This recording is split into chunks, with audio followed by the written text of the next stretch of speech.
A girl sends a message saying she's going to break up and the protagonist starts crying. He's in disbelief, wondering if it was a joke. He thinks she's not serious because he had plans for their future relationship and was even thinking about marriage. However, he gets blocked and agonizes in his chair. A friend was going to call him to play but ends up seeing the protagonist passed out. The friend tries to help, but he storms out, slamming the door. His friends are outraged because he cannot maintain a relationship. Chen Wan is a famous dog licker. He just follows girls around, spending money on them, and gets nowhere. He is outraged that after 3 years, he got nowhere with Chutong. The scene shifts to them talking and a group of people watch them. The protagonist begs for forgiveness and gives her a piglet plush toy, her favorite animal. People around them gossip that he had 4 jobs to support her. Chutong explains that everything is fine, but after some time thinking, she realized she wanted to get back with her ex. The protagonist knows her ex and calls him a jerk. He tells her to her face that her ex cheated on her and left her pregnant. Suddenly, a car appears and a guy calls her to get in. Chutong's ex does not like them talking and drives her off while she says that this way is better. At the convenience store, the protagonist is devastated. As a bootlicker, he thinks he will never have a relationship. But a system appears showing his information named Chen Yuan, with 230 Chinese coins and personal wealth and 1 strength point. However, it also shows another piece of information saying he has 90 billion Chinese coins to be a dog licker. He wonders what is happening. A girl approaches him, asking if something is wrong with him because he keeps staring at her chest. The protagonist looks at her and starts analyzing her stats. The system shows her name is Hu Lil. She is 21 years old, 165 centimeters tall, weighs 49 kilograms, and is almost an 8 in appearance. Her favorability towards the protagonist is -50. The system informs him that if a chosen woman reaches 95 favorability points, she can become his bootlicker. The protagonist is confused, wondering if he has to use the 90 billion given by the system on women. The system informs him that the 90 billion coins can be spent and that they have been credited to his card. It also states that they only work on women, and when he reaches 95 favorability points, he earns 1/10 of the spent value back along with some other rewards. Now convinced, the protagonist invites Ixulil to eat, saying he will pay for everything. The system informs him that everything is set and he can spend on her. When he reaches 95 favorability points with a girl, he also gets 5 points as a reward, which can be used to enhance his abilities. The girl looks at him and asks if he is trying to show off his wealth. Chulil is unsure if he is trying to flirt with her and if he can succeed. The protagonist keeps staring at Chulil and remembers that she is very powerful since she made a guy spend more than 30,000 with just 3 words. He responds to her provocation, saying that if she does not test him, she will not find out. She then accepts and tells him to buy snacks for everyone in the class. Chulil looks down on him, thinking he dresses like a beggar and yet wants to flirt with her, so she will have to teach him a lesson. But the protagonist spends 50,000 without worry. A group of people who were speaking ill of him realize he is rich but does not dress like it. The protagonist tells her to relax, saying that amount is nothing to him. Not being a fool, he asks her to add him. Chulil is confused, wondering if he is a second-generation rich kid, implying he inherited everything and is a multimillionaire. She says she can add him, but he must go to a special place first. Let's see how I will deal with you, Chulil thinks, in front of a Gucci store. She says she is not a materialistic person, she just wants to be sure of his sincerity and actions. Given his clothing, the protagonist thinks he will be thrown out. But Chen Yuan tells Xulil is fine and she can buy whatever she wants. Entering the store, the protagonist sees his ex is accompanied. She and Junkai are talking about a bag she is trying on. Chutong notices the protagonist is not alone. Xulil asks the protagonist if that is his ex-girlfriend, saying it is not a good time for them to be there. He says there is no bad time, they arrived at the perfect moment. You still have that spring collection bag? Chulil asks. The store clerk responds they only have 1 unit left, but Chutong is trying it on. The protagonist's ex is confused and says she will show the difference between a loser and a Junkai. Chutong tells Junkai that her birthday is coming up. He is confused, remembering that her birthday was recently. But she explains that the previous birthday was based on the lunar calendar and asks if he knows people also have birthdays based on the solar calendar. Don't you know that I don't like materialistic girls? You're not with me for money, right? Junkai responds. Chutong is speechless. After this conversation, Lil takes Chutong's bag, saying she will buy it since it seems Chutong doesn't have money. Using the protagonist's money, he gains 20 favorability points with Xulil. Swiping the card, he gains another 20, and as she smells the bag, he gains another 20. He is excited, thinking about how money improves things and that the bag made him gain 60 points. At this rate, he will quickly reach the top of her favorability. The problem is that if he reaches 95 favorability with her, without spending much, only buying those cheap bags, he won't get much money back. The store attendants seem confused, saying that some guys appear rich but don't like to spend on their girlfriends, while the poorly dressed protagonist is giving Xulil the best. Chutong is left humiliated on the floor while Xulil stands there, saying that a bag is like a boyfriend. It's good to hold on tightly. She looks at the protagonist thinking she can't lose him and gives him some compliments. Chutong, with tears in her eyes, bumps into him saying he has gone too far. Too far? Haha, Chutong, you still have a lot to suffer, the protagonist says. But with her aggressive move, the protagonist activated the system's second relationship. It begins to show her information.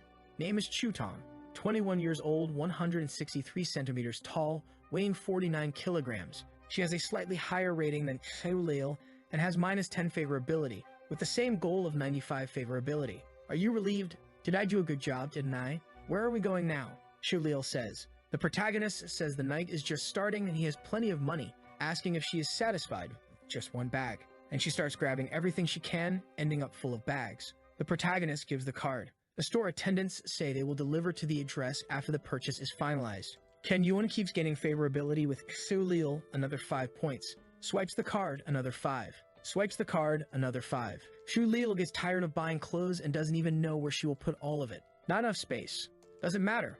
I'll buy you a house, says the protagonist. But this made him lose some favorability. Xeulil says they should take it easy since they have spent a lot. The protagonist understands he scared her, and that it's not normal for someone to buy a house for another person so quickly, even for a multimillionaire. Xeulil, a junior at the Fine Arts College, 21 years old, 49 kilograms, and her favorite color is black. The protagonist says, implying he knows her well. He asks the store attendant if they have a card he can give to Xeulil. She says they do. Then the protagonist asks to put 500,000 credits on the card for Xeulil to spend whenever she wants. Chen Yuan gives the card as an apology for the misunderstanding. She blushes and feels happy. He whispers in her ear that if she can't resist, she should just give in to him.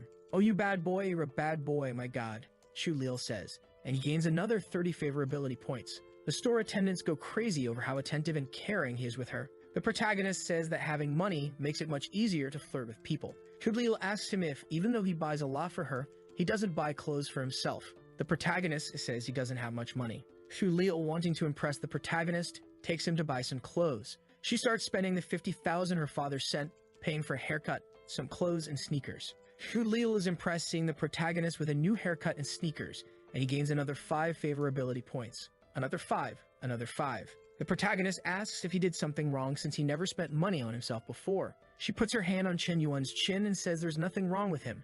She just thinks now they make a good couple. She thanks him, saying it was a very special day. Now Xeulil has 68 favorability points. Back at the dormitory, his friends ask what he did all day and why he is all dressed up. Ken Yuan says he was on a date with Xeulil. His friends give some advice reminding him that not long ago he was suffering over his ex, and now he is with Xeulil. They suggest he stay away from her or he will end up very poor. The protagonist thanks them for the advice. Then he receives a notification from Chutong saying that if he hates her, it's best they delete each other's numbers. Chen Yuan looks at the phone thinking about how he will increase favorability with her since she wants him to delete her number, but he wants to earn money with her. Of course not, how could that be possible? You will always have a special place in my heart, the protagonist says, sending the message. She responds saying she is not with that guy because she wants to be, but because her mother is sick and needs 50,000 for medical procedures. Chutong is impressed, realizing she was only playing with him, and receives a notification of 50,000 that the protagonist sent. Chutong's friend asks who sent that money.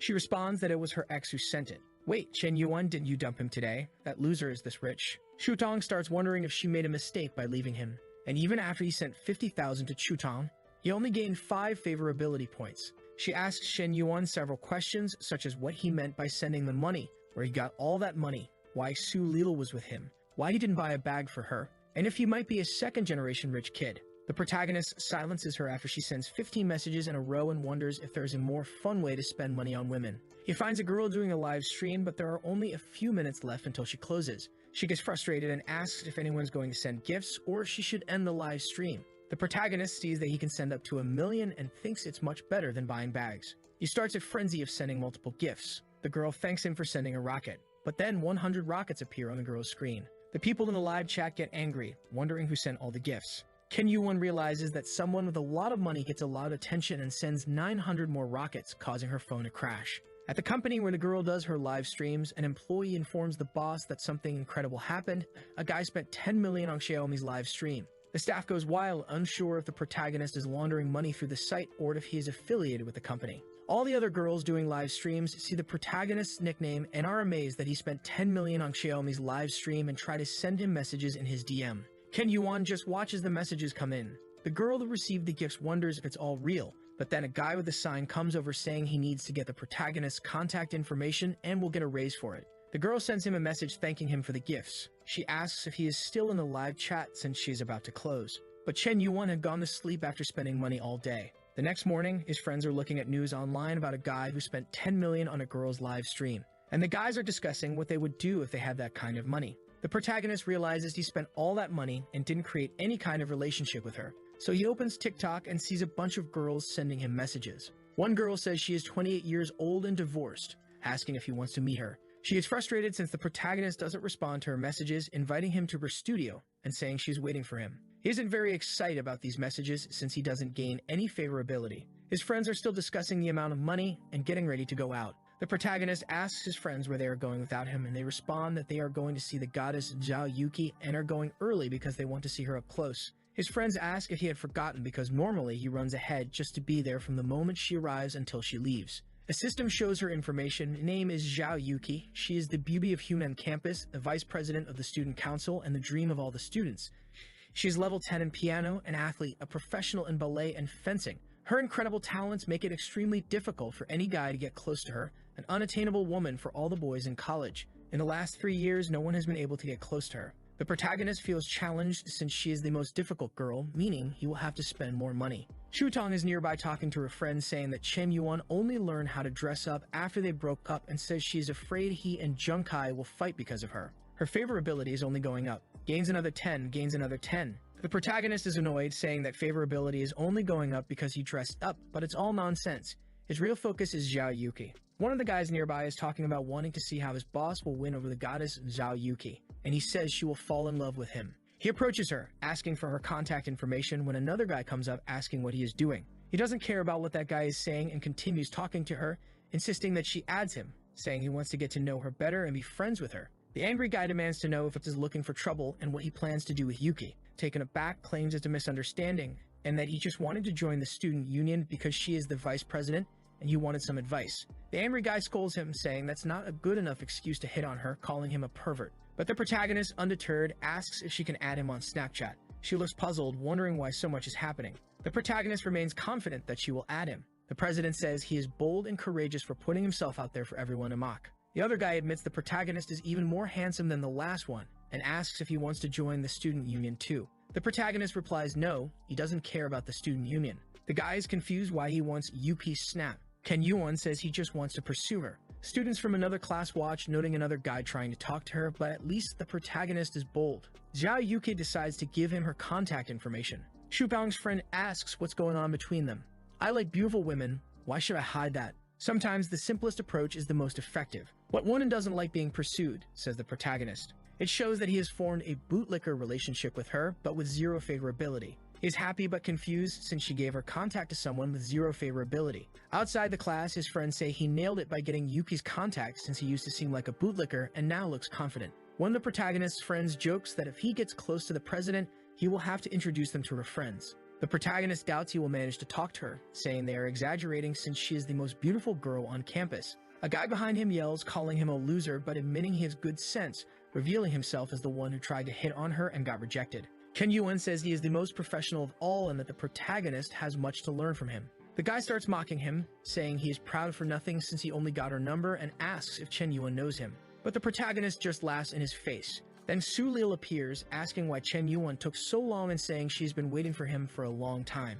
Everyone is shocked that Su Lil, known for rejecting all kinds of guys, was waiting for this guy. The protagonist invites Su Lil to eat as an apology for making her wait.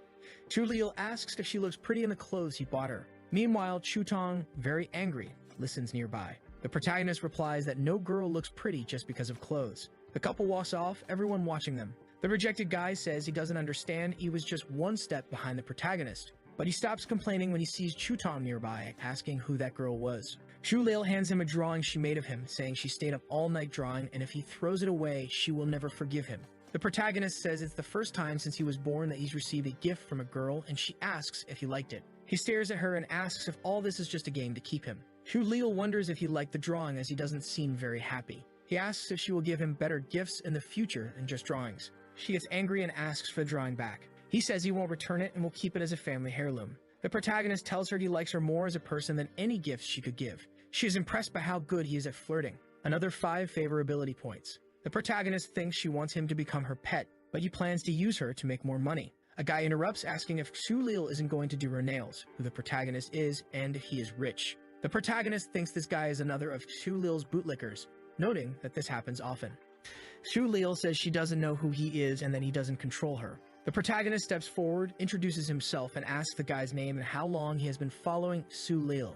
The guy responds that his name is Yang Yu. He's from the arts department and has been following her for 6 months. The protagonist tells him that it's nonsense and shares his own story about being replaced by a girl he followed for 3 years, working 4 jobs, eating just bread every day, only to be replaced by a guy with a Mercedes-Benz. Yang Yu doesn't understand why he is sharing this story. The protagonist tries to motivate him, saying that people who turn their backs on you become motivation for personal development, and asks why a real man can't have a wife. He tells Yang Yu to go back to his dormitory and make her regret her decision. Yang Yu is so inspired that he starts crying. Even Sulil wonders what is happening and why Yang Yu is crying. She awkwardly says that he is just a friend. The protagonist says he doesn't care about her past and points out that she doesn't respect him or herself. He tears up the drawing and tells her she can use the card he gave her, but he doesn't want to see her until she sorts out her relationships. The protagonist wants to see how she will handle this situation, as it's the first time this has happened. Sulil regrets her actions, realizing the protagonist is the first person who truly liked her. And another 5 favorability points. Ken Yuan reflects on how he has matured, resolved things with Sulil, and now it's time to move on. He goes to talk to Zhao Yuki and sees that she is live streaming. She seems the most innocent so far, not having done anything horrible to be hated for. She is doing her live, introducing herself as Kiki, training piano, doing live streams for 2 days, and asking people to take care of her. The protagonist thinks she is cute and wonders if the president is the type of girl who is cold outside but warm inside. Arrogantly, he notices that she has few views and wonders if that's all she gets. At this moment, Xiaomi sends a message asking where he is. He asks who she is. She thinks he has forgotten about her and says he sent many gifts in her live stream and now doesn't remember her. He says he was just joking and asks if she is free to meet up. She says she can't if she has a busy schedule. He just ignores her. She asks him not to be angry, promising a special live stream. The protagonist, annoyed, complains that she still wants him to send gifts. He doesn't have a bootlicker system with her and has already spent over 10 million. Tired of the situation, he decides to give that money to Zhao.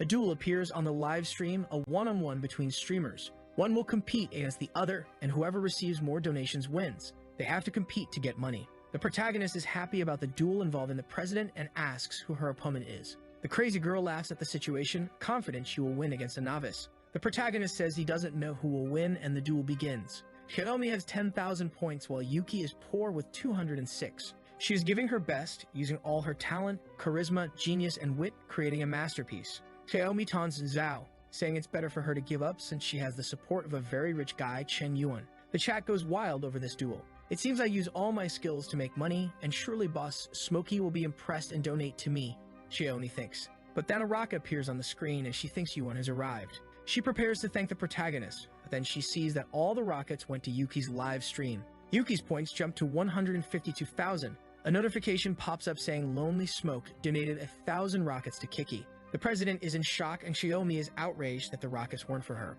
A guy with the sign appears, demanding an explanation for why she didn't receive the rockets. Shaking, Xiaomi apologizes to the audience, saying she has to do something and ends the live. The protagonist comments that she can't handle it when he sends gifts to others and wanted to see her reaction. He hopes the president won't disappoint considering the significant amount he spent. The people at the company go crazy thinking the ghost has done it again, imagining that the protagonist must be the son of some prince to pull off such a stunt. My god, the smoke donated another 10 million to a girl who plays the piano. Does he like music? Xiaolei, get my triangle now, says a streamer. Kiki and her friend talk, with her friend suggesting that the president might become an internet celebrity, impressed by the idea. Yuki responds that pleasing men online doesn't seem like a long-term solution. She emphasizes that the most important thing for a woman is to have a financially and personally independent career. Kiki's friend asks if she knows the guy, but she has no idea who it was. Kiki tells her friend she wants to send a thank you message for the gifts. Her friend is indignant, reminding her that she said she didn't want to get involved with anyone. Then she exclaims, saying maybe she knows the guy, thinking he must be the son of someone very wealthy. She speculates that he must be extremely talented and raised in an extremely rich family, but prefers to live an ordinary life, thus finding a common girl and deciding to like her as a common man. She explains to her friend, saying it must be that. Her friend dismisses it, saying she's been watching too many dramas. Kiki imagines how difficult his life must be, pretending to be an ordinary guy. Her friend tells her to go to sleep, saying it's late, but Kiki really wants to thank Chen. The protagonist looks at his phone and sees a message from a girl asking if he's free to eat, and he says he wants to eat his favorite dish, crayfish. She agrees and says she'll meet him at the school gate in the afternoon. She didn't ask where I got the money for the gifts, just invited me to dinner. I want to see what she's up to, he thinks, staring at his phone. The next morning, the protagonist arrives at school on his scooter. A guy standing by a Mercedes asks if he's waiting for someone. The protagonist asks if he is waiting for someone too. The guy says he's waiting for his girlfriend. Then the pianist arrives and the guy tells the protagonist not to look too much because to win over someone like her, you need to work hard and have a lot of money or he will take all the beautiful girls. Kiki sees the protagonist and imagines him as a hero on a motorcycle. She runs towards him. The guy thinks, "Ha, you think you can get into my car?" But then she goes to the protagonist's scooter and the guy is stunned. He wonders what's the point of having so much money. They ride off on the scooter and she imagines herself as his fiancé. They arrive at the restaurant. They order some spicy crayfish. The dish arrives and they think it must be wonderful. The protagonist romantically arranges the table for her. She thinks he hasn't forgotten how to be a gentleman even with the opportunity to go to expensive restaurants, giving off a noble family vibe and being disciplined. The protagonist is eating the small crayfish and she comments that it must be the smallest crayfish she has eaten.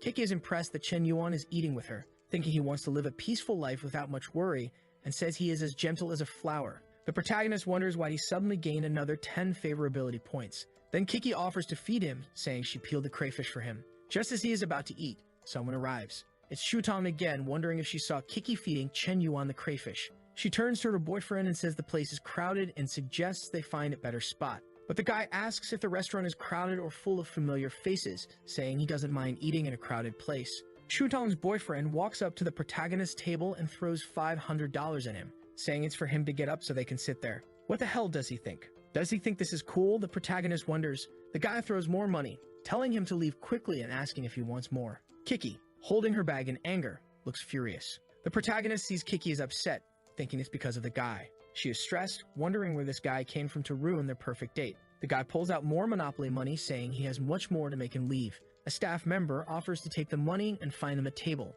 This only angers Chudong's boyfriend more, saying he wants to eat at that table. Then someone hits him with a handbag. A previously unknown woman pretends it was an accident. Angry, Chen is confused about what's happening. The blonde guy seems to know the woman and calls her by name, Chakum. He asks what she's doing there. She angrily says that if she wasn't there, she wouldn't have caught him cheating, already cursing him. The guy says she's misunderstanding and that he can't cheat on her since she's everything to him. Ken's admirers are just watching, pulls the blonde's hair, blaming her for using her body to seduce him. The girl cries, saying he invited her and lied about being single. The guy says she's making up stories and slaps her face. She collapses on the floor, devastated. He moves to slap her head, but his hand is stopped. Hitting a woman, huh? You really enjoy embarrassing yourself, don't you? The protagonist says, and Lonely Smoke gains another 20 favorability points. Kutong says the protagonist really loves her. The protagonist keeps gaining favorability, another 20 favorability points with Chutong. The second target of the bootlicker system reached over 95 points. The system congratulates Chen Yuan, saying he successfully reversed the bootlicker situation. It shows that Chen Yuan spent 50,000 on the second target and informs him that he will receive 5,000 in return. Chutong has been converted into the protagonist's bootlicker and he gains 20 strength points. Chen Yuan allocates 10 points to strength and 10 points to fitness. He flexes his arm and the blonde guy demands that Chen let go of his arm and grabs a bottle, threatening to kill him. Chen stares and says the guy is annoying, then punches the bottle and the guy, sending him flying. The guy falls to the ground looking defeated and Chen says that depending on a woman is not shameful, but hitting a woman while doing so makes one despicable. The blonde is biting his lips, clutching a balloon popper. The girl at Chen Yuan is nervous, urging him to end it quickly.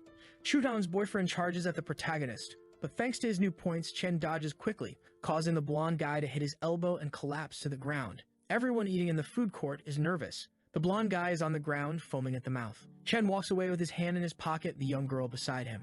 Chutong, now a bootlicker, watches and clings to Chen's leg, begging for forgiveness and a second chance. Cold and calculating, Chen reminds her of the guy who ran over 10 kilometers with her on his back at 3 a.m. to take her to the hospital, the one who saved money for half a year to buy her a phone, only for her to ignore it because it wasn't the latest model, and the one who, despite knowing all her unnecessary vanity, always thought of her as a good person. He tells her that all those guys are dead. Outside, talking with the president, he apologizes for everything that happened. She says calling her president is too formal, and that he can call her Kiki. She says it didn't bother her, and that she saw a different side of someone. She thinks Chen Yuan is more intriguing the more she gets to know him, imagining that he will bring countless surprises to her. Arriving home, Chutong is crying, soaked from the rain. Her friend asks why she didn't use an umbrella. Chutong is too nervous to speak coherently. Her friend then asks if it was the protagonist, saying she heard he gave 10 million to Zhao in her live stream.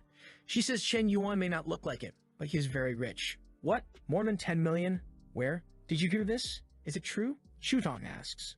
Yes, Zhao's classmates spread the news to everyone, her friend replies. She can't believe what her friend is saying. She screams Chen Yuan's name for everyone to hear. In the room, the protagonist's friends are playing mobile League of Legends. They ask how he's so good, winning 18 matches in a row. The protagonist hadn't imagined that adding 20 attribute points would make him so good online games. A guy with a cool hairstyle suggests that with this talent, he could become a streamer, earning millions and getting some hype. He is amazed at the power the attribute points have given him. Looking at himself, he wonders who will benefit from his body next. At the door, his friends shout for him to come out. His phone is ringing. Chen Yuan wonders what tactics she will use to manipulate him now. The protagonist answers the phone, but he is cold. Hello, Miss Lil. Is there something you need to inform me about? The protagonist answers. She starts crying, saying she doesn't know what to do. It shows her in an abandoned room full of Chen Yuan's purchases. She asks to borrow 500,000 from him. Lil says her family was once prosperous, but now they're stuck in debt, unable to pay off the interest, making no progress, and just needing to clear the debts. The protagonist only asks two things: what she wants and to send the account details. She is shocked, thinking he wouldn't send the money. She quickly sends the account information. The protagonist sends 5 million. She says he mistakenly deposited 5 million. He says he must have pressed an extra zero and that she can keep the money. She screams in gratitude, and then it keeps coming more. Her favorability keeps increasing. Lil screams with happiness, cry. Lil thanks the protagonist and promises to pay him back when she can. Her favorability continues to rise, now reaching 94. The protagonist sees her favorability at 94 points, complains about not being able to win her over quickly, and considers confessing, but quickly dismisses the thought as those who reveal their true feelings lose. The next day, the protagonist is hanging out with his friends when someone calls his name from behind. When he turns around, it's Chutong, holding some pastries and asking if he wants to eat them in the classroom. The protagonist's friend is shocked, wondering why she's bringing breakfast for Chen Yuan. But then Yuan hears someone else calling him and sees it's Lil, who also brought breakfast, saying he must be tired of eating cafeteria food. They face off in a bootlicker showdown. However, once again, someone else calls Chen Yuan. His friends are outraged that he has yet another girl. The protagonist wonders who it is this time. It's the president, who brought ramen for them to eat. The three girls glare at each other. The president is the second most beautiful girl on campus with a commanding aura. The protagonist receives the ramen and asks how she knew he liked ramen with meat. She says it was easy to guess, since they had a date. Chen Yuan isn't even trying to seduce anymore, he just wants to see who can seduce him better. The protagonist says that President Zhao easily wins since she understands his tastes. Setting a subtle jab to the other bootlickers, Kiki says she wouldn't deliver breakfast without knowing his preferences, and that if someone doesn't pay attention to such details, he doesn't like them. After saying this, it felt like she had delivered a spinning punch to the other two, then she gives him a gift to show her gratitude. The protagonist is impressed. It's the new iPhone. All of his friends are stunned to see the latest generation phone. One of the protagonist's friends says that seeing the girls giving gifts to Chen Yuan is worse than losing his own father. The girls say she was very generous to give a 10,000 item. The protagonist tells Kiki that she didn't need to. She replies that he spent much more on her, and it's the thought that counts since she doesn't have much money. In the next scene, Shutong is desolate, wondering how hard it is to win back Chen Yuan. A few days later, there are now many competitors. Lil calls Shutong to talk in a private place, but Shutong is very angry, blaming her for everything that is happening. Lil approaches and suggests they form an alliance to face Yuki. In the next chapter, the protagonist is there with his iPhone praising Yuki for the gift. She looks back thinking he said something, but Chen Yuan says it was nothing. The protagonist has 40 favorability points with the warrior. He thinks that if it weren't for those ridiculous 40 favorability points, she would have fallen for him by now. He's impressed with her actions, feeling like she's making him a different person. He is far from completing the favorability points, but she acts as if he already has. His phone rings, and it's Yahello. The little streamer from TikTok sends him a message, saying that last time they couldn't meet, but she was joking and they can meet, though she fears meeting people from her live stream. The protagonist is confused, wondering if that is some kind of excuse. He says she should at least send some photos because he is not easy to win over. He receives a message from someone named Dragon King inviting him to join a legendary group of otakus who are trashy and donate money. Chen Yuan joins the group, now called Solitary Cigarette. Someone is surprised that the Dragon King invited the protagonist, saying he's the biggest donor they have ever seen. The protagonist sends a message introducing himself in the group and asks them to take care of him. Someone says he has the appearance of a rich person and must have some kind of talent. Another person says they have a business and asks if he wants to participate. Chen Yuan, these rich kids want to test me. Fine, I'll play with you, he thinks. Yes, sure, I can help you, let's talk. Message me privately, the protagonist says. "Hey Big Cigarette, I have an insane villa for sale, are you interested?" Another person asks.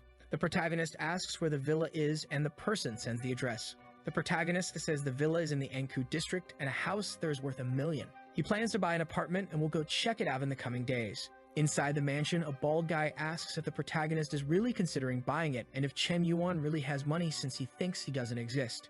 The protagonist receives the address and wonders how much favorability he would gain if he gives this villa to her. The next day, arriving at the villa with the president by his side, she asks why he brought her to the villa so suddenly. "Hey, you must be Brother Loose Cigarette, right?" says the guard with the illustrated head. The protagonist recognizes the face and gives him a hug. The guy thinks Chen doesn't look very wealthy, but having the president with him gives him some credibility. He wonders if Chen is from a secret rich family and thinks this will be a tough negotiation. He introduces himself as Hong Yuan Chiao and says he has some small businesses but needs to sell the villa due to financial problems. The bald man invites them in. The host describes the house, saying it has over 500 square meters, the land is over 2,000 square meters, the decoration was done by designers, and the furniture is exclusive and made in Italy. He tells them to enjoy the view of the river and the city and says if he didn't have money, he would want to be buried there. Keiki realizes he is serious about buying the place, even though it's expensive. Chen Yuan takes a quick look, saying he thought the house would be more beautiful, and asks how much it costs to live there. The bald man says he needs the money and mentions that many people are interested in the house, making it hard to negotiate. He says he wanted to sell it for about 50 million, but asks if 60 million is a fair price. Chen Yuan lets out a "hmm."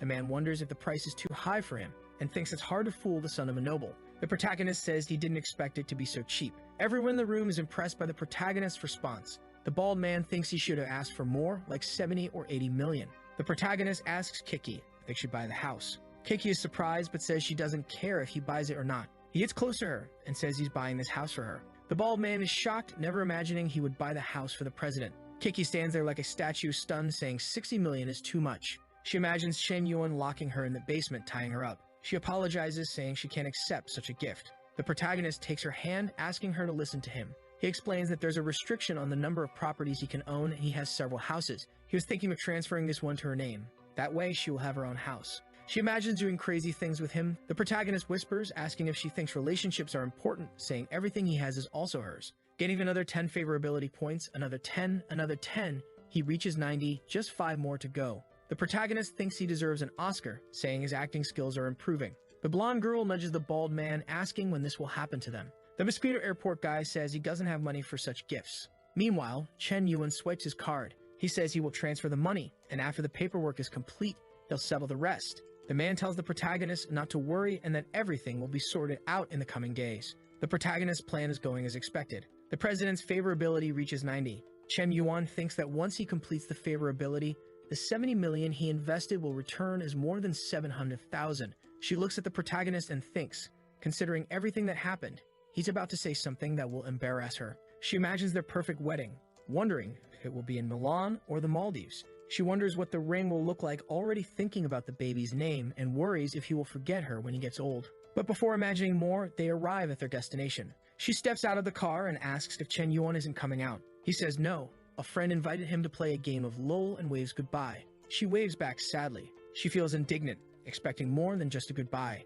Chen Yuan arrives at the internet cafe greeting his friends. They complain he took too long, saying they started a match without him. His friends hurry him to register and play with them as they are losing. The protagonist notices Xu Liu is there and is impressed. She explains that her father owns several internet cafes and this one was recently opened. She is there to attract more customers. She thanks him, saying her family's debts are finally paid off. Xu Liu tells him to stay where he is because she will get him a drink and a card with unlimited credit to play at the internet cafe. Chen Yuan says it's unnecessary, but something explodes behind him. Two guys appear, one looks like a movie character. He asks Xu Liu if she is Lao Shu's daughter and when her father will pay the debt. Xu Liu, looking disheveled, says her father paid the 5 million debt and asks what they want. The guy says 5 million was just the beginning, and there are still 15 million in interest. She says it's a scam and threatens to call the police. The guy grabs Xu Liu by the wrist, telling her to be quiet and that if she doesn't want to pay the 15 million, they will take her. He says that after 1 or 2 years, she would pay off the debt working at his nightclub. The protagonist pulls her arm away, telling the guy to stop if he wants to leave alive.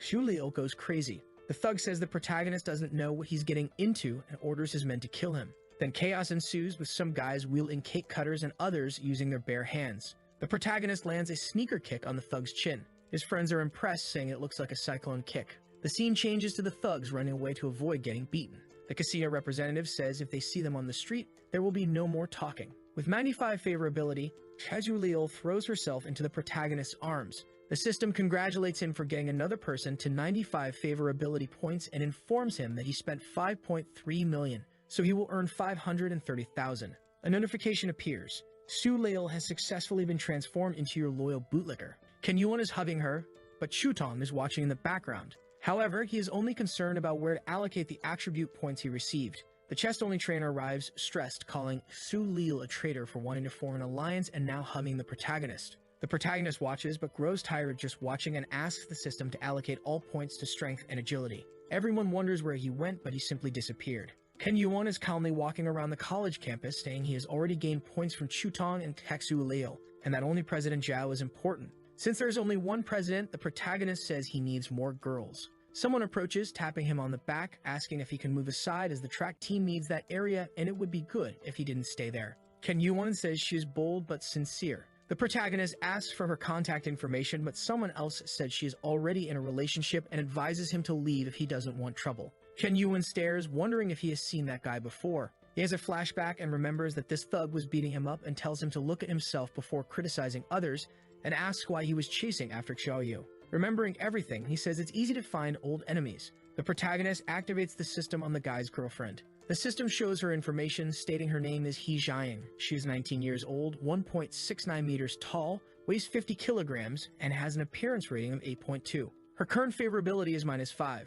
Considering the difficulty, the system will grant more attribute enhancement points. Kenyuan celebrates, saying he can get 22 points. The jealous guy is in line for the race. People wonder who that guy is in the last lane, saying they have never seen him run. The race starts and the guy runs, saying it's too easy, and he must be racing ants. But he doesn't realize the protagonist is passing him at flash speed, leaving only smoke. Kenyuan asks Liang to watch as the protagonist will win in the sport he trained for his whole life. The guy, almost exploding with rage, asks if Chen Yuan is underestimating him. He doesn't realize, but the protagonist laps him entirely, wondering how this is possible. The protagonist mocks the guy, saying he trained for a decade only to lose to a week's worth of favorability points. The crowd goes wild, everyone impressed that in 15 seconds, he's on his 5th lap. Chen Yuan arrives happily at the finish line. The most loyal girl in all of China is impressed that Liang lost. The announcer says something incredible is happening before their eyes, a new champion who will break any existing records. A muscular professor approaches the protagonist, saying Chen Yuan has extraordinary abilities and asks if he wants to join the track team, promising that with a little more training he can reach the national championship. The humiliated guy asks if the spot wasn't already his. The protagonist mocks Liang, asking if the spot was his, saying it isn't anymore. The last romantic girl in China imagines that the protagonist is a professional runner. With that, she gains 5 favorability points. The loser approaches and asks if she was thinking about something else. She says no, she was just worried about him. Another 5 favorability points and another 5 favorability points. Kiki is back in her room asking where she was. She asks if she didn't know that the protagonist bought her house. She is shocked by the news and asks if he really bought a house for her. She explains that she was busy visiting the house with him and that it costs 60 million in Anku. Her friend wonders how a president can be so lucky and yet so naive. She picks up her phone and sees something happening on the forums, calling Kiki to see it too. The rumor says that Chen Yuan from Rui University is a human trash, involved in multiple relationships simultaneously, and the two of them look at each other. Chen Yuan wonders if he really was trash, saying he was just spending money, and that it's all slander. 3 cheese puff eaters are celebrating that they are going to ruin the protagonist's reputation. A guy appears behind them, asking what they were doing. The 3 are startled and say that the protagonist has been too arrogant, and they are trying to teach him a lesson. The race loser also sees the news about the protagonist and wonders if he isn't the guy from the race. Now that he has the protagonist's name, he remembers beating him up when they were younger. He says they went to the same high school, saying the protagonist was crazy since childhood and has a lot of information about him. The loser says he used to cling to and annoy the girls. The 3 boys put him in a chair, asking more questions, wanting more details about the protagonist to post and ruin his reputation. Liang says that after winning that race, the protagonist thinks he will get away with it, but he will change how people think about him, saying even the coach won't want to help him, calling him the trash of the university. The news says he is the biggest trash there and that he is involved in relationships with multiple women, always objectifying them, and warns to be careful with him. One guy adds that the girls he got involved with didn't do so voluntarily. They say he bothered the girls so much that even their grade averages dropped. Everyone seeing this says they never imagined that about him. The girls are in shock. In the president's office, he takes the guy's phone and says the protagonist can't stay at the university, but he will personally investigate Chen Yuan and have him expelled. In the next chapter, someone says that Chen Yuan is a very special person, imagining that the protagonist can't see a girl suffering without wanting to spend all of his money to help. Kicking the Joker, "Hey you trash, I hate men who hit women." Whenever night falls, he transforms into a black knight. With strong punches, he ends all evil. A mysterious and powerful man protecting the city of desire and sin, and the one who said this was none other than President Kiki. She says that to her, the protagonist is a hero. The guys ask if calling him a hero isn't an exaggeration and ask where she got that from. Kitty says it's her intuition. The guys wonder if they can trust her testimony. The guy helping the president says she is the vice president of the student council, a bit quirky, but trustworthy. The president frowns, saying he doesn't want to know, and asks them to question other people. The president says no one better than him can be in that place. Now they go to talk to Chutong. "Hello girl, we have some questions about a classmate of yours. His name is Chen Yuan, please come with us," said the interviewer. Chutong says he is too good, but she wasn't enough for him. She also says she was a complete idiot and greedy, acknowledging that she wronged the protagonist and wants him to accept her back. And then she starts crying. A policeman gives her a tissue to wipe her tears. The policeman asks Chutong if, even after the protagonist rejected her, he still continues to be a good person. The president, observing her desperation, says she deserves everything happening to her, saying she isn't worthy of his love and he did nothing wrong. The stressed president leaves the room angrily, lights a cigarette to ease his jealousy, wondering if he did something wrong. He sees that the protagonist is innocent and people just want to ruin his reputation. Looking down, he sees two people arriving, wondering who they are holding the banner. It's Su Lil and her father. The president introduces himself and asks why they are there. "I am Su Lil from the arts department, and I wanted to make a banner for Chen Yuan." Her father explains that the protagonist protected his daughter a few days ago and helped his family a lot. The president is even more impressed and jealous of the protagonist. With that, he says goodbye. He says he probably blamed the wrong person and wants to look at the post again, seeing that a girl commented saying if he is trash, she is throwing herself into the dumpster. The girls are all sharing and the protagonist is running. Various girls praise him, saying that when they saw him, their hearts beat faster. The president is impressed because only women are defending him. He thinks people are doing this to him because he stands out so much. The president says he understands Chen Yuan and that he will bring justice and not tolerate any complaints or offenses against him. The president gathers all the students to talk about the rumors regarding Chen Yuan on the school forum. He says he conducted a thorough investigation and admits that the protagonist is honest and that all the rumors about him are mere slander. He is there to clear Chen Yuan's name. The president gives a notice that the protagonist is willing to help everyone, mentioning that Chen Yuan has protected many people and doesn't like to take credit, hence keeping it a secret. He heaps praises on Chen Yuan and, almost crying, presents him with an award for people who positively contribute to society, advising all students to learn from their classmate. The protagonist wonders what is happening, saying he doesn't understand anything and why he is receiving this certificate if it was for protecting someone. Liang wonders what is going on, cursing the president since the protagonist's reputation was supposed to be destroyed, saying he should be in Chen Yuan's place. He notices his girlfriend is making some compliments about the protagonist, and the favorability rises. Another 10, another 10. The meeting ends and everyone is leaving. She asks if he's gone mad or isn't feeling well and why he is so jealous of the protagonist. She says she has genuine admiration for her classmate. Even after helping so many people, Chen Yuan doesn't care about fame or wealth. She brings up him winning the race against Liang and yet not wanting to join the track team, saying this act is a sign of incredible people. He grabs her wrist forcefully. She tells him to shut up and let go, saying he's hurting her. The loser gets close to her. Chen Yuan is useless. Liang starts boasting about having a Tesla and many more things than him. But right next to them, the protagonist calls the bald man to pick him up, saying he doesn't want to be picked up in an expensive car and wants to maintain a humble profile. This is just the illustrated head, who came in one of the new cars. The bald man apologizes, saying he was sure on time, so he came in that car. The protagonist gets angry and tells him to pay more attention as he said not to come in an expensive car. The guy says he understood the message. Both of them look on, and with that the protagonist leaves. Liang's girlfriend says she's tired of the situation and wants to break up. He says that's impossible, but he ends up desolate on the ground. Chen Yuan transfers some money to the bald man. The guy thanks him. The protagonist says that while everything is being resolved, he will return to school. The bald man offers a ride, but Chen Yuan says it's unnecessary as the car draws too much attention. The guy says okay and just asks the protagonist to be careful. Walking through the city, the protagonist says that the priority is President Zhao, needing just a little more to complete the system and get the 25 attribute points. He says he has to buy something for her and wonders if the chubby guy has anything to sell again. Looking at the group chat, everyone comments that even with a bit of conversation,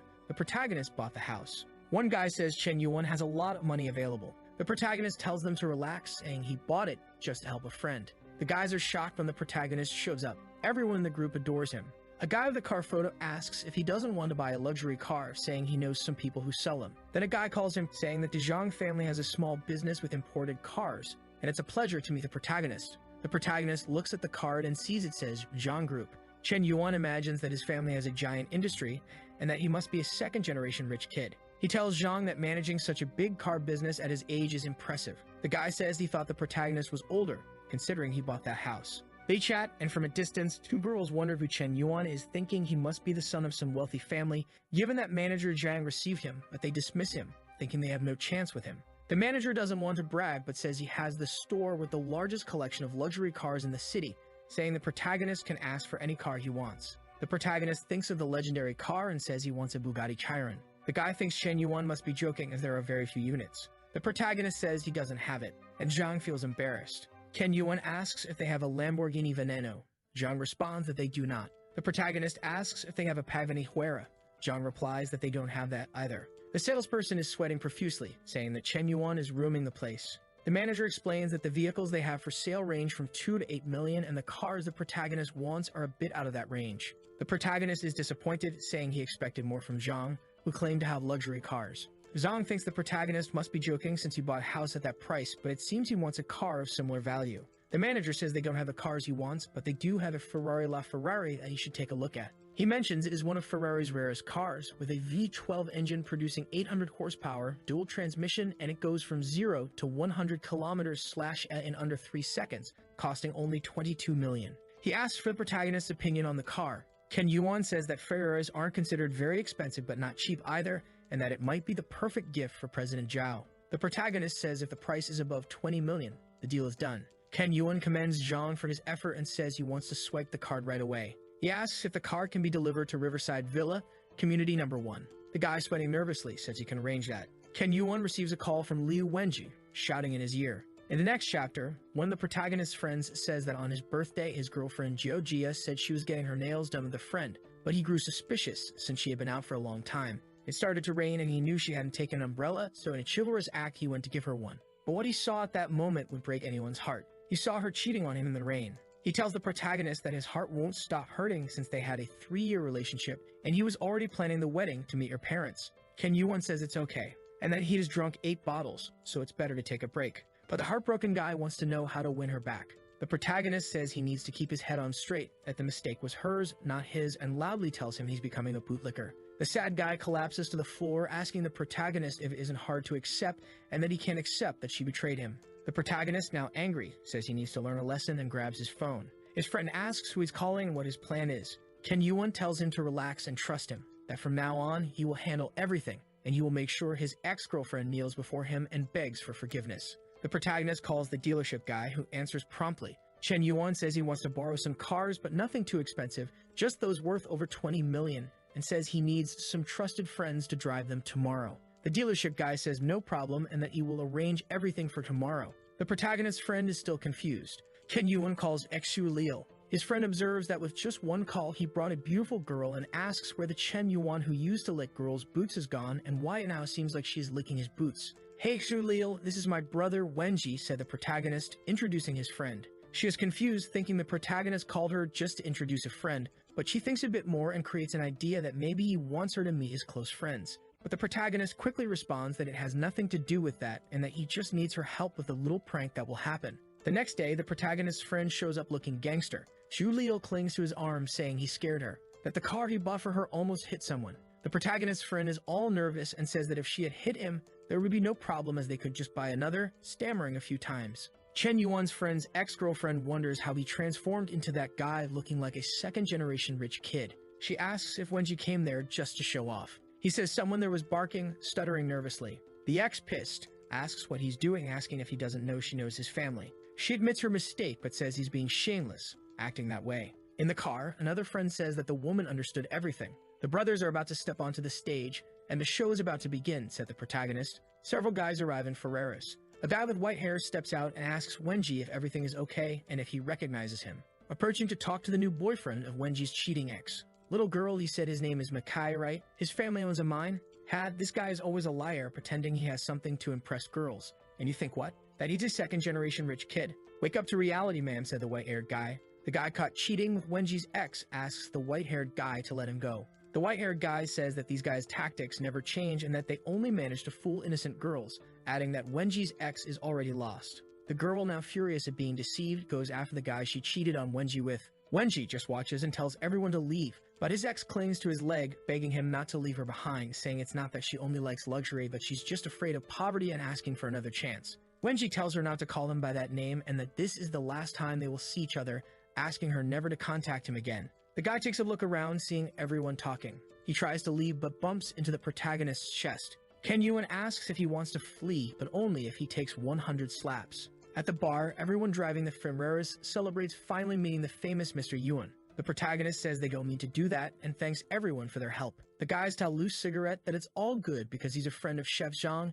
and he doesn't need to be formal with them. The white-haired guy asks if he isn't the guy from the streaming platform News and says he has a request. The protagonist asks what this favor is. The guys are staring at each other. The white-haired guy says he has a favorite streamer, but is out of money and asks if Chen Yuan can get a little help. The protagonist, thinking the guys are trying to see how much money the protagonist has. The dealership guy tells the protagonist not to worry, saying it was just a joke, and looks at the white-haired guy, saying if he wants to hit on a girl, he should handle it himself. Loose Cigarette slams his glass on the table. The guys imagine he didn't like the joke. The protagonist says the joke was too mild for him because it's just about sending gifts. He says he'll go to the bathroom, leaving his phone on the table for the guy to spend as much as he wants. The guy takes the phone, indignant that he's being allowed to use it freely, trusting a stranger to spend his money. Chen Yuan thanks him, knowing there's no money in the account to pay for all the drinks, but knows the guy can send gifts at will. The protagonist goes to relieve himself. The guy looks around, imagining a dragon against a chick, and mutters, good kid. Coming out of the bathroom, Chen Yuan sees everyone gathered,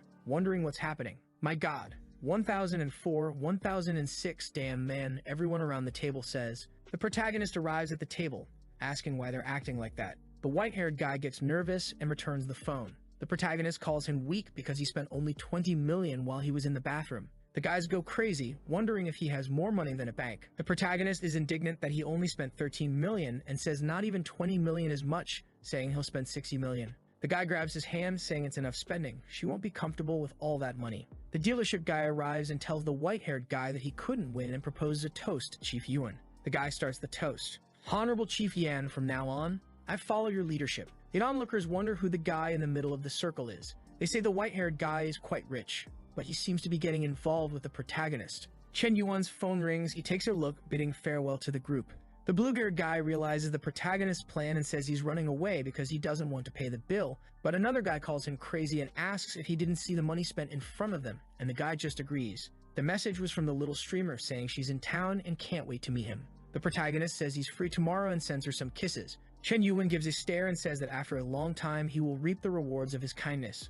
Arriving, she thinks it will just be a date and that with her charm she won't have any problems. The next chapter starts with a huge message. It's from Chuton, saying they can start over, and that she imagined them traveling the world, tasting all the dishes, but when she woke up, she saw she was alone and asked for his forgiveness. The protagonist went there, blocked and deleted her contact because of his date with a little streamer. The girl asks what he was doing, but Chen Yuan says it was nothing important and asks what she was talking about. She remembers the boss scolding her, saying he spends more than all her fans in a day, and even if she has to strip and put him to sleep, she must capture him.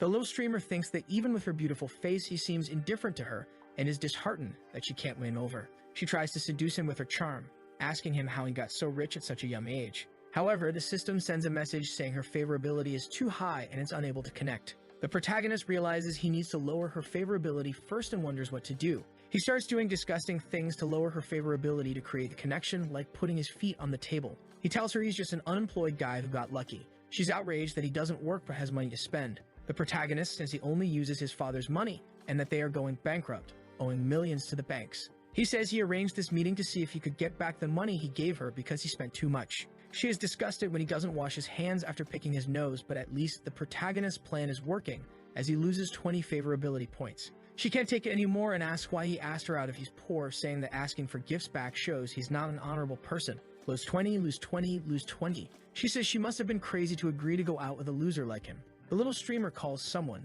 saying she met the protagonist and he keeps bothering her, thinking he might be a stalker. The protagonist is dismayed to find such a dishonest woman, calling her shameless for changing her demeanor so quickly. A guy bursts through the door, asking who's bothering his woman. She runs to him, saying she was scared to death of the pervert Chen Yuan. The guy ignores her and approaches. Brother Yuan, you're here too, said a Shopee protagonist. The guy is impressed to meet Chen Yuan, saying it's an honor to know him. She is confused, not understanding why Mr. Yuan is being so polite to him. The guy is one of the richest second-generation heirs, owning several industries in the area. He slams the table, calling her stupid, saying she's bothering one of the most important men, calling him poor. She wonders why he's doing this, thinking the protagonist was testing her sincerity and realizing she messed up big time. The little streamer knows she needs to win him back and starts apologizing, begging for his forgiveness. With that, the system connects with her. The protagonist takes a look and says it's fine, that she's just a young, inexperienced girl. She says she understands and that he truly is her favorite. +10, +10, +10, +10 favorability points.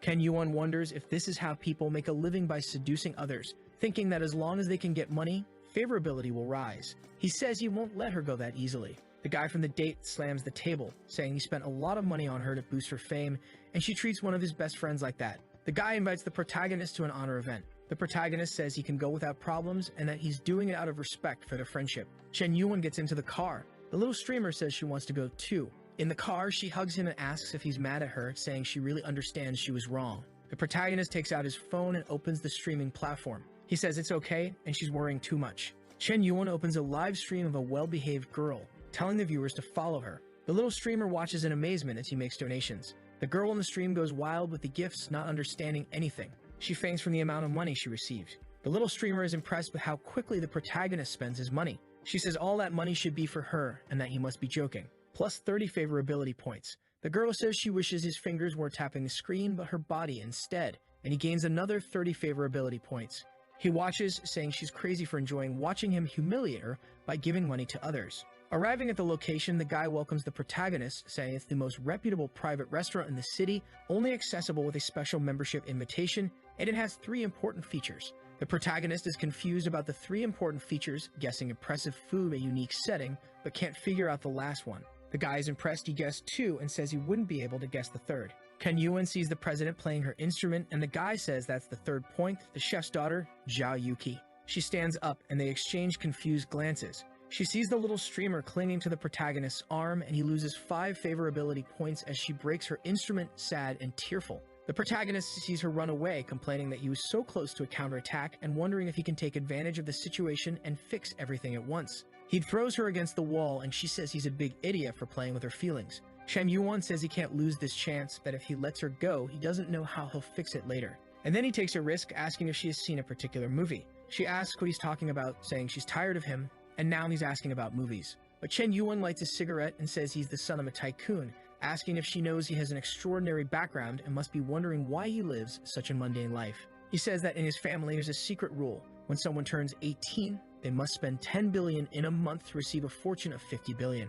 The protagonist explains that his focus is to spend this money, saying he's invested in various projects, activities, donations, and environmental protections, and mentions that this girl was a streamer he donated to because he needed to spend the money. He says this situation was just a small misunderstanding, and that everything he told her is a secret that only she knows, asking her to understand. Ken Yuan says this is a secret he's been carrying for a long time and bids her farewell. Kiki says she's causing more and more trouble for him, and it's so hard to see how he will inherit this fortune. She sees Chen Yuan and hugs him. She says she's not ready to say goodbye to him, and that it was a mistake for her to think that way about him. Hugging him, she thinks he really cares about her because he revealed a family secret. With that, she gains 20 favorability points. On the way back, she apologizes for getting stressed out, saying it wasn't intentional, and that Chen Yuan is her friend too, and that she'll pay his bill. The guy is impressed that in less than 5 minutes, he managed to make up with the president. However, the little streamer is not happy at all, very angry, saying Kiki thinks she's all that, but she's the one who will win Chen Yuan. At the table, she asks what his relationship with the president is. But then the president says the protagonist hasn't revealed his real name yet, and that it's good for her to call him brother from now on since he's probably younger than her. The guy says the president is dominating the interaction. Just staring at her, the little streamer holds herself back. Ken Yuan tells the 2 of them to stop and to eat quickly because he's hungry. The 2 of them glare at each other. The guy says Yuan doesn't care about anything and that he's very mysterious. One's a famous streamer from the Shark platform, a wealth reaper, and the other is a renowned talented woman with aspirations higher than the skies. He says the protagonist has the best of both worlds to choose from for his future. He says Chen Yuan has surpassed the art of seducing women and can be called a succubus for girls. At first he was impressed by his wealth, but now he will follow him as a spiritual idol until he kicks the bucket. At home, Chen Yuan says that restaurant was too expensive and thanks Kiki for paying as an apology. He says he'll check how the strategy is going and that Shutong and Kaksu Lil are still his bootlickers, and sees that the president's favorability is at 91 and the little streamers at 92. The The protagonist sees the high points and wonders if it's good to make an aggressive move. He notices someone behind the president and asks if it's Liang's girlfriend, seeing she has 76 favorability points. He remembers it was 25 when he raced and wonders if his charm has increased these days. Guys rush by saying there's a guy confessing to a girl. A guy wanting to love and be loved. The protagonist says it's getting rare to find genuine love these days. Downstairs, a crowd is watching with a heart made of candles, the cuckold playing guitar and declaring his love, saying he still loves her, that he was always wrong, didn't want to be ignorant to her, and promises never to be violent again. He asks her to think about the past and give him a chance. The most faithful girl in China is staring at him half confused. The protagonist arrives asking what's going on, but the cruelest woman strikes again. She slaps the bouquet of roses and runs away. Liang keeps saying she doesn't need to run since her true love is right there. She arrives and asks if his name is Chen Yuan, saying she finally found him and begs him to add her. The guys go crazy, wondering why she's going to another guy. Liang says she disappointed him. The protagonist talks to him about his frustrated expression and asks if the situation was incomprehensible. Liang asks if he doesn't want to close the coffin lid right away. Chen Yuan says he's always been envious of his good looks and athletic talent, and he always won the hearts of girls, but now that he's lost, he's panicking. He says the mind consumed by the desire for victory made him ignore his girlfriend's feelings. He's the one who pushed her away bit by bit, and now he's on the ground playing the victim. The guy admits he's right and that it's his fault. Several girls are watching, wondering what's going on. They say if he was aggressive, he doesn't deserve dignity, and if he treated her badly, there's nothing to resolve. The girl stares at the protagonist, saying he understands her. With that, her favorability reaches 91. Even though Chen Yuan did nothing. He didn't give money, just looked at the girl a few times, and she already loved him. The president's friend says she needs to find a way to talk to Kiki to warn her that she's not the only one talking to the protagonist. She opens the door desperately, asking if she has any problems and saying that Chen Yuan is cheating on her and that she should stop everything because of it. She leaves a like in the video to help Mamoru make more juicy content for his viewers, activate the cheeky little bell, and I'm out. Do you remember that the last chapter ended when the protagonist humiliated the submissive cuckold? And Jiang was still thinking that our guru understood her very well, 21 favorability points. However, Kiki's friend was there and ran to tell her everything. She arrived at Kiki's room screaming while Kiki was doing her skincare routine, saying she was being cheated on. But Kiki said that was impossible because Chen Yuan was a prince who would never betray her. Her friend was about to say he was downstairs talking about feelings with another girl, but Kiki interrupted her, saying it didn't matter if others confessed to him. However, Xiaofei pointed to the phone and asked what she thought about him spending money on another woman. Once again, Kiki said it was okay. He had already informed her about it, and he had plenty of money. She even patted her friend's head, saying that the most important thing in a relationship is trust, and he was telling her everything. The poor friend was devastated, thinking that her once smart friend was now completely deluded. Meanwhile, Chen Yuan was dying of sleepiness. His friend was angry, asking who gets sleepy in the middle of a mystery game. In front of him were two girls with hearts on their faces, saying he could go back to sleep and that he looked so handsome unconscious, which was a bit dangerous, my friend. His friend told him to understand that it was just because he was handsome that they were there, so he needed to help him get something too. But our protagonist wants to know why she is there too. Obviously, the famous Chu Tong, who is eager to get back at the protagonist. His friend said he was worried about her because he heard she was going to the hospital a lot, and Chen Yuan wondered if he had really gone that far. Remembering the first time he got the legendary rejection, he thinks she might really want to apologize. But it was her fault for acting that way. But is he being too heartless? He is in a dilemma. The girls want to know if he is the famous loose cigarette from the internet, especially since he uses the same name on WhatsApp. He was starting to talk when Chu Tong's ears perked up to listen. Suddenly, a voice in the room said that if he really were that guy, he would let them use his head as a bowling ball. There was a guy in a blue suit who told him to stop comparing himself to that rich guy. Chen Yuan seemed to recognize this guy. The same guy went up to Chu Tong and introduced himself as Lai Yun Tao and asked for her contact. She was a bit embarrassed and shy, clearly. The girl was no good. Chen Yuan remembered that this guy always made his life miserable in high school using his family's connections. But he is willing to let this guy show off, as he doesn't want everyone to know he has money. But looking at Chu Tong, he thinks it's time to test her. He stands next to Lai Yun Tao and introduces him to everyone,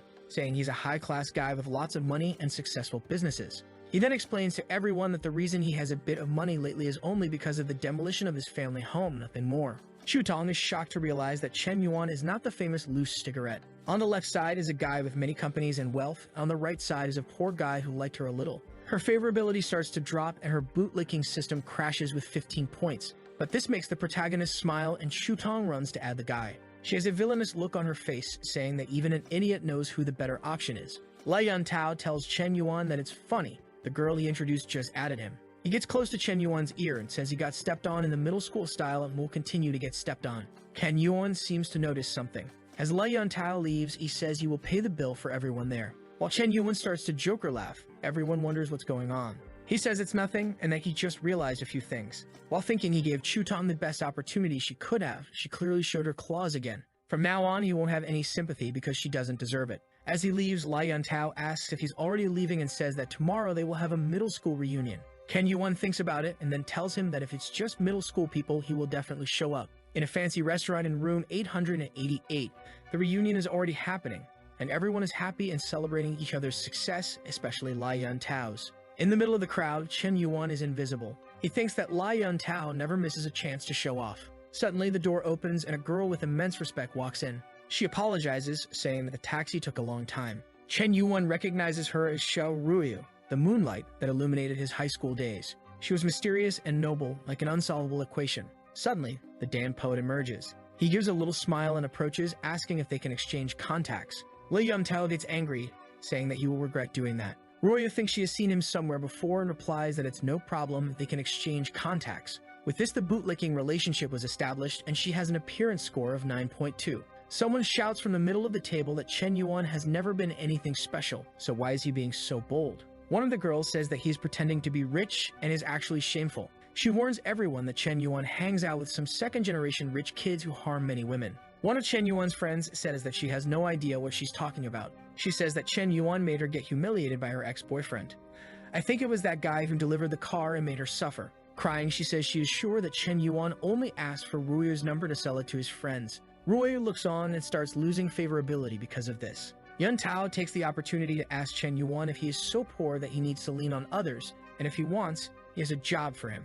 Chen Yuan, seeing the two insulting him at the same time, thinks that they are plotting together. But if they are showing their faces, he will have to step on them. He sends a message to Hao Qian, telling him to come to this restaurant with a Ferrari. A while later, everyone is going downstairs to leave. Yuntao is confident that Chen Yuan and his friend will never show up here again. He asks Ruyu if she wants him to take her home, but she declines. An attendant approaches Yuntao, asking him to move his car, and gets angry. How come he has to move it from the restaurant parking lot? The guy tries to explain that after 9 p.m., the restaurant is reserved for VIPs only. Yuntao wonders who this so-called VIP is. Sitting in his car, he is impressed. In front of him is a Ferrari he has only seen in exhibits, costing over 20 million. Suddenly, he sees Zhang Hoshin getting out of the car and recognizes him. He starts sweating and feels embarrassed because he has heard how important this guy is. But then Chen Yuan greets Hoshin, who smiles. He thanks Hoshin for bringing his car, and Hoshin says it's always good to help the boss. Yuntao is in disbelief, wondering, wait a minute, this car belongs to Chen Yuan?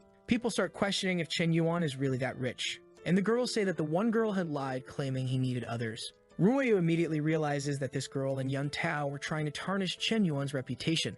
However, despite being humiliated, he didn't bother defending himself against these people. She finds this quite interesting, and her favorability rises by 20 points. Seeing this, the rascal smiles and asks her if he could have the honor of escorting her home. She agrees. The class is now all in love with Chen Yuan, and his friends take the chance to poke fun at Yuntao, who will image photos of a busy avenue, copy, and paste. Inside, Ruyu feels a bit uneasy. Perhaps she was too hasty in getting into this car. Ken Yuan tells her that he has been paying attention. The pendant on her bag is a dichotomon. She is impressed that he recognizes it. It's a character from a Chinese cartoon. He tells her that he loves watching that series and seeing the transformations, and she says she has always liked it too. She glances at him, feeling a bit embarrassed, and smiles. While he thinks she's very cute, perhaps her cold attitude is just a protective measure. Seeing her beautiful face makes it irresistible to want to protect her. The boy didn't last 3 words. He says he is experiencing the feeling of love for the first time in his life, wow, at her house. He makes a gesture representing that anime, saying it was really nice to meet her, and she returns the gesture, thanking him for bringing her home. They stand there like 2 idiots laughing. As he leaves, she says that he is interesting, different from the rich guys. He doesn't try to boss her around and just has fun. She then enters her house and is immediately scolded by her mother, who wants to know if she went on that blind date her mother set up. She must remember that her father's business is at a crucial moment, and they have no choice. However, Ruyu cries, saying she won't marry just to help the company. Her feelings are important. But her mother says it is her duty since everything she eats or wears is paid for by them. And if her father's company goes bankrupt, they will all be ruined. The boy from the Han family may not seem that interesting, but the situation is more important than feelings. Crying, she says she understands, and a tear falls on the little doll. Ken Yuan is just watching the group of millionaires. When the guy with the car mentions he has some crazy news, Chen Yuan gets curious. Then he finds out that Ruyu is going to marry a chubby guy with horrible hair just because of her family's bankruptcy. He starts wondering if he got involved in this whole mess.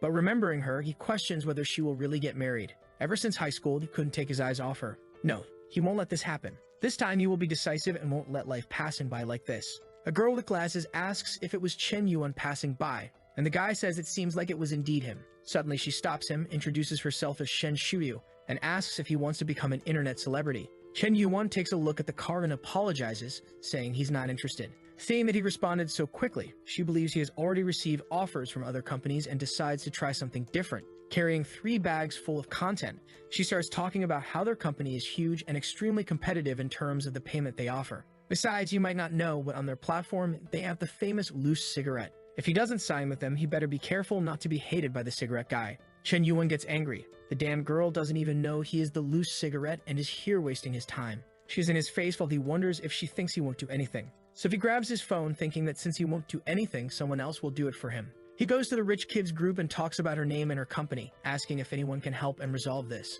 She keeps insisting when her boss calls her, ordering her to return to the company immediately, or she will be out of a job. Confused, she tells her boss she didn't do anything. Meanwhile, Chen Yuan is just angry with his hand group trying to steal Ruoya from him. In the car, the mother says they are just going to meet.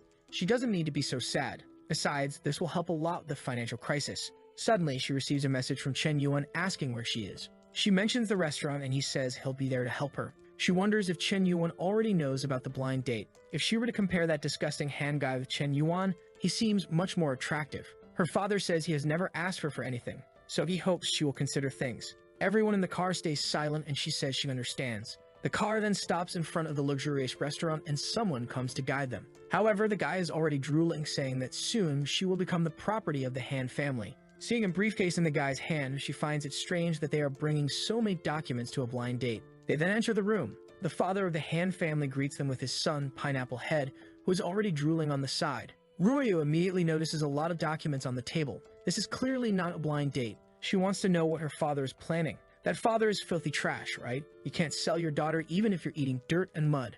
Ruoya knows how influential this group is in the city, and Han Sanchu, Pineapple Head's father, is a very perverse guy. He approaches Ruoya and says she is much prettier in person. She says she doesn't deserve so many compliments while sending a message to Chen Yuan, informing him that she is in room 305. Pineapple Head approaches her, saying he is excited about their relationship and that she doesn't need to worry. Her family's business will be very successful. She pulls her hand away, saying thanks awkwardly. He puts his hand on her back, saying she doesn't need to be polite. Gives her a squeeze, saying they will be family. But she slaps him, asking who said they would become family, and tells him to take his hand off. The worst father ever seen in all stories even argues with her, saying she's being rude. With tears in her eyes, she doesn't have much to say. Her father turns to Han Sanchu and says that his daughter is very young and doesn't know what's best for her, but they can take a look at the contract. A man arrives and begins to explain all the details. They will buy 20% of her father's company for 100 million on the condition that she marries Pineapple Head. However, this money will be invested in stocks they control, and they will only be able to access the 100 million once she gives birth to a child with Pineapple Head. She is shocked and immediately grabs the document, asking if they are seriously talking about having a child in this. She cries, looking at her father, asking if he really brought her there to sell her this way. Her mother tells her to calm down, but she refuses. Crying, she asks why their failure has to affect her life. She declares that she knows Pineapple Head is addicted to alcohol, prostitution, and gambling. She will never marry him. The disgraceful father slaps her across the face, leaving her in disbelief with a red cheek. This story is getting better than Mexican soap opera, folks. Her father yells that he spoiled her too much, and she only thinks of herself. He raised a child, apparently. She is confused by his words, saying she only thinks of herself.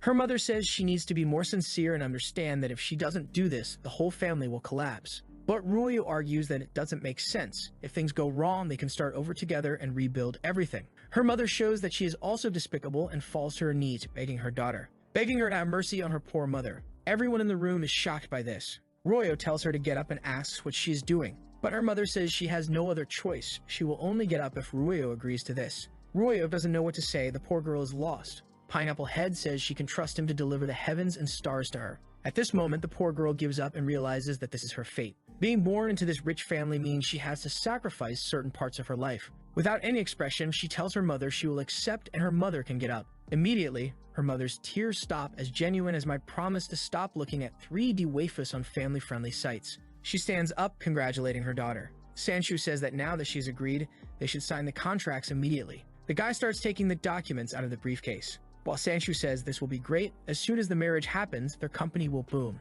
Meanwhile, Pineapple Head is now licking his lips, angry that she initially refused to accept, already imagining the fun he will have with her. Everyone in the room is silent while she doesn't even sit in the chair. But suddenly, Chen Yuan arrives, kicking the door open. The first to notice is Ruyo, and no one in the room can believe it. Chen Yuan says they are very brave and have lost their sense of danger to be doing this. Ruyo is ecstatic to see him. Pineapple Head comes running, asking if he is tired of living. But he immediately gets a slap and falls, breaking everything in the room. Chen Yuan calls him a fool and tells him to disappear. The guard asks if he has any idea who he is messing with and if he knows the status of the families present. Chen Yuan laughs, saying it's a family that sells their daughter and another that buys her. He wants to see who has the courage to touch him. Sanchu tells everyone to be quiet while thinking, how does this kid know they are there and still does this? He realizes this boy is not that simple. He then approaches and asks Chen Yuan which family he is from, to which he replies that he is not qualified to know. Pineapple Head tries to shout, but his father tells him to shut up. Chen Yuan looks at Ruyo and tells her she can relax because he will help her family's difficulties. He goes to the table to look at the contract while her father asks what he is doing. Chen Yuan says her father is suffering from brain failure for selling his daughter at such a low price. He tears up the papers, saying he will buy 60% of their company for 500 million. People can't believe it, 500 million. Sanchu starts sweating, realizing that for someone to spend 500 million like that, their family must be worth at least 10 billion. However, he can't figure out where this kid came from, even though he knows all the families around here. Ruyo's father gets excited about such a large sum of money. Not only can he restore the company, but he can also even expand it. But Chen Yuan says that to provide the 500 million, he has one condition. He points to Ruyo, who wonders if he really wants to buy her for that price. She drops her bag to the floor, feeling desolate, thinking that Chen Yuan is just like all the others in the end. Once again, she cries over her little doll. Then Chen Yuan reveals that his condition is that 60% of the company must be transferred to her name. As soon as she has more than half of the company, he will transfer the 500 million. Now she is radiant, feeling like a bird released from its cage. Double meaning, yes or no. She sees Chen Yuan as a hero, and obviously her favorability starts to rise and rise, instantly reaching 85. A guy arrives with a contract and says all she needs to do is sign it. He gently holds her hand, saying that after she signs this, she will have control over her own life. Immediately, the money is transferred to the accounts of the worst family members in the world, who become emotional. Her father asks Chen Yuan if he really will only ask for this, and Chen Yuan says that's all. However, he warns that from now on he controls the rise or fall of his family, and it's best if her father does nothing more to cause Ruya pain. Then he tells her there is nothing left to be said there, and they should leave. Sanchu suddenly changes his mind, saying he really recognizes Chen Yuan's hard work and tells him not to take what his son did to heart, while imagining that he is some kind of money god for spending 500 million out of nowhere. Seeing this, her father knows it wouldn't be smart to become his adversary. Pineapple Head starts yelling at his father, saying that he was the first to be hit, and now he gets hit a second time for being a fool. As he is being beaten, Chen Yuan walks out the door with Ruyo. Sometime later in the Ferrari, she thanks him for saving her. He says nothing has changed, it's not the first time he has saved her. In a flashback, Ruyo was riding her bike home, worried she wouldn't meet anyone strange. Of course, she met the most honest people in society who wanted to talk to her. One of them even offered an ear cleaning, but from afar, someone was running towards her, and he arrived, headbutting one in the stomach. While holding off the guys, he told her she could run and not look back. She ran while Chen Yuan stayed there, getting beaten. She was so desperate at the time that she didn't remember his face. Later, she returned with the police to the same place, but the boy was already gone.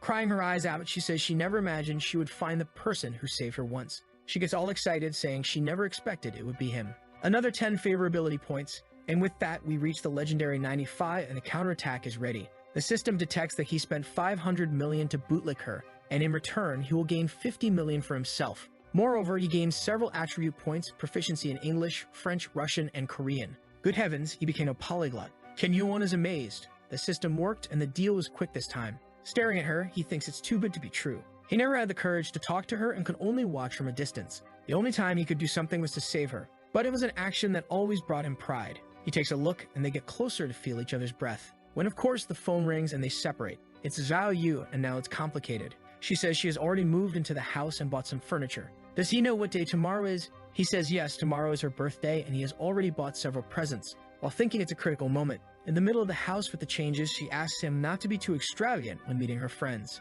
He says it's fine, he will think about what to bring as a gift. While her friend is just wanting to set up the furniture. She never revealed it, but she finds it wonderful to have a house worth 60 million. Crazy in the head, Chen Yuan says his friend is organizing a birthday party and asks if she wants to go. His strategy is that if he leaves things very exposed, No one will doubt him since he isn't hiding anything. However, she tells him not to worry and to go ahead. She has plenty to handle. But she isn't foolish and isn't asking questions she knows won't get answered. He says it's a pity because she would be the most beautiful one there, and she replies that when she has a chance, she will visit. But he's just being polite. He knows that if she really accepts, things will get complicated. Meanwhile, she is confident in her charm, believing she can win even if there are more beautiful women. This one loves competition. Getting out of the car, she thanks Chen Yuan for everything he did today. He tells her that if she feels bad for not being able to accompany him today, she can repay him in another way. She gives him a 500 million kiss on the cheek. However, she warns him that now he is marked by her and belongs to her. Chen Yuan suffers. As he is getting back in the car, thinking about going home to play some games,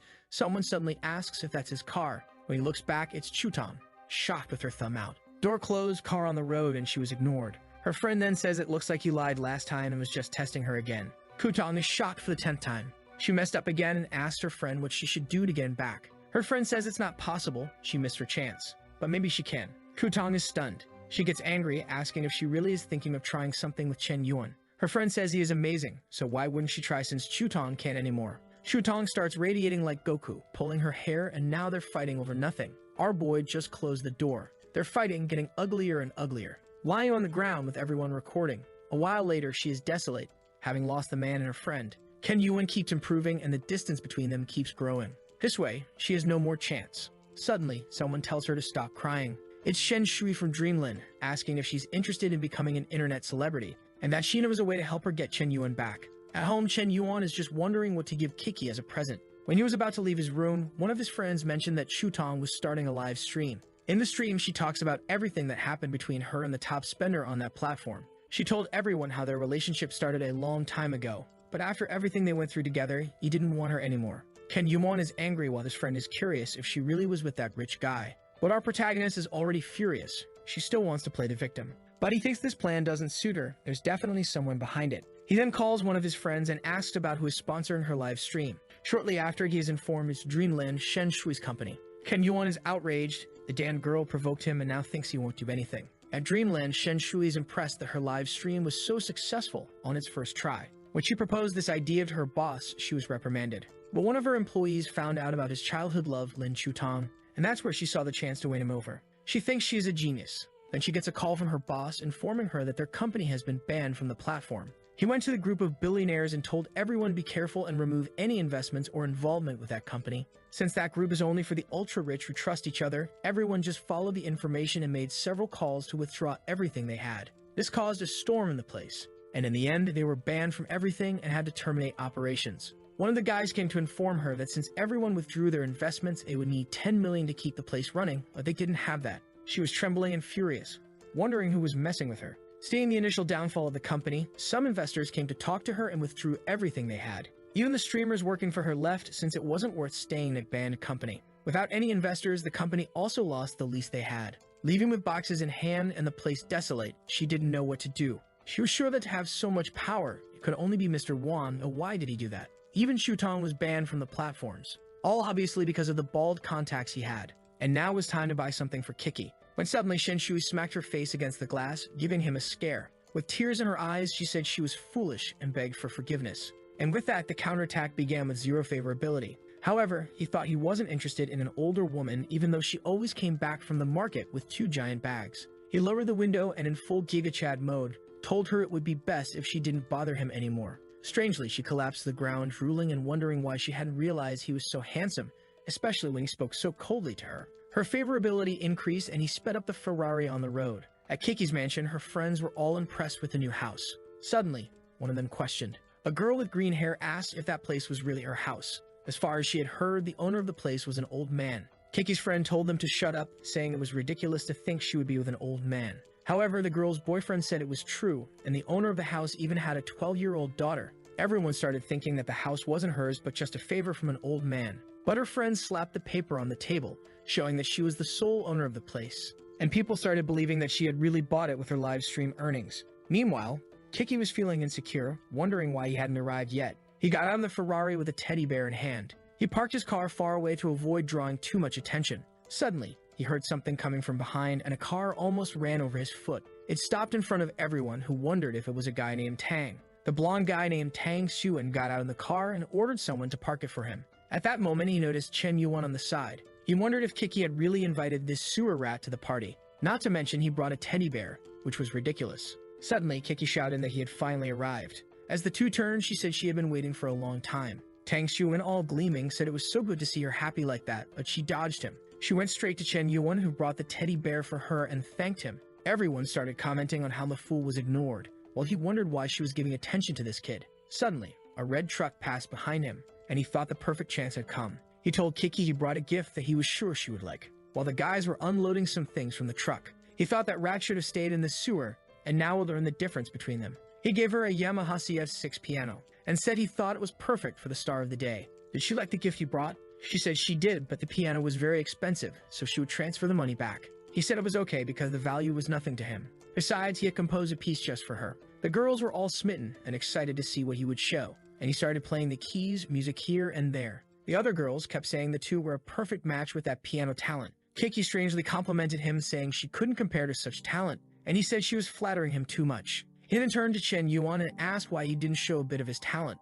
Chen Yuan smiled, realizing the guy wanted to embarrass him, and said he would then show a bit of what he knew. Kiki wondered if Chen Yuan really knew how to play the piano, but obviously he knew nothing. But with 35 enhancement points, any skill can be improved. The system notified that it would take 10 points to learn, and he used them immediately, while thinking he would make that guy look foolish, and asked the system for 50 years of piano experience. He started glowing at the piano, and Xuan noticed his vibe had changed. He started playing, and the guy was stunned. It was the same piece he had just played, but the kid had already memorized it. Chen Yuan was confident, saying the surprise was yet to come. He started accelerating the music even more, without missing a single note. The boy was on fire. People were sweating, wondering if it was normal and if he had 4 hands by any chance. He had to be the new Beethoven in front of them. In their minds to have that talent, Chen Yuan must have undergone brutal training. He was like a machine gun firing at each note. When he finished, smoke even rose from the boy. At the party, everyone was silent. As the legendary loose cigarette, he pulled one from the pack. He placed it on the piano string, which was so hot it lit the cigarette.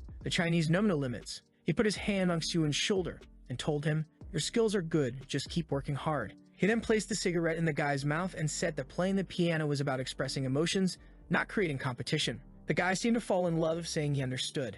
Everyone was impressed, and suddenly Kiki made a mischievous face, saying she had chosen the right person. Sitting on the couch, she thought he was a treasure among men, and her favorability kept rising. It finally reached 95, and now the counterattack was successful, automatically evolving to a level 60 piano maestro, and Kiki was now becoming a loyal follower of the boy. Since he spent 78 million on her, he received 7 million in return. The guy was finally managing to take advantage of this system to get rich. With 25 more enhancement points, he didn't even know where to use them. Suddenly, someone came from behind, saying he was full of incredible surprises. It was Kiki, saying he made her very happy that night. He said that this performance was his second gift, so how would she thank him? A new girl appeared, Kim Bing-soo, known as the Ice Beauty. She wasn't famous for her looks, but for her hostile attitude towards all men. Because of this, everyone speculated she was a lover of women. Besides, she was always close to the president, so they even thought they had a relationship. But the truth is that she was kidnapped in her childhood. Even though the police arrived in time and nothing happened, it created a trauma in her, and since then, she hates men. Kiki asked Chen Yuan who he thought was more beautiful between the two. He told Kiki that of all the women he had met, she was the most beautiful, while thinking he wants to avoid women like being Sui as much as possible because they're all crazy. At that moment, Kiki called her friend over to meet him. She apologized, saying she was stuck in traffic. Kiki quickly introduced Chen Yuan, who asked if he was the guy who had played the piano, and he said yes. But she said she had heard he was the type of guy who had relationships with several girls. Really a man with no morals, even if he had some talent. Chen Yuan wanted to strangle her, but Kiki told him to calm down, saying she had always been like that. But the system doesn't forgive, and another target was found. Kim Bing-soo, 25 years old, 52 kilos, and 9.3 in appearance, with -80 in favorability. And you would gain combat skills if he completed everything. Chen Yuan threw the system on the ground, saying that last time it was the aunt, and now it's another woman he doesn't want to bootlick. The night passed, and it was time for the birthday wishes. She celebrated, they cut the cake, and everyone was happy, until Bing-soo called Kiki for a little chat. Outside, she warned Kiki that it would be good for her to stay away from Chen Yuan, and Kiki asked why. Bing-soo said that Chen Yuan was involved with many girls, and she didn't want to see her friend in a toxic relationship. Besides, she was about to graduate and wanted to pass the president's position to her. Kiki seemed to want that president's position. She remembered that when she arrived, she always competed with Bing-soo, and they argued a lot. But now in the end, Bing Su wanted to pass the president's position to her. Were the rumors about Bing Su true? Was she looking for some fun with a capital L? Embarrassed, Kiki responded that she really didn't deserve the position and it was better to find someone else. But Bing Sui approached and said that love really blinds people because Kiki wasn't acting like the person she knew. Kiki said she was even thinking about leaving the student council to spend more time with Chen Yuan. Bing Su got angry, saying she was losing all ambition and being stupid because of that guy. Her favorability kept dropping while he wondered if he couldn't even eat cake without losing points. The party was about to end, and everyone was leaving. Suddenly, she told Chen Yuan to wait a minute. There was something she wanted to tell him. He was about to leave, thinking she was getting more adorable with more favorability. All she did was invite him to watch a movie tomorrow, and he thought she was inviting him for some Netflix and chill. Suddenly, he heard someone crying in the background. It was Xuan, leaning against his card, devastated and wondering why he had practiced piano his whole life. Chen Yuan felt awkward seeing the guy there, and went to talk to him, surprising him.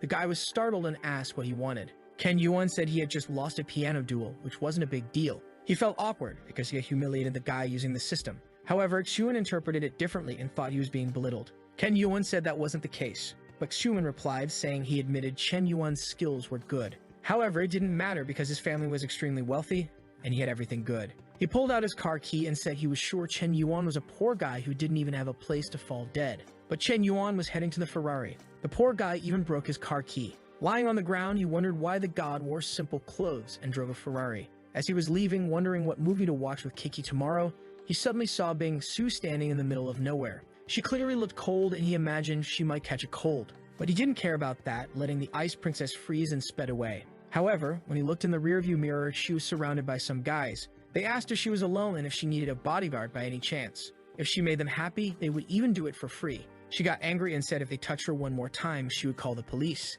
The guys laughed in her face, and said the angrier she got, the more fun it was. However, they stopped laughing when she kicked one in the balls. She turned and ran, leaving the guy in agony. He told his friends to capture her, who was already fleeing. Looking back, she was confident she could outrun them, but there were too many of them. However, suddenly she ran into Chen Yuan, who asked if she was okay. She was curious to see him, but now the guys had already surrounded them both. The guy who had been kicked told his friends to capture her quickly. She thought that men were indeed bastards, and now she was trapped because she bumped into this damned Chen Yuan. But he warned the guys they had 2 minutes to get out of there. The guy with the mohawk asked what would happen if they didn't leave. Sometime later, everyone was lying beaten on the ground. Chen Yuan wiped his hands, saying he had given them advice. He turned to Bing Su and asked if she was okay. But he lost 5 favorability points. The poor guy was in disbelief. He was now at -95 after saving her. She was glaring at him with fiery eyes. He had no idea how this happened. She asked him if he thought he was amazing for acting like that. Did he think such a trick would work on her? She was waiting for a car, some gangsters showed up, and he saved her. Clearly, he had orchestrated everything. Not only did she underestimate his intelligence, but he also underestimated hers. She grabbed him by the collar and said that Kiki was willing to give up the president's position just to be with a guy who deceived everyone just to be with her. She turned and said that trash like him made her even angrier. Chen Yuan was in disbelief that she invented this whole story. What madness is this? He called after her, saying he would explain. But she said she didn't want any explanations and just hoped he wouldn't use such a trick again. Our boy was left there not knowing what to do, and the guys were getting up from the ground. He vented his anger on the guy who was waking up. With that, he left, cursing everyone, in disbelief that such a thing happened, until his phone rang and he wondered who was calling. It was Royo. From her presidential bed, she wanted to know if he was free tomorrow. He wanted to know why, and she said she was free and wanted to watch a movie with him. But now things got complicated for the guy because he had already planned a movie with the president. Before he could respond, she said it was the first time she had invited someone like this, and just hoped he wouldn't reject her, please. So he devised a devious plan. He would have one in the morning and one at night. The next morning, his friend sent him a message wanting to talk to him. When he met his friend, he explained that he had bought tickets to watch with a girl, but got stood up and wanted Chen Yuan to accompany him. Unfortunately, there was a friend he couldn't refuse because when he was poor, this friend was always there. The plan was to watch with a friend at 2 in the afternoon, with Kiki at 5 and with Royo at 8. He knew this wouldn't be an easy day. Suddenly, he looked to the side and was startled by a crazy girl. There was a girl putting on makeup inside his car out of nowhere. She apologized, saying she was distracted with her makeup and accidentally got in without noticing. He said that since she had regained her senses, she could get out. But she said that maybe she had entered by accident but found the right person. In her mind, she wouldn't miss this chance. And she asked for his contact because she felt a connection. But with his phone in hand, he said he didn't have a phone, clearly not wanting to give a chance to the stranger. She said it was fine then, she would get out of the car. As she was leaving, the guy outside recognized her and asked what she was doing there. Chen Yuan and the girl recognized him as Liu Wenji. He's a friend of Chen Yuan, who they were going to the cinema with, and he asked why she was getting out of the car. Did the two of them have something going on? Chen Yuan was worried his friend would get the wrong idea. He got out of the car and tried to explain to his friend. But his friend got angry at the girl and told her he was sure she saw his friend driving a luxury car and threw herself at him. Chen Yuan confirmed that was exactly what happened. They locked the car and left. She was in disbelief that Liu Wenji knew such rich people. While they were watching the movie, a friend asked him why he couldn't get any women. He was so unlucky. Chen Yuan told him not to worry too much about it, and two girls behind them said they were strange for watching a movie together like that. Chen Yuan then told his friend that he should never expose his needs. He explained that the more you chase after women, the worse they will treat you. A real man doesn't spend his money on women, but on himself to impress women. That's what he said, and his friend was impressed, saying he had heard a confession from the gods. He grabbed Chen Yuan's hand and said he really understood how things work now. Chen Yuan told him to be careful. People might think the wrong things, and he explained that to attract more women, he just had to be a bit more handsome, a bit richer, and have a few more girlfriends. That's how it works. His friend was frustrated with these obviously impractical tips. As they left the cinema, his friend thanked him, and Chen Yuan said he had a favor to ask in about 2 hours. The girls behind them left, convinced they were a couple, all part of Chen Yuan's plan to escape and go on a dangerous adventure. In front of the cinema, someone was waiting. It was Kiki, wanting to know where Chen Yuan was. Suddenly, a guy named Wu Banshee appeared, asking if she could give him her contact info. She apologized, saying she was on a date, but the guy insisted, saying her date wouldn't be interrupted by giving her number. Suddenly, someone tapped him on the shoulder. It was Chen Yuan, saying he would show how it's done. He put his hand beside her and asked if they could have a deep conversation somewhere with fewer people. The guy wondered if this kind of harassment would actually work, but she responded affirmatively, and the guy was fuming with disbelief. They were watching an action movie and Kiki kept glancing to the side. She asked if he wasn't interested in the movie since he was always on his phone. He tried to explain that it was some family business that had been troubling him a lot lately. She believed him, imagining that to have so much money, he must have many problems. His life was different. People only see his extraordinary skills but don't see the countless drops of sweat he sheds while practicing every day. He had been training tirelessly since childhood. He should be training for his future now, but here he was being monopolized by her. Okay. Suddenly, she placed her hand on his and he was startled. When he looked over, she was crying. He was embarrassed, wondering why she was so emotional. As they left the cinema walking down the street, she asked if he wanted to recommend something. But just as he was about to answer, he received a call. He had asked his friend to call right after the movie so he could escape. He answered and asked what it was. Changing his expression, he said it was something very serious, and he had to handle it now. His friend was confused, as was Kiki. He then told her his friend had some problems and he had to go help, and she said it was okay. It was fine for today. As he left, she thought he was a very decent man for giving up a woman to help his friends. In the car, the sly Chen Yuan was thinking he was a genius. Now he just had to win the last challenge. He arrived in front of her apartment and informed her he was downstairs, while thinking he would never do this kind of thing again. His life was worse than a battlefield. Someone called him, and the girl appeared casually, asking if he had waited long. Our boy was smitten, saying she looked stunning. She really was a treasure among women and could look good in any style. She asked if he was ready to leave, and he said, "Let's go," while thinking that if things went well, they could take it to the next level. They went to the cinema, then to a restaurant, and the night passed, and they were back home. As he was leaving, she told him to rest well and said she enjoyed the night, but he asked her to wait. Could he come inside to get a glass of water? She seemed very happy to accept. The scene shifted to him taking a shower, while she wondered why she had done such a thing. She thought he just wanted a glass of water, but after he arrived, he said it was too late to leave, and she allowed him to stay. She couldn't believe she accepted that. What would she do if he asked for that? But it wouldn't be impossible. Then she saw something in his pocket. When she took it out, it was the tickets for all the movies he had watched today. Our guy was caught in 4K. He came out of the shower saying he was ready, but was startled when he saw the tickets on the table. She then wanted to know what that meant. Either he was a movie addict or he was dating a lot of women. Why did he want to get involved in her life just to be with other women? Chen Yuan couldn't say anything while she was berating him, saying he just played with her emotions. Minus 20 favorability points as she told him to leave, now down to 75. He was trembling, thinking he had seen this coming. He then told her that he never thought she trusted him so little, and a few movie tickets and everything he did for her went down the drain. Angrily, she said he still had the nerve to make excuses. He called Wanji and told her to talk to him and ask what they did today. Wanji answered, asking why he was calling so late. Royo took the phone and asked him if he went to watch a movie with Chen Yuan today. Wanji said yes, he had invited a girl, but she declined, so they went together. But he snapped to reality with a name he heard and asked how this happened. She half ignored him and angrily hung up the phone, saying it was all settled. Now she was confused, not knowing if he was telling the truth or if his friend was lying to her. She had the number of the girl he said he was going to the cinema with, so she decided to check. When the girl answered, she said yes, the guy had asked her to watch a movie, but she declined until a guy in a Ferrari showed up. Ken Yuan asked if she wanted to check his cards to see what he bought. He turned, saying he was very disappointed. She said there must have been a misunderstanding and asked for forgiveness, but he slammed the door. Outside, he thought he managed to get out of that situation. The guy doesn't lie much. She sent a message on her phone and he said it was okay. He understood and forgave her.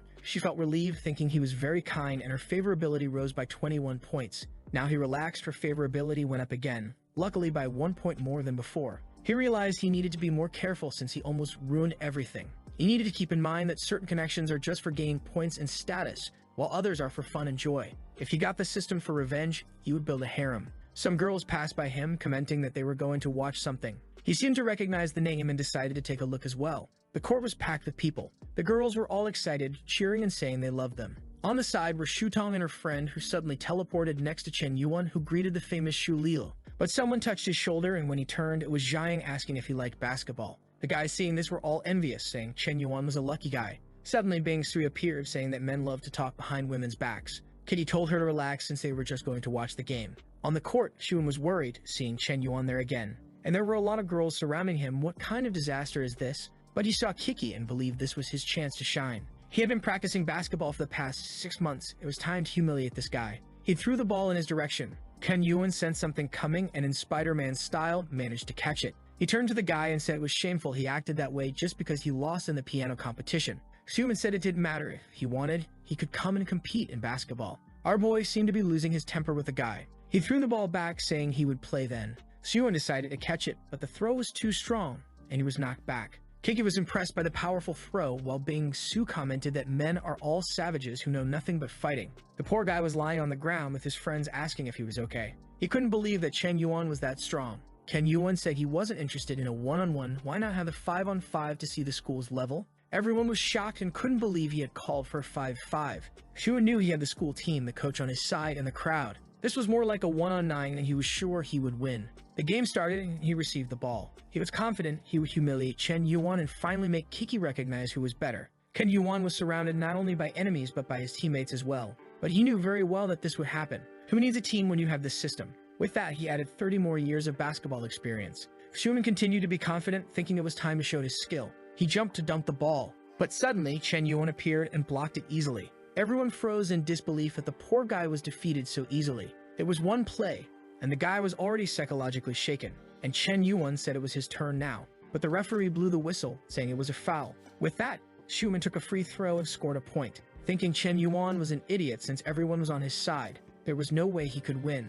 But the school crowd was starting to notice something was wrong. It was shameful to call the referee for something like this, and Chen Yuan was getting angry. Now he was motivated to end this guy. The game resumed and he stole the ball. He went and scored a basket. The poor guys hadn't even moved from their spots. Shuan scolded his team for not being able to block one guy. He even cursed Chen Yuan's team for not stopping him. Once again, they tried to surround him, but he jumped and scored another. The referee and the players didn't understand why he was trying so hard. Clearly, the game was rigged for him to lose. So why didn't he just give up? The referee started to remember what he taught his students about respect, and how, when entering the court, you should always give your all. Seeing Chen Yuan trying so hard left everyone in the basketball community emotional. Ken Yuan advanced once more, not understanding why everyone was standing still. People couldn't figure out what was happening. On the court, it seemed like no one else was moving. From afar, Kiki said he was winning the game and maintaining his virtues. Shuan couldn't understand why no one was following his plans anymore. The score was now 60-2.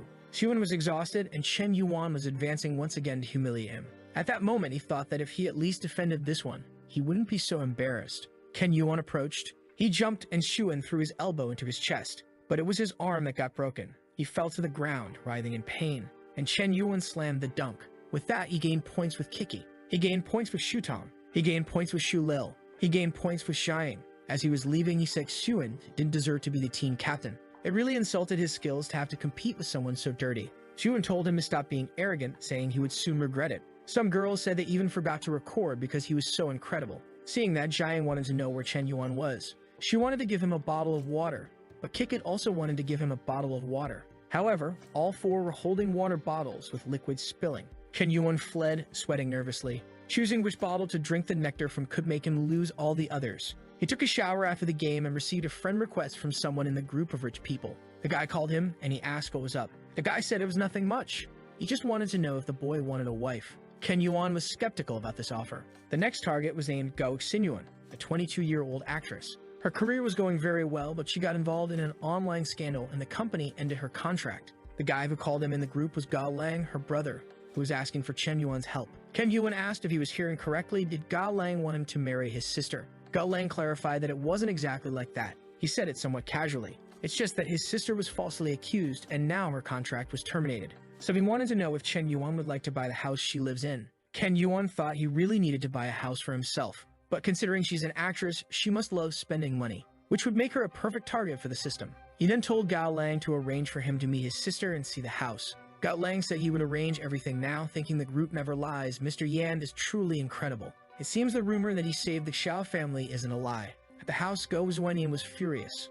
Obviously, and now that her career was going downhill, a bunch of guys were offering to marry her. But she didn't want any of that trash. None of them deserved a beauty like hers. All she wanted was to be a simple actress. Why did everything have to be so difficult? She then received a call. It was her brother telling her not to worry about money anymore. He found the perfect person. She was a bit confused about who it was, and her brother explained that it was a very influential guy that recently appeared. Hearing the name Mr. Yan, she already imagined a rundown fat guy. With that, she berated her brother, saying that when he got home, he would get beaten. Her brother tried to explain that he was an incredible guy and to show him the house as he was arriving soon. She hung up, angry, saying all men were the same, a real disaster. With her hands to the sky, she swore that even if she had to jump off a building, she wouldn't accept a cent from this man.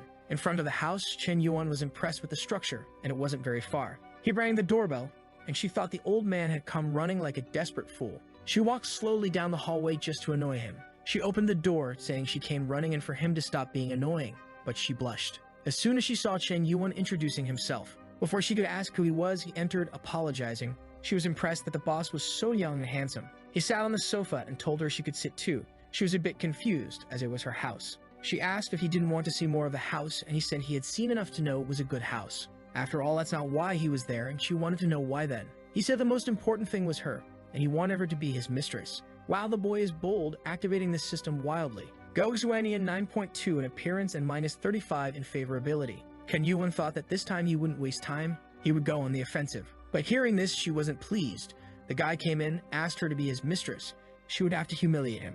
She said he was very direct, but it wasn't impossible if he accepted some conditions. First, a car worth 10 million, an amazing apartment, and he had to invest 2 billion in 2 films where she would be a lead actress. Before she finished, he said that was very little. It seemed simpler than he thought. She was in disbelief. Obviously, the boy would like it. He was eager to spend all the system's money. Returning home, Gao Lang was shocked Chen Yuan's car was still there. Why hadn't he left? He entered the room and asked his sister why the loose cigarette car was still there. Despondent, she said she actually got it as a gift from him. Besides that, he deposited a lot of money into her account. The brother then asked if everything went well with the house sale and if she at least got the 2 million. Showing her phone, she said she got 1 billion. The boy's eyes sparkled, imagining that Chen Yuan really liked his sister. Finally, he could retire and become an uncle who only smoked cigarettes. Gao Zhuanian couldn't forget about Chen Yuan. He handed over the money, said he transferred the car to her name, and left, saying he had other things to do. He only came to help her because he didn't like seeing beautiful women suffer. Wow, what a hero. With that, she couldn't forget the boy. She thought he wasn't so bad after all,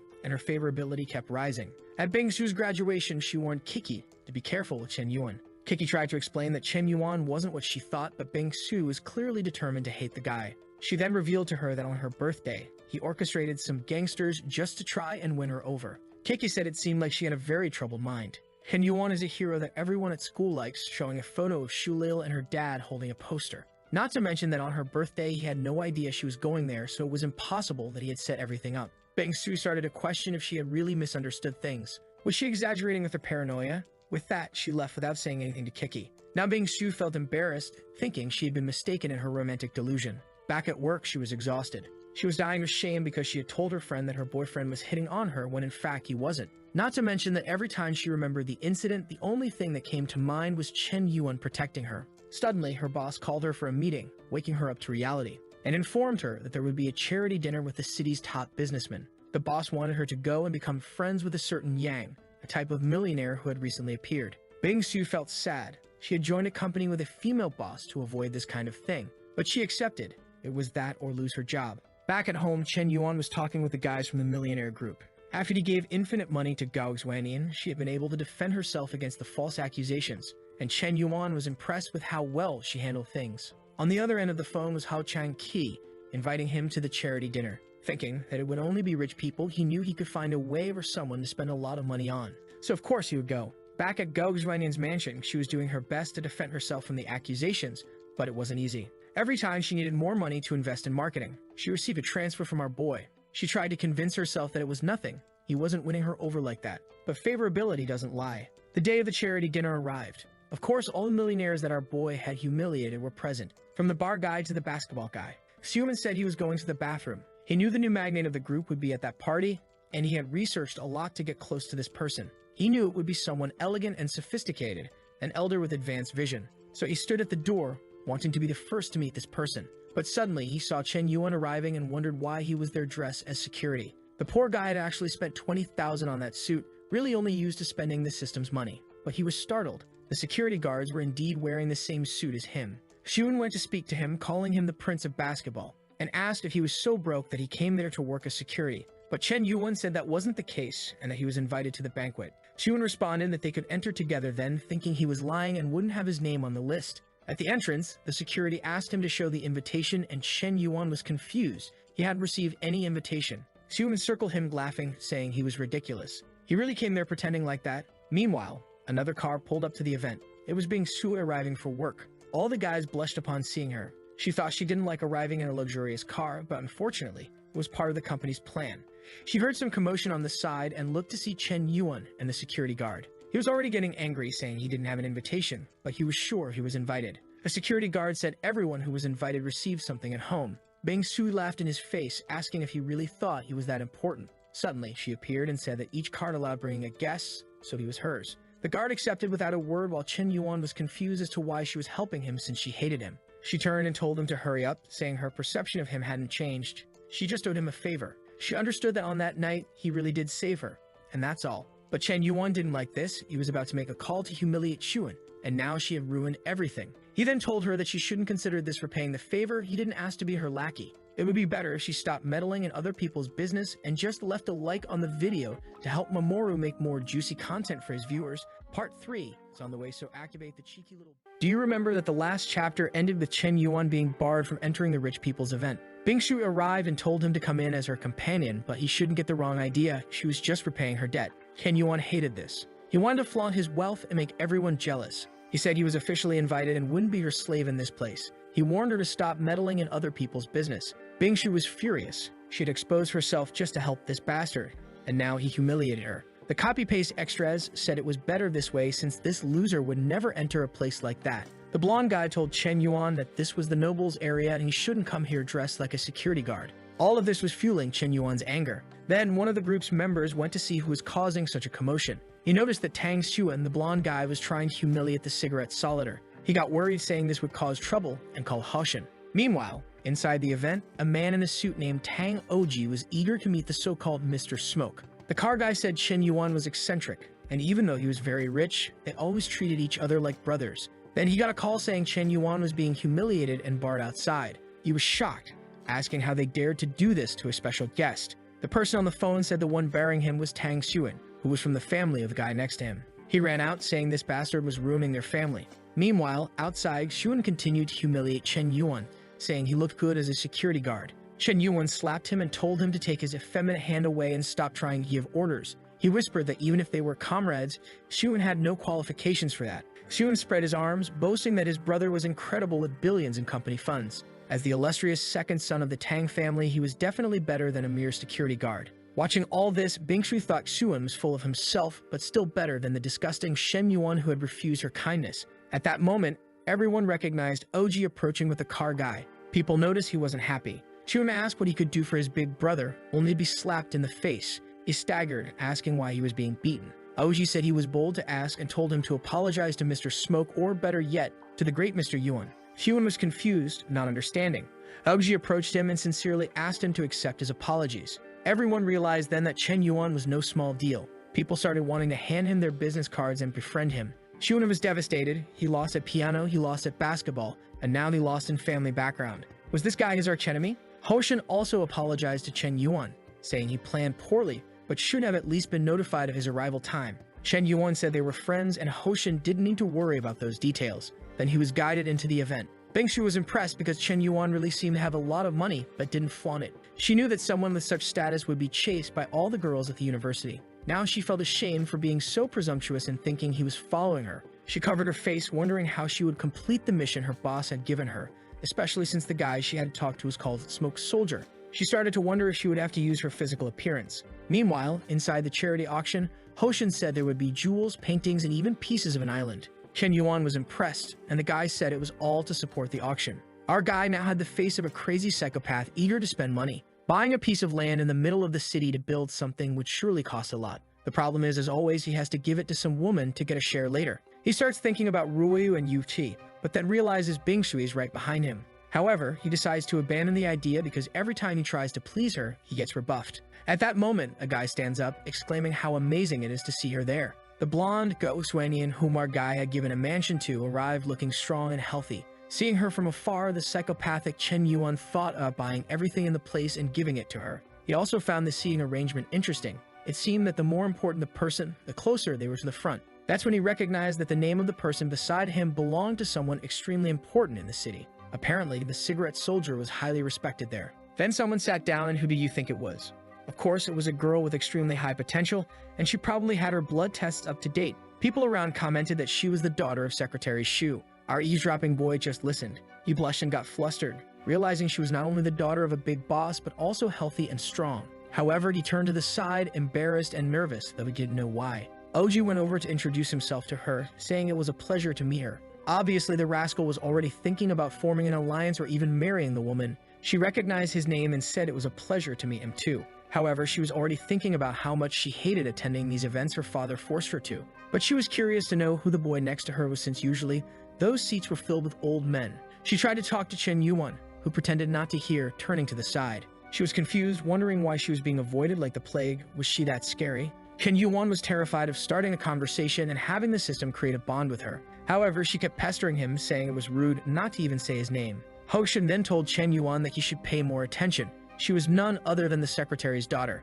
He offered to help if Chen Yuan wanted. Our boy turned around and introduced himself. Immediately, the system started its operation. Chu Yumo, 22 years old, 1.73 meters tall, 54 kilos, 9.1 appearance, and 0 in favorability. The counterattack gives 10% of what he spends, 35 points, and mastery with firearms. But our boy was devastated. This damn system screwed him again. Upon hearing the name, she said she would remember this Chen Yuan. With that, the auction began. The first item was a replica of the Titanic necklace made with diamond and platinum. Someone immediately offered 20 million. The girls were all fretting, saying they needed to receive that from their fathers or they would die. The bids kept increasing to 130, 150 million. Then Chen Yuan raised the paddle and said he would pay 3 billion. People were impressed with his audacity. Chu Yumo thought that he seemed to control his own money. No father would let their son spend that much. The old men were fuming with this type of bidding. The guy had increased the value many times over. The auctioneer asked if anyone would top the cigarette soldier's bid of 105. People were seething with anger,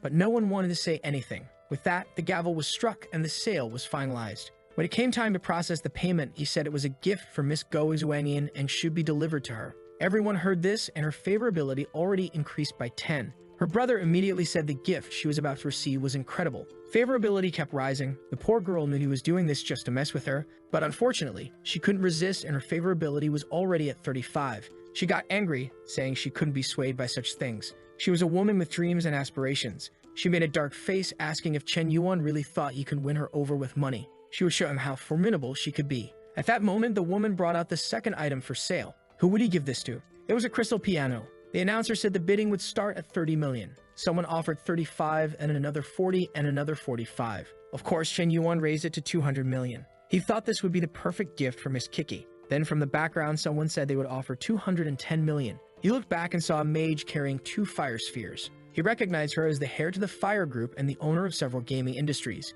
He then raised the bid to 300 million and she increased it to 310. He gave her a hard look and raised it to 500 million. The old men were all crying. Even the auctioneer was angry with this kid. He then asked if anyone would top Mr. Cigarette's offer. The item was sold to him and she was fuming. The guy thanked him for supporting the city's philanthropy so generously. The woman from the Fire Group admitted she was defeated but said buying a piano just to show off without knowing how to play was foolish. Chen Yuan asked why she thought he couldn't play. He stood up and said he would perform on the musical instrument. Of course, the rascal was confident since he had 60 years of mastery. As soon as he started playing, the girls were moved to tears. This time, they really cried from their eyes. They said his music was nectar to their ears. Everyone in the hall was moved, reminiscing about their lives.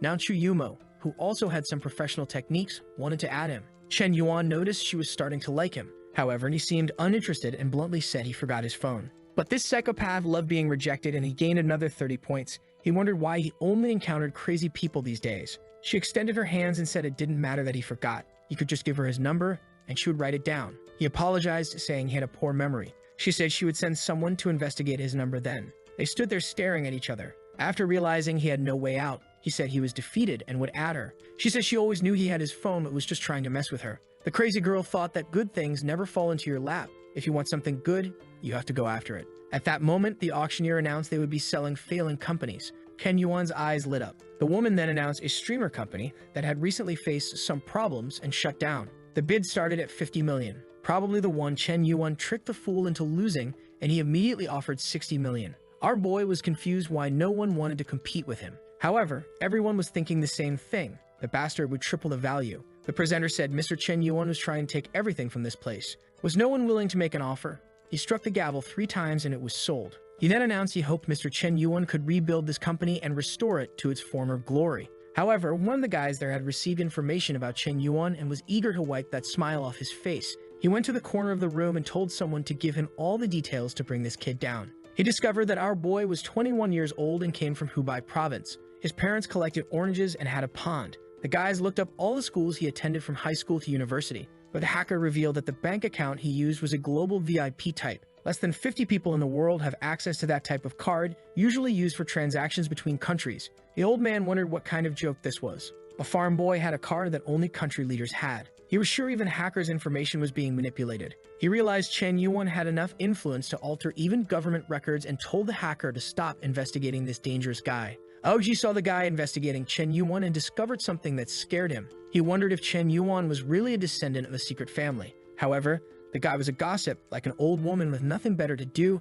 and started spreading the news. Soon, everyone thought Yuan came from the secret Shen family, one of the 4 hidden families throughout China with worldwide influence. The guys were babbling like idiots, saying the world was about to face a storm. Even Hoshin was uneasy, saying only a dynasty could have such finances. Meanwhile, Chen Yuan was walking around, thinking about who spread this rumor since his father was just a fruit seller. But at that moment, our boy was surrounded. My boy, many were around him. Some handed him their room numbers, others invited him to dance. Another said she could even do a backflip and ask if he wanted to see. Our boy was shy, not knowing what to do. While people danced, he was being dragged around. That's when he noticed Gao Zuanian from afar and realized she was his escape from this situation. He told everyone he already had a dance partner waiting for him. He approached Gao Zuanian and asked her for a dance. She was embarrassed, wondering if she should refuse because he might take advantage. However, he gave her the necklace, so it would be rude to make him lose face, and she reluctantly agreed. He pulled her in, saying he wanted to enjoy the moment since he turned down 18 others just to be with her. The rascal used the system to receive a specialization in dance skills.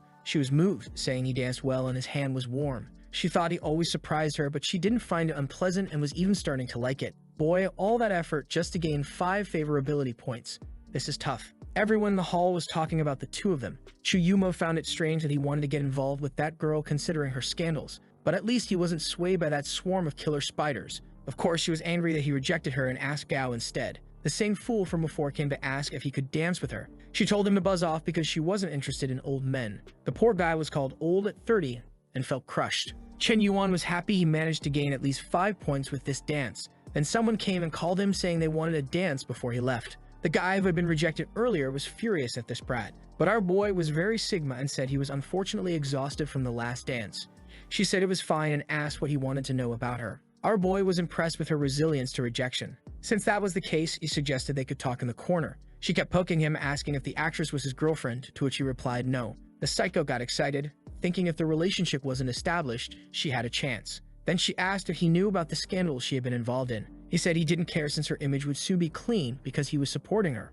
She asked how much money he spent on her. He said that unfortunately, she asked for too little, so he only gave some luxury cars, a mansion, and 2 500 million movies. Chuyumo created a story in her head, thinking Chen Yuan was being deceived. It seemed he grew up isolated to refine his skills, and that's why Gao Zuanian was using him to drain all his money. She then asked Chen Yuan if he didn't think her demands were too high. Uninterested, he said it was natural for a man to spend money on a woman, which is why he transferred the 200 million. She grabbed him by the tie, saying he was being deceived and abused by her, not to mention they hadn't even confirmed their relationship. She calmed herself, saying that in the end, it was his money, but he would pay the price for it. Our boy said he wasn't being made a fool like that. However, Yumo could only think that a lover always makes the worst decisions. Remembering when he was playing the piano and making bids for her, she thought it was unbelievable that such a talented man was still so innocent. The favorability kept rising and reached 45. Chen Yuan knew very well that she thought he was being exploited by Gao Xuanian, but little did she know that in the end, he would be the one winning.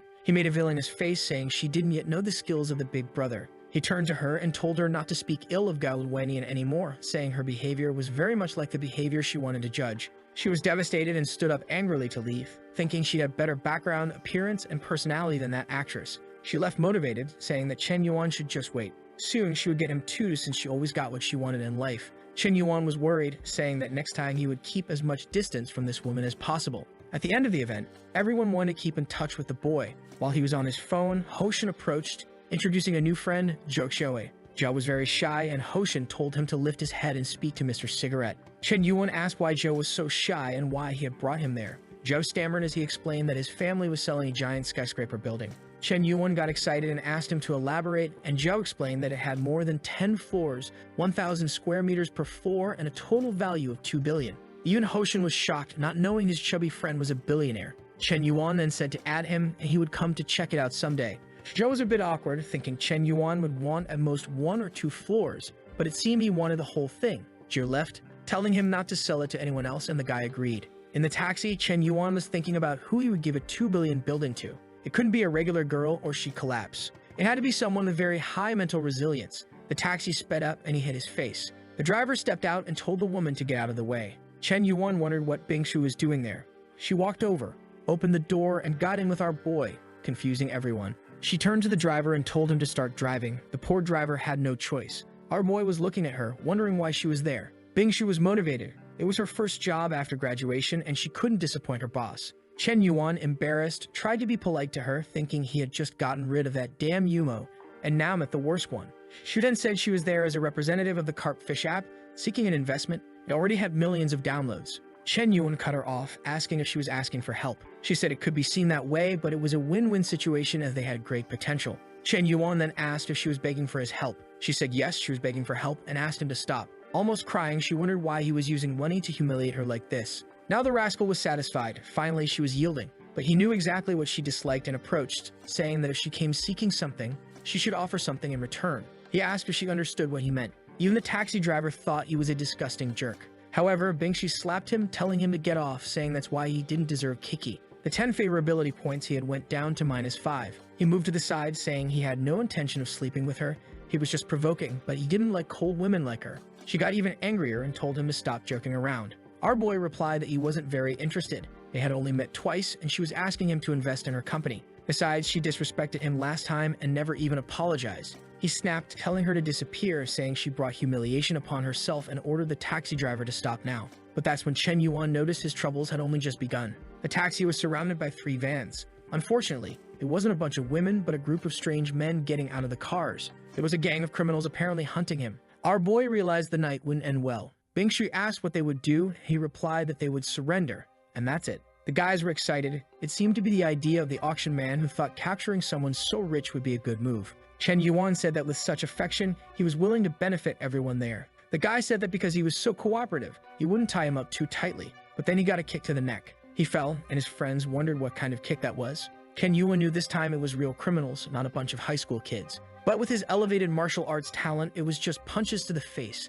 That's when one of them had the idea of using Bingshu as a hostage. But she fought back too, putting one of the guys in a chokehold. The man lost a tooth, wondering what kind of cursed woman she was. Chen Yuan thought he had it under control, but with her involved, things had gotten dangerous. With no other option, he spent all the points he'd been accumulating, 10 in strength and constitution and 20 in agility. Now even his system said he'd be extremely dangerous on a battlefield. Oh my god, the display of millions of punches was horrible, but it hit everyone's face. The leader ordered them to capture Bingshu again, but she kneed him in the groin, saying many men needed to learn their place. But then the guy pulled out an apple peeler. He lunged at her, saying she had to die. Bingshu was scared, thinking her life was over, but someone grabbed the blade with their hand. It was Chen Yuan, who said the habit of threatening women was shameful, dripping to the floor as Bingsu trembled, realizing she almost died. Chen Yuan kicked the guy, calling him disgraceful. Moments later, everyone was lying in red puddles. Bingsu was mumbling incomprehensible things to herself. Then she jumped into Chen Yuan's arms, saying she almost died. That's when our boy realized the iceberg had an adorable side. Now the rascal told her not to worry, that he was there for whatever she needed. Those words he said in the taxi were just a joke. In reality, she was an incredible girl. She asked if that was true and if he really thought that. Chen Yuan said she could trust him. He would even visit the carpfish company she mentioned because he believed in its potential. Now she was thinking that Chen Yuan was the opposite of other guys. He seemed cruel, but he was actually very kind. He acted shameless, but in the end, he was a good guy. And despite coming from such an incredible family, he threw himself into danger to save her. Our boy said it was nothing, just a little scratch. But now, it was too late. He gained a bunch of favorability points, shooting straight to 80. With that, the police arrived and arrested the criminals. Someone beside him remarked that they hadn't seen him for hours and he was already in trouble again. Chen Yuan asked why this person was there. Boy, it was Chu Yumo, who turned out to be an officer from the explosive squad, always carrying 2 spheres ready to blow. Our boy had beaten the guys so badly that some were getting blankets on the asphalt. The officer reported that 1 was dead and 7 were severely injured. It looked like a battlefield. Chu Yumo was thinking that 8 bandits came to take him down, but the boy reversed the game. Now she was excited, saying it would be worth it considering his combat skills. Seeing Bingsu staring at him, she was sure all the women were eyeing him. She got even angrier because every time she wanted to talk to him, she had to compete. She approached and said they both had to go to the station to recount everything that happened. Later, at 3 a.m., an officer approached Bingsu and told her she could go. She asked if Chen Yuan was coming too. The officer explained that unfortunately, no, because Chen Yuan was being interviewed by the captain. Bingxi said if that was the case, she would wait for him, and the officer said she could stay. An officer found it strange because she seemed very eager to wait for the guy. The captain asked to turn off all the cameras for his interview. She wondered if the game was turning against the boy. Sitting in the chair, Chen Yuan wondered what Chu Yumo was planning. Someone opened the door and handed him some food. He ate the noodles, saying he never imagined she would be a police officer. He gained another 5 favorability points, and she said the possibilities were limitless. Our boy wondered why eating noodles increased the favorability. Then he asked why he, the victim of the attack, was being detained. She approached and said it seemed he was eager to escape her, but couldn't forget he took a life today. She grabbed his chin and asked what his relationship with Bingsu was. Embarrassed, he said she came to talk to him about investing in a company. But out of nowhere, the psycho started tearing everything apart. Our boy was beaten up and asked what she was thinking of doing. Respectfully, she pulled out a medical kit. If you thought otherwise, you're lost. Go seek help. She then told him to stop thinking nonsense because she wasn't going to harm him. Seeing his dumbfounded face, she found it ridiculous that he really thought she would take advantage of him, and he said he would never think such a thing. But our boy said she was a very busy woman, so he would take care of it himself. She told him to stay still because he was too clumsy and would end up hurting himself more. Our boy realized he was being crushed, but noticed she was playing a game with him. He remembered well how girls had played this game with him in the past. They seemed to show care and attention at first, but in the end, he was always abandoned, humiliating himself by kissing their feet. Seeing Yumo as a devil, he was sure this was a trap for a Sigma man like him. He then got up and told her to keep her distance because they had only known each other for a day. Yumo asked what he was talking about since she was just bandaging him. He said he wasn't mad, but she needed to understand that he had someone else he liked. He turned poetic, saying life is full of encounters, but unfortunately, her time had passed. If it had been earlier, she might have had a chance. But if he were the type to change his choice all the time, she wouldn't like him either. Obviously, nothing works with this crazy girl who now thinks he loves purely. She went crazy, and our boy ran straight to the taxi. But from above, the madwoman was just observing, thinking no way she would lose this guy to those other cursed women. Meanwhile, Bingxu was sleeping at the police station.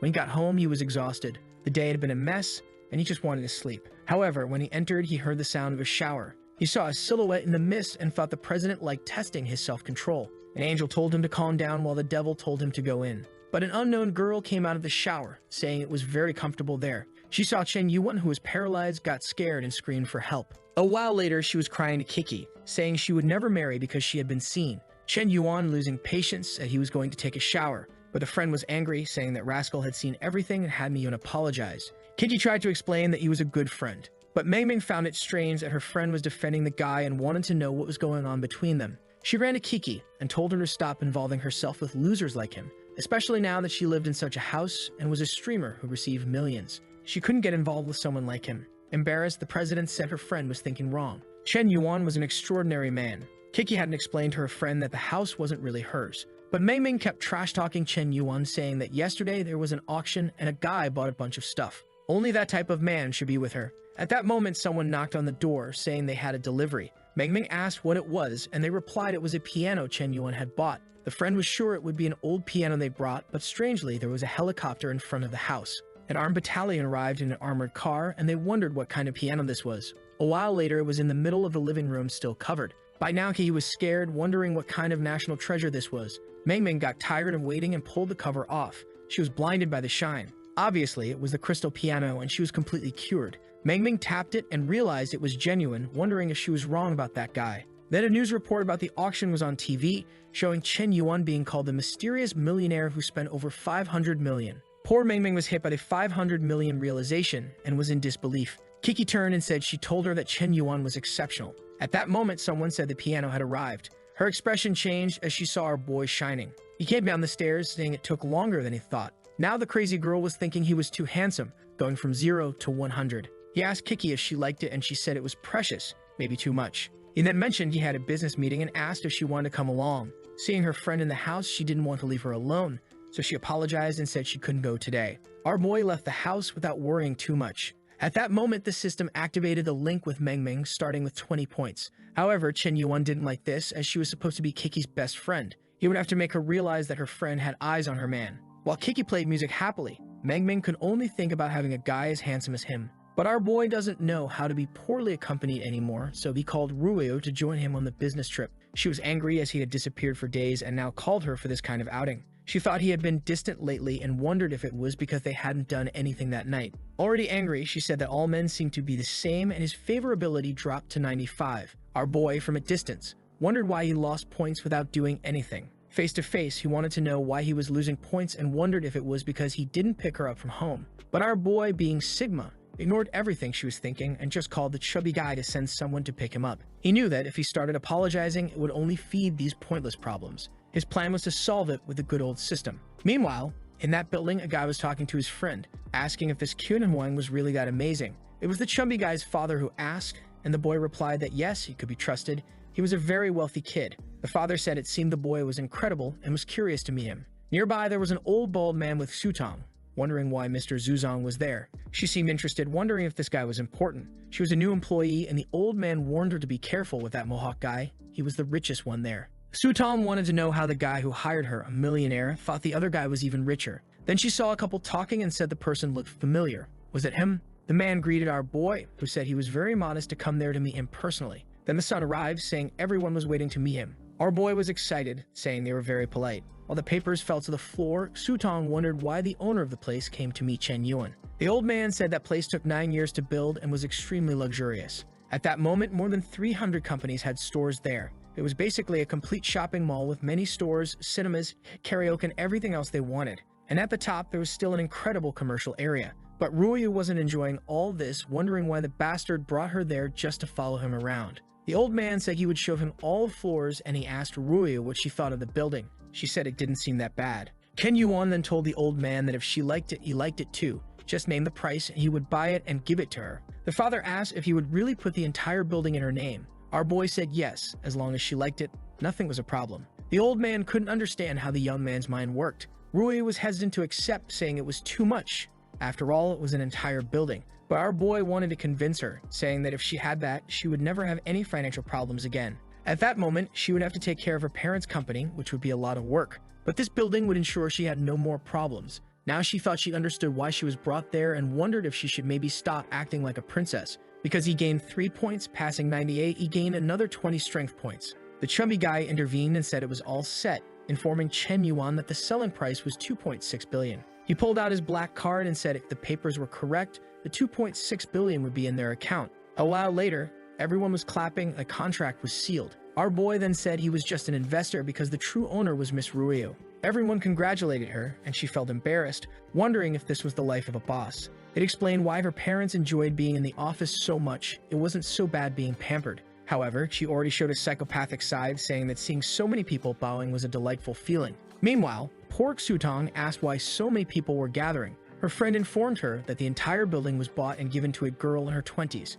Sutong observed from a distance. The friend went to talk to her, but the girl had already disappeared. The poor girl was running off somewhere, saying all this should be hers. No matter the cost or what she had to do, she was determined to get Chen Yuan back. Meanwhile, on the subway, Ryu was impressed and asked where his Ferrari was. He said he loved the everyday life, and it was nice to spend more time with her this way. Ryu then asked if he knew a woman named Gaoxuanian. He got a bit flustered, asking if she meant the actress. Ryu asked if he knew about the rumors regarding her disputes with the guys, and he said no. He didn't care about celebrity life. She responded that she didn't care much about it either. Recently, there was news about a guy who bought a piano to give as a gift, but she didn't even look at it. Our boy was sweating, saying it was interesting to know. She asked what the problem was, and he said he wasn't ready for the subway's heat. After a while, he said goodbye to her, thinking it felt like a prison, but that he wondered if she was testing him. A friend called him, saying Bingshi seemed to have been waiting for him at the dormitory for 6 hours. In front of the dormitory, everyone recognized her as an incredible graduate from that place and wanted to know why she was there for so long.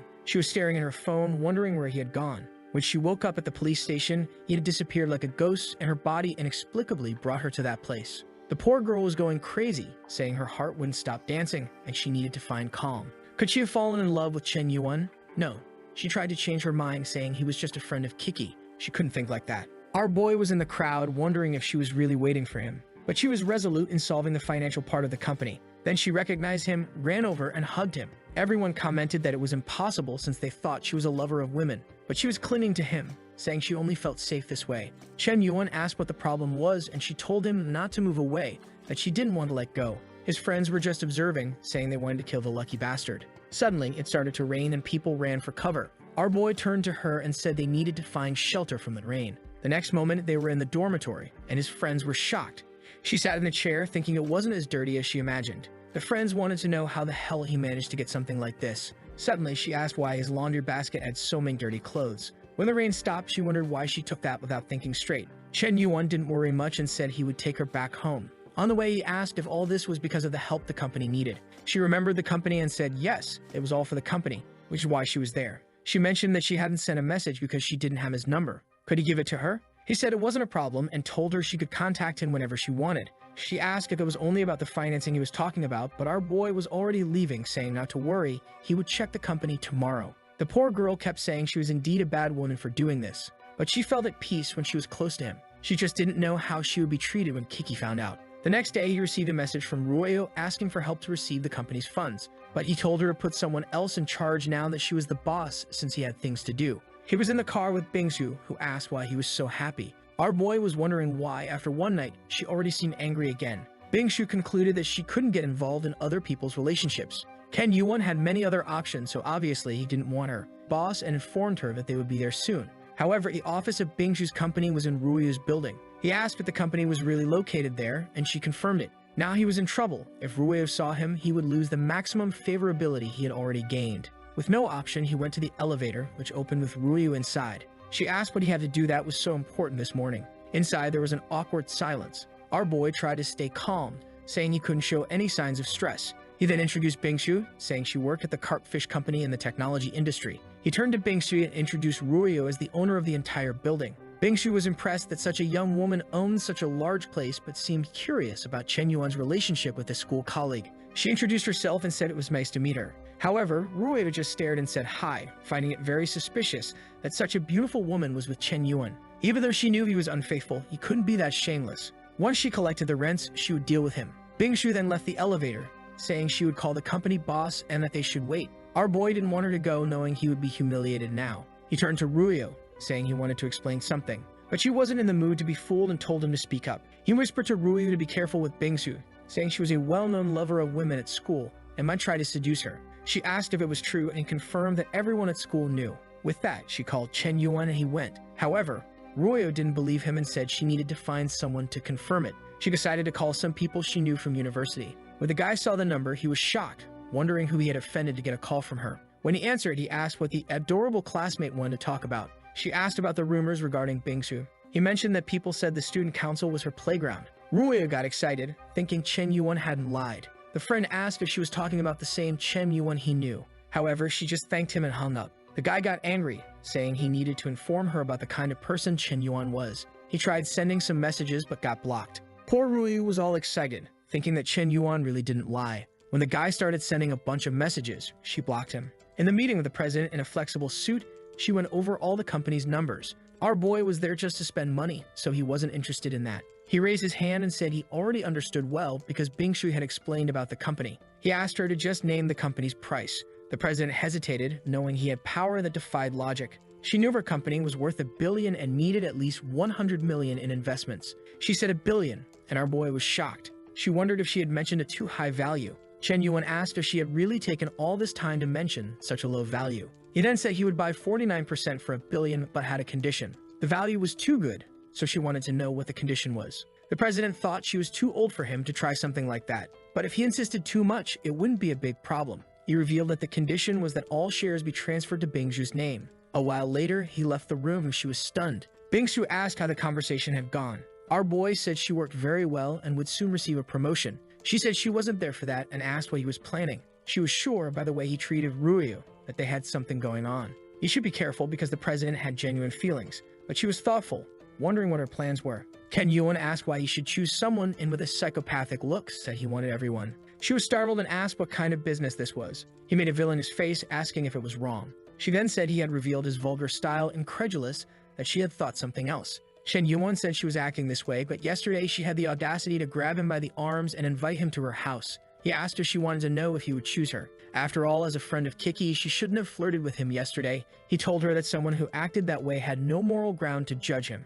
Outside, our boy felt on top of the world. Giving her that moral lesson had been delightful. She wondered if she was really being hypocritical and concluded that after flirting with him yesterday, she couldn't teach him any lesson. Some guys passed by announcing that the president had called for an emergency meeting. Now she was worried about the outcome of the negotiation. In the meeting room, no one had any idea what the president would say, and Bingshu was terrified. The president appeared and announced that the new vice president from that day forward would be Bingshu. She was confused, wondering why she had been promoted. The other employees were angry, especially since she had started working just a week ago. The president said they had no say in the matter, as Bingshu was a skilled, wealthy woman who had contributed significantly to the company. She presented the contract showing that Bingshu owned 49% of the company's shares. With that, no one could question anything. The president thought to herself that Chen Yuan was quite the boss, so young and buying half the company. People commented that they never imagined Bingshu had so much money. The president raised her arm and told everyone to applaud her. Bingshu, emotional, wondered if this was Chen Yuan's doing. She remembered him asking how she was sure he wouldn't choose her. She blushed and felt passionate, thinking this proved that he chose her after all. She gained 5 favorability points, then another 5, reaching 95. Now she was Chen Yuan's bootlicker, and he gained 35 strength points. Since he spent $1 billion on her, he received $100 million back. Our boy was confident, saying that having a spending strategy was the best plan. When he was just throwing everything at Seoul, he neither spent much nor gained much. But now that he planned step by step, he managed to invest much more and came out profitable. At that moment, his phone rang. It was Gao Xuanyan, crying and asking if she was an idiot. He asked what the problem was, and she said the former director had bought a bunch of people to speak ill of her again. The entire industry was cursing her, ruining her public opinion once more. Kim Yuan was shocked. Who was the bastard who had overturned his counterattack? He had spent $200 million, and they managed to reverse the opinion again. He told her to calm down and that he would take care of everything. This guy, known as Lord Tiger or Wang Yehu, was infamous for using his influence in the industry to take advantage of women. But it seemed this significant change in opinion was due to another actress named Fang Jingyuan. Chen Yuan asked if she was that influential, and Hoshin confirmed. She was extremely famous and made many donations, so anything she said was taken to heart by the public. He warned Chen Yuan that to take down a guy like Wang Yehu, they would need unconventional methods. Our boy asked what the plan was, and Hoshin handed him a card of someone who had information that could ruin Wang Yehu's career. All they needed was to find this person. The scene shifted to a busy street where our boy wondered who would work in a place like that. Climbing some floors, he heard someone shouting about receiving payment next month. Approaching, he wondered why this guy was there. It was the pineapple-headed chubby guy cursing a man on the ground, saying they would cut his hand off. The bespectacled man, Sejin, apologized, saying he was about to finish a film and would make a lot of money to pay off his debts. But the pineapple guy said this kid had offended Wang Yehu, the so-called tiger, so it would be impossible for his film to succeed. Sejin insisted that his film had a lot of potential and that this time it would succeed. The chubby guy was about to strike him when someone ordered him to stop. He got punched in the face and fell to the ground again. The kid got up, asking who was brave enough to do that. Chen Yuan asked if he had forgotten him, and immediately the chubby guy started crying. Remembering his father's warning never to provoke this kid, he quickly apologized, saying he would leave if that was the case, and they ran away. Saijin, seeing the chubby guy get scared, was excited to meet this person. Chen Yuan turned to him and said he was there to ask a favor. Sijin adjusted his glasses and said he had something to say too. He fell to the ground, pleading to be adopted as his son because he needed help. After everything was explained, he asked if Chen Yuan really wanted to destroy the Tiger King. Chen Yuan replied that he had no plans to be anyone's sugar daddy, but yes, he wanted to destroy Wang Hu. Saijin thought that with Chen Yuan's potential, it might be possible. He then revealed that he did know something that could ruin Wang Hu. Our boy asked for the price. Saijin said the price was to be his sugar daddy and invest in his films. Chen Yuan was moved by the guy's determination to pursue an artistic career. He then revealed that he was starting a film agency with Gao Wannian and that Saijin could join. If he needed money, he could just ask. Saijin agreed, saying the deal was set, and now they were loyal comrades. He handed over a USB drive, saying it contained his secret weapon. Not only Wang Hu, but the entire entertainment industry would be shaken. Chen Yuan asked what kind of video it was, and Saijin said things would become crystal clear when he saw it. The video showed Wang Hu, the popular actress. Our boy said that with such information, they could really threaten both of them. Saijin warned that it would be terrifying, but Chen Yuan assured him that with his support, nothing would go wrong. Meanwhile, at Gao Wannian's house, she was furious because people hadn't stopped cursing her for 3 days. At this rate, she was beginning to consider leaving the entertainment industry. She then received a call from Chen Yuan and wondered why he wanted to talk to her. When she answered, he asked if she was alone. She said yes, and he said he would come over then. She felt embarrassed, wondering why he wanted to know if she was alone to visit her. She was protecting her body, nose bleeding, thinking he had lost control. 10 minutes later, he was already at the door. She thought he was too desperate and anxious like any other man. But when she opened the door, there was a chubby guy next to him, and she wondered who he was. She told Chen Yuan that he was crazy for thinking something like that. He ignored her comments and introduced Yang Zijin as a great and talented director. Now she felt embarrassed, realizing he wasn't there for anything inappropriate but to help. A while later, her mind was blown when she saw the video. Chen Yuan said that with it, they would change public opinion. Zijin was talking about starting film production, and Chen Yuan was eager to get to 95 favorability points, having already spent 2 billion on her. The video of the interactions between the actress and the director was published online, and the press tore her apart. She was furious, wondering who had gotten that damn video. The police set up a plan and caught the director red-handed with another woman, leading to his arrest. As soon as he saw the handcuffs, he knew it was all over. Taking advantage of the shift in public opinion, Gao Wannian held a press conference with the company, announcing that in partnership with director Saijin, she would launch her own film company. They received 2 billion from investors to create a masterpiece. All the journalists were impressed by the amount, while our boy was just smiling. He felt like the boss behind the scenes, which wasn't a bad thing for him. However, the guy blocked by Rui wasn't going to leave Chen Yuan in peace. He called President Kiki, saying he had something to tell her about Chen Yuan. Soon after, she was angrily questioning him, even though her traitor's friend suggested she calm down a bit. Kiki said that all these accusations about him having so many women might not be true. However, Kiki also found it strange that lately he hadn't been speaking to her, and she was feeling a bit impatient. May have understood that someone like him would attract many women, but he seemed like a man of absolute devotion. Then she saw Bingsu standing nearby, wondering whether to accept his proposal. When she saw the president, she wondered how she knew she'd be there. The president asked why Bingsu, a graduate, was there and why she hadn't informed her about her visit. Bingsu revealed that she was there to talk to Chen Yuan, but it was strictly business. However, Kiki knew very well that Bingsu used to hate him. So why did it seem like she was now willing to collaborate? A car stopped in front of the dormitory, and everyone wondered who had arrived in that Porsche. Rueyo got out of the car and the drama was brewing. Even the girls competing for Chen Yuan were impressed by her. Rueyo asked if anyone there knew a boy named Chen Yuan who lived in those dormitories. Kiki wondered what she wanted with Chen Yuan. Rueyo noticed this and asked Kiki what her relationship with Chen Yuan was. The tension between them rose and Meng tried to calm them down. Later, the 4 of them gathered in a restaurant. Rueyo decided to break the ice, asking Kiki if she liked Chen Yuan. Kiki replied that Chen Yuan liked her too, so it didn't matter. Rueyo told her to stop being delusional. Chen Yuan had been following her for 5 years and even got beaten up for her in high school, so obviously he liked her more. Meng, who once wanted to steal Chen Yuan, now defended the president, saying that Chen Yuan had given her a mansion and an extremely expensive piano. Remembering the news about the piano, Rueyo wondered if Chen Yuan was really involved with 2 women, but she got angry, saying she couldn't lose to these women. She revealed that Chen Yuan had bought an entire building for her, valued at 2.6 billion. This made the president think deeply. Was everything Chen Yuan had told her a lie? Bingsu then spoke up, saying she also received 1 billion in shares from Chen Yuan. The 4 of them were left speechless. Kiki said she would call them right now to sort this out, but she then mentioned that he never actually confirmed they were in a relationship. Whenever someone asked, he said they were close friends. Rueyo said it was the same with her. Meng said they needed to confirm if he was using this as a strategy to be with multiple women. Rueyo stood up, saying she would resolve this now. However, Meng said someone like him deserved 1,000 deaths. They needed to come up with a plan to bring him down. They discussed how Chen Yuan loved spending money to keep him around, so it was time for them to take revenge. Meng proposed the perfect plan: force him to spend money until he went bankrupt. That way he wouldn't have a cent left to deceive another woman. The four of them were motivated, saying that Chen Yuan deserved a like on this video to help. If you remember, the last chapter ended just as the four girls gathered and came up with a plan. The idea was to spend all of Chen Yuan money so that he would no longer have any to spend on other women. Kiki felt a bit uneasy, saying that maybe this was too manipulative, but her friend insisted that he deserved it. She grabbed the phone from Kiki's hand and said she would send the message. At that moment, the message reached Chen Yuan, where she expressed her desire to start her own streaming platform. He was a bit curious, realizing that she was essentially asking for money. However, our boy knew the president and suspected that she was either being influenced or had a grand plan. He had just bought that failing platform, so he told her that their thoughts aligned and he would help.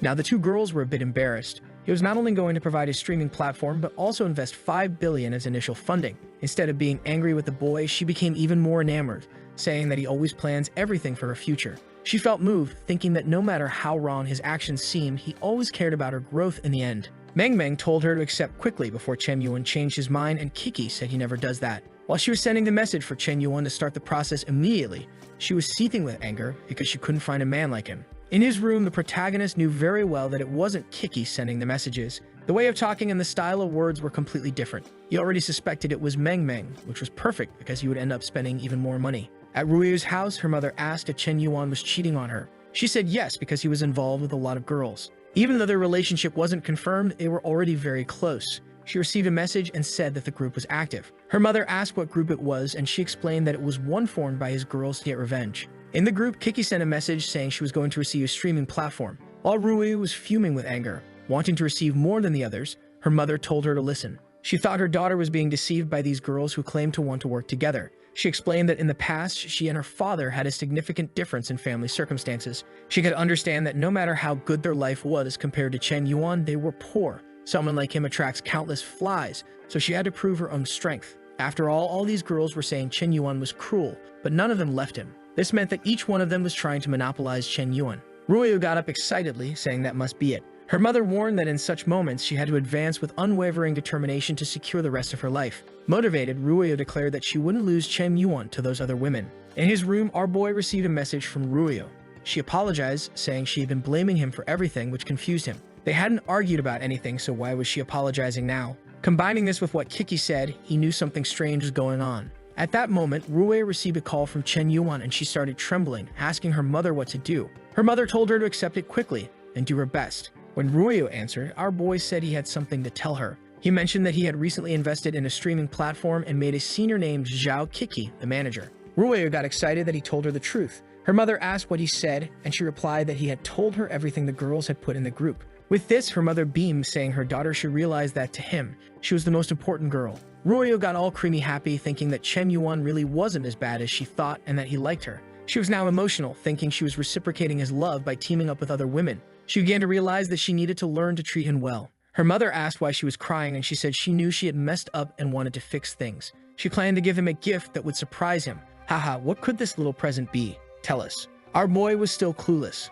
The next day, a guy was already delivering the platform's papers for Kiki to sign. With that, she became the owner of the streaming platform called Big Cat. Seeing how much they owed, she understood why Chen Yuan sent $5 billion. However, she was a bit conflicted, thinking that no matter how much he considered her, he didn't have a good personality. But her mood changed instantly when she realized he transferred $2 billion without hesitation. So she felt she had to show gratitude. This girl is bipolar. At a car show, she wanted to buy a car for the boy and wondered which one he would like. She remembered he had a Ferrari and thought about getting him another one. But just then, she saw Ruiyu there. They noticed each other, and the president asked if she was there to buy a car. Ruiyu replied that her father's birthday was coming up and asked Kiki if she wasn't there to buy something for Chen Yuan. But obviously, she already disliked the president's presence. Trembling, she responded that she would never buy a car for that bastard and was there for her father as well. With that, they got excited, saying it was a huge coincidence until someone came and called both of them. It was Bingshu, and they asked why she was there. She said that her father's birthday was coming up and she was going to buy a car. With that, all three were sweating, saying it was an incredible coincidence. However, now Ruiyu was sure that this revenge plan against Chen Yuan was all a lie. The problem for her was that Zhao Kiki had $2 billion, and she didn't have that much money on hand. She would have to call in some foreign help. She called her mother and told her everything, who said not to worry. She immediately told the guy at home to transfer the money to Ruiyu. The guy explained that the funds were being saved for the younger boy's wedding. However, the mother sent to her leave immediately since the priority at the moment was keeping Chen Yuan with Ruiyu. With that, she received $60 million from the family. She was already emotional, realizing that now her family was valuing her. If that's the case, she would win against Zhao Kiki. Elsewhere at the fair, Hoshin was talking to our boy, saying he would take him to the VIP area, where there were a lot of expensive things that were not cars. Our boy was drooling, saying that this fair was amazing. However, that's when he wondered why the two were together. Ruoyu and Zhao Kiki were talking right in front of him. Even Bingshu came to bring water. At that moment, he wondered if they were forming some kind of alliance. Bingshu felt something and turned around, but there was only Hoshin, and she found it strange. Our boy had hidden behind him. He knew that things would go wrong one day or another, just didn't expect it to be so soon. And now he was sure they all knew what he was doing. The good part was that none of them had left him. However, he made an evil face saying that they had favorability above 95, so it was a chance to change things. Acting very masculine, he told Hoshin that he was interested in the most expensive cars in that place. At that moment, he replied not to worry because they had brought everything he could want: a Pagani Zonda, a Lamborghini Arconian, and a Bugatti Veyron. Instantly, our boy said he wanted all three and asked for the price. Hoshin felt a bit embarrassed, asking why he wanted all of them. His plan was to use these three cars to test the strength of this supposed alliance. Hoshin felt uneasy, saying that selling all three was a bit difficult. Chen Yuan said that money was not a problem, but the guy explained that they had been reserved by someone else. Our boy asked by whom, and he said to take a look. The eldest son of the richest family, Mr. Lin, had reserved those two cars last year to give to his sister. Chen Yuan knew how powerful that family was, and Hoshin said there were many others to look at. With that, this guy went to Ruoyu and approached her. He introduced himself as Lin and asked if he could get her contact information, saying that she reminded him of a friend he lost, which was a great regret. However, at that moment, she noticed Chen Yuan on the side, but seeing his angry face, she wondered why he was like that. She had no intention of giving her number to this guy, so why was he acting this way? She got angry because he played with her and then looked at her like that, and because of that, she gave the guy her number. Instantly, she looked to the side and Chen Yuan had disappeared. She wasn't sure if what she did was right or wrong, but she felt bad. Walking around the event, Hoshin asked if he knew the girl. He said he knew her a long time ago, but didn't know her anymore. He told Hoshin that he would pay much more for those cars than Mr. Lin and asked if $1 billion was enough. Smiling, he said he didn't expect this to interfere with Hoshin's business. At that moment, Hoshin smiled, saying the guy was an idiot. When talking about $1 billion, anything could be done.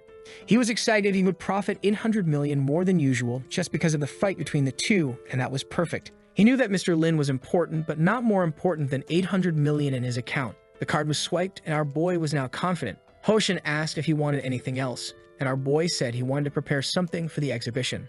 At the event, Rui was still looking for our boy. Suddenly, some guys came and placed a piano in the middle of the event. Everyone was confused because this sort of thing wasn't common. Then, out of nowhere, Chen Yuan started playing, and she wondered what song it was since she had never heard it before. The sound was melancholic, and she began to cry. People at the event were all emotional, saying that it felt like seeing a distant person. Kiki remarked that Chen Yuan didn't seem very happy, and Bingshu asked if it was because of what Ruoyu did. Ruoyu herself began to realize that his music conveyed a sense of disappointment. Chen Yuan finished playing and stood up, saying that when you love people, you let them do what they want, even if it means getting hurt yourself. He walked away, saying that Ruoyu was now free. She started crying, saying she was wrong, and begged him not to leave her. She tried to run after him desperately, but Hoshin told her to wait. He asked if she was Ruoyu, and she confirmed. With that, he handed her a document saying that she had received a Lamborghini Enconium from Chen Yuan. She stood there trembling, not understanding what was happening. Hoshin explained that Chen Yuan had bought the car for her without much thought. Apparently, he had deep feelings and was very generous.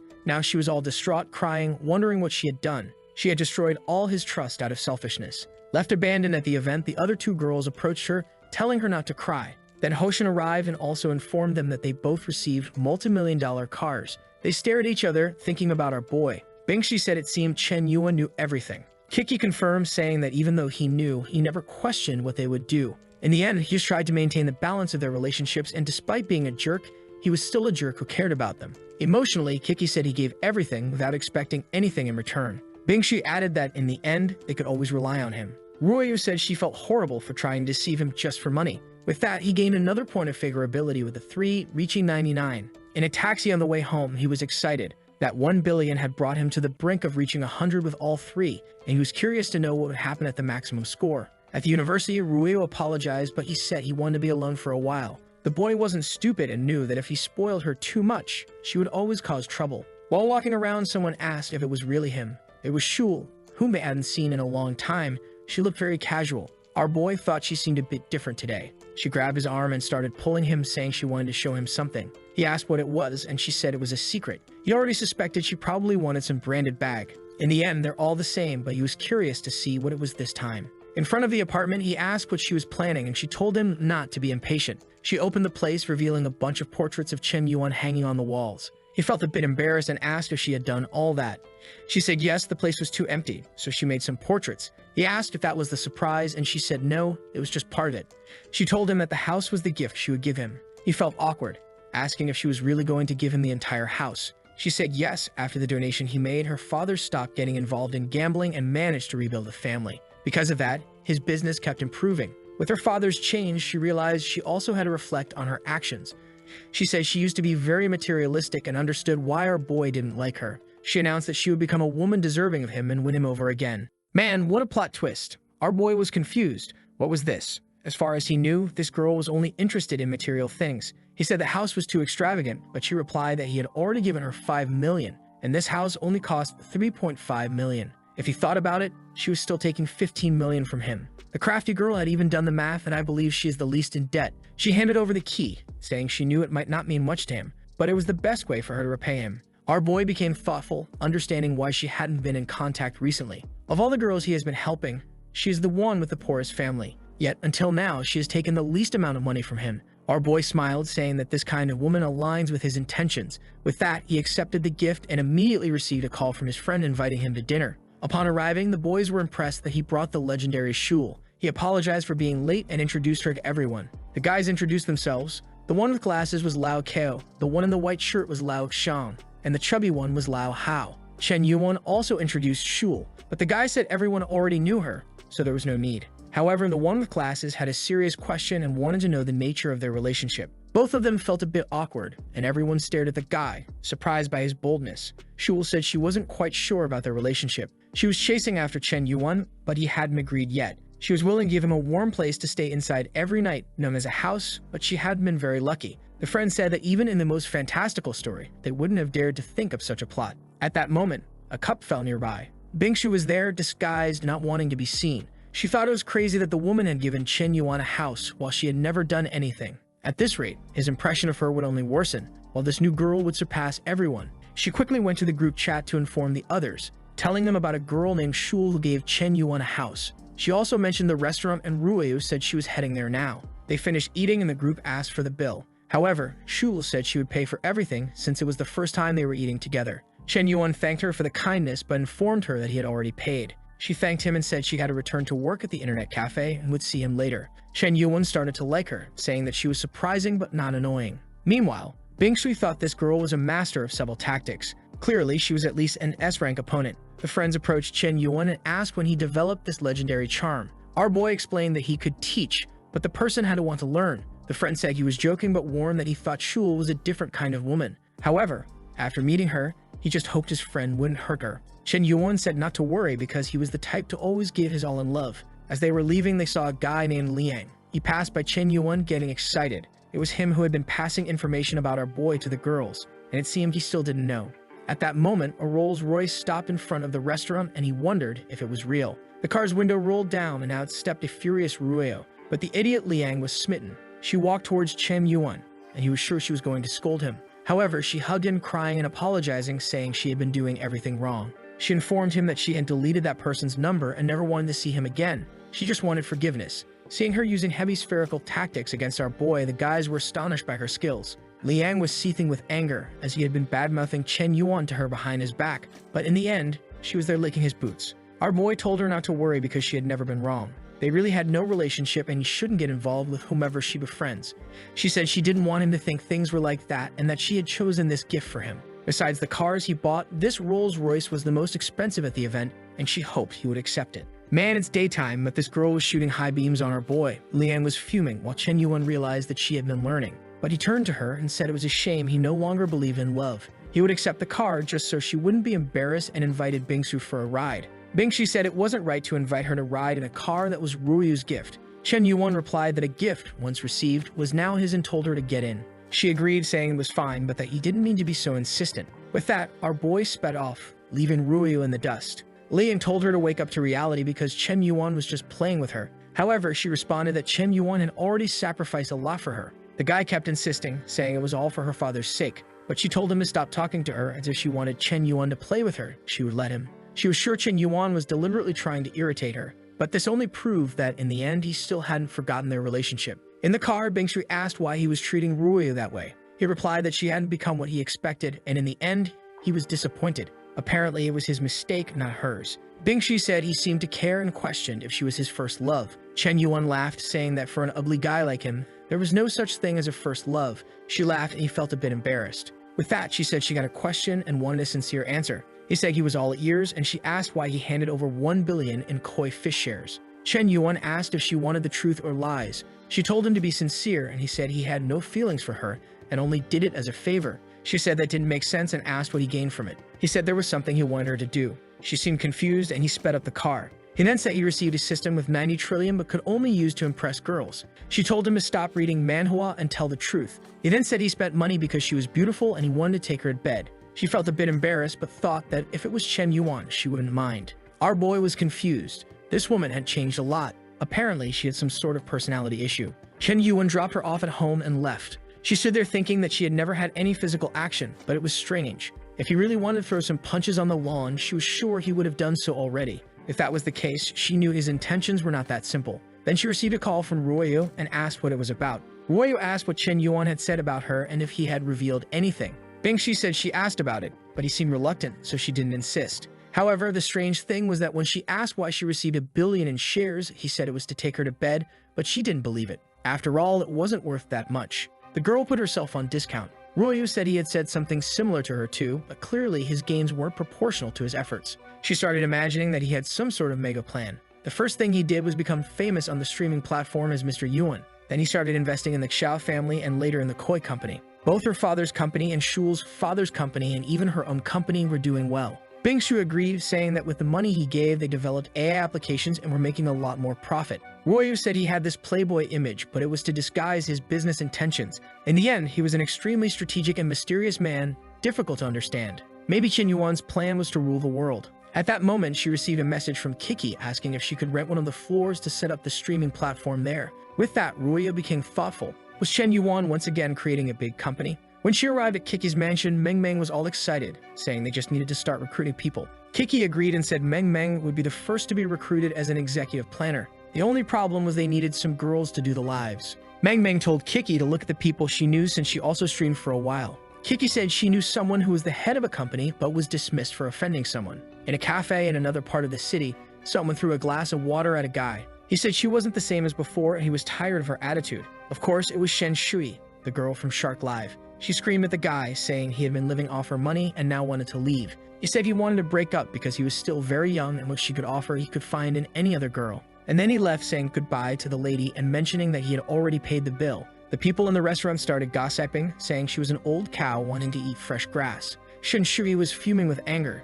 saying that all men were the same, but even if it took 60 years, she would make that guy pay the price. At that moment, she received a call from Kiki and wondered why this girl was calling. She was invited to partner in a new business. Meanwhile, Chen Yuan was sleeping in his room. He heard someone at the door and wondered if a thief was entering. He grabbed a vase and got ready to strike. Someone entered carrying a jug, and as he went to hit them, he saw it was Shul and stopped. He asked what she was doing there, saying she didn't even say hi. She apologized, saying she didn't expect him to move in so quickly. But outside, she was crying thick tears, saying his body was incredible and even had defined abs. Boldly, he said that she saw him shirtless, but he hadn't seen anything yet. She opened the door and said if he really wanted, he just had to ask. Our boy said she was stalling too much, thinking she wouldn't have the courage. But she moved her hand to her shirt, telling him to get ready. Our boy told her to hold on, joking that it wasn't that serious. She stuck out her tongue, saying you never know what the fire they were playing with. She mentioned bringing breakfast and placed the items on the table. Our boy hugged her, saying if she didn't know he was living there, why did she bring breakfast? Close to her neck, he said she wasn't being honest. She told him to stop focusing on the details, thinking that she had prepared everything perfectly. He saw she had prepared some buns and said they looked delicious. She explained that she not only knew how to make dumplings, but could make them for him every day. He got excited, saying having a good breakfast every day would be perfect. He sat down, asking if she wanted to become his personal assistant and even get a salary. She told him to stop being so formal, as she would do it for free every day. Our boy was starting to get moved. Not even all of his training with the system was helping. Not to mention that the food she made was very tasty. Now he understood why she used to be called Heartbreaker. Suddenly, he received a call from Gao Xuanian. She asked for help once again, and he told her to stop stalling and say what she wanted. She explained that the company wanted to start filming the new movie, but the city studio wasn't cooperating. Chen Yuan told her to explain quickly, and she began talking about a bunch of things about the director and the TV. He said he would help immediately. He informed her that he would transfer some billions for her to start her own TV company. In a few days, he would visit and just wanted to be kept updated. Gao Xuanian was confused about how he spent so much money like that. However, he didn't care about that and was more interested in thanking Shul for breakfast. Chen Yuan said that maybe it would be better if he moved out of that place. She was startled and asked why, wanting to know if she had done something wrong. He explained that if she kept entering without knocking, things could get strange. He asked if he could have a spare key. She agreed and handed it to him. But the crafty girl had more than one spare key. However, Chen Yuan turned and said he knew she had more than one key, and if she didn't respect his privacy, he would leave. He said goodbye, saying he knew she understood people's feelings. He left thinking that this time he would keep things more controlled. Outside, the friend from before said that he finally arrived. However, Du Xiaoyu came up beside him, looking angry because she wanted to discuss personal matters with Wen Ji. The girl was all excited, sure that it was worth putting on good makeup today. They should go eat at an incredible place. But when they arrived, it was just a corner shop. Wen Ji thanked him, saying he preferred such places, and Chen Yuan agreed, saying it was more comfortable. He said the same to Xiaoyu, who said she was very grateful for that. She began to wonder if this Chen Yuan was a poor guy pretending to be rich. When they were sitting in the restaurant, a TV company was about to make an announcement. It was Gao Xuanian on TV, saying she had something to share with the public. He thought she couldn't resist the chance to be on TV for an announcement. However, she revealed that a guy named Chen Yuan had invested in the TV company they were going to create. Wen Ji asked if by any chance she was talking about him, while Xiao Wei now was sure this guy was much richer than she had expected. Chen Yuan was fuming with anger because he didn't want anyone to know what he had been doing. Wen Ji asked for Gao Xuanian's autograph, and Chen Yuan said he would get it for him one day.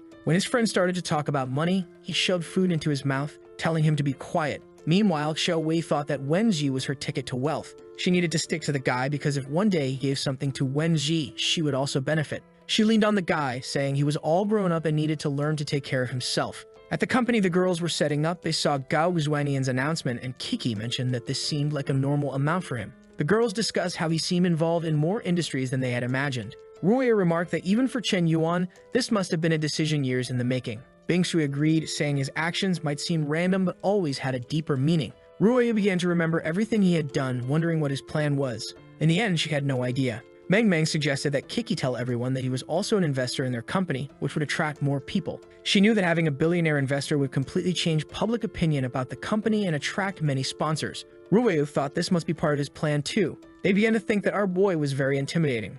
Just then, Shen Shui approached and asked what they were discussing. Kiki said they were talking about Gao Xuanian and the investor Mr. Yuan. Embarrassed, Shui asked who this Mr. Yuan was. Meng explained that it was Chen Yuan, known by everyone there, and he was also an investor in their company. Now, poor Shui was trembling, asking if she could resign from her position. Kiki told her to think carefully because they needed her help in the company. However, Shui explained it was because of Mr. Yuan, revealing that her company had gone bankrupt because she once offended Mr. Yuan, and if he found out she was here, it could disrupt their plans. Kiki was thoughtful, recalling how friendly Chen Yuan seemed, thinking it was unlikely. She said she would talk to him and that Shui didn't need to worry. Meanwhile, at the restaurant, Wen Ji and the girl were leaving. He received a call from the president and asked what she wanted. He assumed she would ask about the billions he invested in the actress. However, the president inquired about Shui and whether he had a part in her company's downfall. Playing dumb, he was reminded that she was the woman who had a streaming company that he helped to bankrupt. He said he remembered and explained that the lady was very arrogant, and he had to teach her a lesson. She was using his name to deceive others. Kiki said the woman had learned her lesson and asked if he would accept her apology. The boy said it was fine, thinking if she genuinely wanted to apologize, he wouldn't be cruel to her. On the phone, Shui apologized, saying she would work hard and hope to be a good employee for him. Chen Yuan simply said it was fine and that the matter was settled. With that, Shui felt relieved, and Kiki commented that Chen Yuan was always a good person. Meanwhile, Chen Yuan thought that having someone as experienced as her in the company would help Kiki. However, some people lacked emotional intelligence, so he needed to provide some guidance. Later, the press asked Gao Xuanian where the studio would be. She explained they needed to ask a certain person and called Chen Yuan. He answered angrily, saying he wanted to keep a low profile, but now everyone knew about him. Gao Xuanian thought it didn't make sense since he spent millions on that damn piano. He said if that was the case, there was no point in arguing anymore, but she would have to help with one thing. She became curious about this one thing while already imagining what it might be. Turning to the reporters, she said she had to take the investor's call. Everyone was eager to know what they discussed. She announced that Chen Yuan would relaunch the Big Cat streaming platform, and their newly opened TV station would be strategic partners directly linked with it. In other companies' offices, streamers who knew how generous Mr. Yuan usually was were already thinking that moving to his company wouldn't be a bad idea. The owner of the Shark platform was already getting worried. At that moment, an employee opened the door, saying a bunch of streamers were leaving the company. The guy was shocked, saying this was happening faster than he expected. At Ruoyu's building, Kiki remarked that she was right and this was all part of his plan. Ruoyu said she had only guessed and didn't expect to be right, but they all concluded that Chen Yuan was the city's monster who understood all business. Meng Meng suggested that his flirting was all a part of his investment strategy. Ruoyu said if that was the case, then they were just business partners. The girls seemed to reach the same conclusion, saying that in the end, they were just Chen Yuan's employees. Now they were all sad, wondering if Chen Yuan loved to leave a like in the video that helps Mamoru make more juicy content for his viewers, activate the cheeky little bell, and I'm out. And you remember how the last chapter ended with the three girls wondering if Chen Yuan loves them or not. Ruoyu, looking sideways, knew that they all must be thinking the same thing. She didn't want to hesitate, so she told everyone that she didn't know who Chen Yuan really liked. He could like all of them or none of them. However, with that sleepy face, she was going to stay by his side, no matter what he chose. The other three looked at each other in silence, until someone clapped and told them to forget about this matter. It was Liang who said that women like them needed to value their careers, and in this way, others would value them too. The four of them believed that if they really became more capable, Chen Yuan would want to stay closer to them. Shutong was working when someone arrived introducing himself as Lin and asked for a package. She politely handed over what the guy asked for. Then her friend beside her shouted that Gogu's Weinian had received investments of over 100 billion. Shutong said that it must be a lie because that woman had recently been involved in scandals. However, her friend said that she was being supported by a mysterious and wealthy man. When she heard that it was someone named Chen Yuan, she got a small cut on her finger. And her friend was swimming, saying that this guy had invested in television and bought an entire streaming platform. The guy next to them said he had heard about this famous entrepreneur in the city, while Shutong once again felt devastated, thinking that the damn guy had spent a lot of money on another woman. She fell to the ground, saying she really messed up. The scene shifts to the financial center of Shanghai. Someone throws something at Gao Xuanian's photo, saying it's that damn Yuan again. The guy with glasses asks if this damn guy is trying to go against him. It seems he was the one messing with Gao Xuanian's business, but now the plan isn't going to work anymore. The secretary tells him not to worry as they have already sent people to investigate this guy. While staring at a giant portrait of Gao Xuanian, he says that she will learn a lesson. He opens his arms to the city, proclaiming that eventually he will get everything he wants. Sometime later, the secretary reports that she spoke with everyone, and nobody knows anything about the boy's family. Confused, Jaimu says it's strange that no one knows where the boy's money comes from. She approaches, saying he doesn't need to worry because the guy is nothing special. However, he replies that if that's her conclusion, she's very naive. On the other hand, his family is the most influential in the audiovisual industry, so there's nothing to worry about. To him, this means that Chen Yuan is directly challenging him. Therefore, their main concern should be the places they own in the city. She tells her boss that she will look deeper into his background to find out what kind of person he is. The scene shifts to someone bringing soup to our boy. It's Gakstu Leal pampering him while he plays. When he sees this, she tells him that he is amazing. He turns to her and asks if she isn't bored taking care of him while he's just been playing for the past 3 days. She's been cooking, cleaning the house, and washing clothes. He thinks not even his mother took care of him this much. She says he can do whatever he wants, and she has no objection. However, he asks if she doesn't think he's lacking ambition. She says that he's been climbing the game rankings a lot, and that's incredible. Our boy feels a bit embarrassed, thinking it's shameful to be pampered because of game rankings. When he gets up, she asks where he's going and if she can come along. But Chen Yuan just says it's not convenient because it's some business. Xu Liu says it's okay and tells him to be careful, thinking that the most important thing for a man is to have space. Her plan is to gradually make Chen Yuan accustomed to her presence until he starts to miss her. In this way, she will defeat all her rivals. At an event, the women comment that today the CEO will visit everyone. Gao Xuanian is all dressed up to receive our boy. Suddenly, she makes a face that looks like Sid from Ice Age, but it's because she's excited that our boy has arrived at the event. As she approaches, he says she's too famous to come down just to talk to him. However, she replies that he is the main investor, so it's just a courtesy. She thinks to herself that recently, Chen Yuan is becoming more and more attractive, as she feels very secure around him. Suddenly, all the men bow to him, saying they hope to learn a lot from him. Chen Yuan says that all this isn't necessary, but with a mischievous smile. Gao Xuanian says that next time she'll keep it more reserved while thinking that this damn Chen Yuan says that, but his face shows he loves it. The scene shifts to a meeting where they are discussing the plans for the broadcaster. The guy in front says the priority is to find a good location for the headquarters, and that the city center would be perfect. Gao Xuanian says that a large place in the middle of the city would be too expensive, so maybe a distant city would be better. When it's Yang Saijin's turn, he says he would prefer a place with lots of greenery nearby, as it would be good for filming. However, the three look back and ask what our boy thinks. He makes a strange face, asking if his opinion matters. Gao Xuanian says yes, since basically everyone there works for him. He says he'll take a look, but these auctions don't seem good. He walks up to the map, draws a giant circle, saying that the best choice is there. The guy explains that this place is too remote and doesn't even have an airport, making it difficult to develop the area. However, Chen Yuan says he has a perfect plan to create a grand vision. The people discuss that they don't understand his plan, but a smart investor like him must have a good idea of what he's doing. However, our boy doesn't seem to want to succeed, as he thinks he's only investing there because it's his hometown and he knows it's impossible for the place to grow. Besides, he wants to spend more money, and if he keeps making too much, how will he do that? With that, he sits in the chair, and the decision to invest billions is made. As people leave, they start commenting that they thought they were discussing 100 Rias, not 100 billion. That CDO was either a genius or an incomprehensible demon. Meanwhile, he thinks they will need a lot more money to develop that area, and then he'll have to invest even more. Suddenly, he receives a video call from Zhao Yuki. I thought she was going to do something bold, but she only talks about a meeting to recruit some people for the company. She sees that he's outside and looks confused, asking if by any chance he hasn't forgotten his obligations.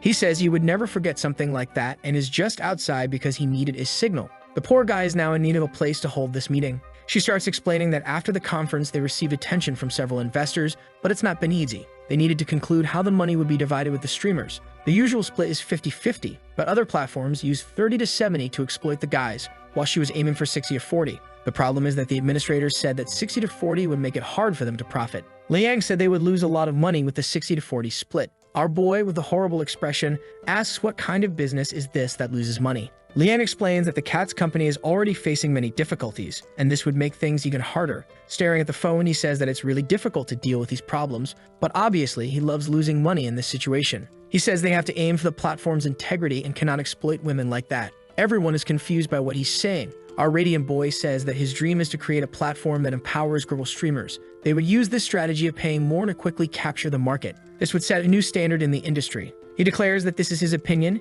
and he doesn't care who opposes it. Everyone in the meeting falls silent. Zhao Yuki receives a message on her phone. Once again, our boy has sent a check, this time for 5 billion. She, in a very businesslike manner, says that the money came too quickly. Meanwhile, our boy is celebrating as the worse the business goes, the more they will need his money. A guy in the meeting asks why she seems so surprised. She says it's nothing major and that she received 5 billion from Mr. Yuan. Everyone is stunned by how casually she says this. The mustachioed man thinks that with such an intelligent girl, the company will grow very easily. Lai Yang starts thinking it's a pity she didn't know he was so important. Her luck is that the boy doesn't seem to be monogamous.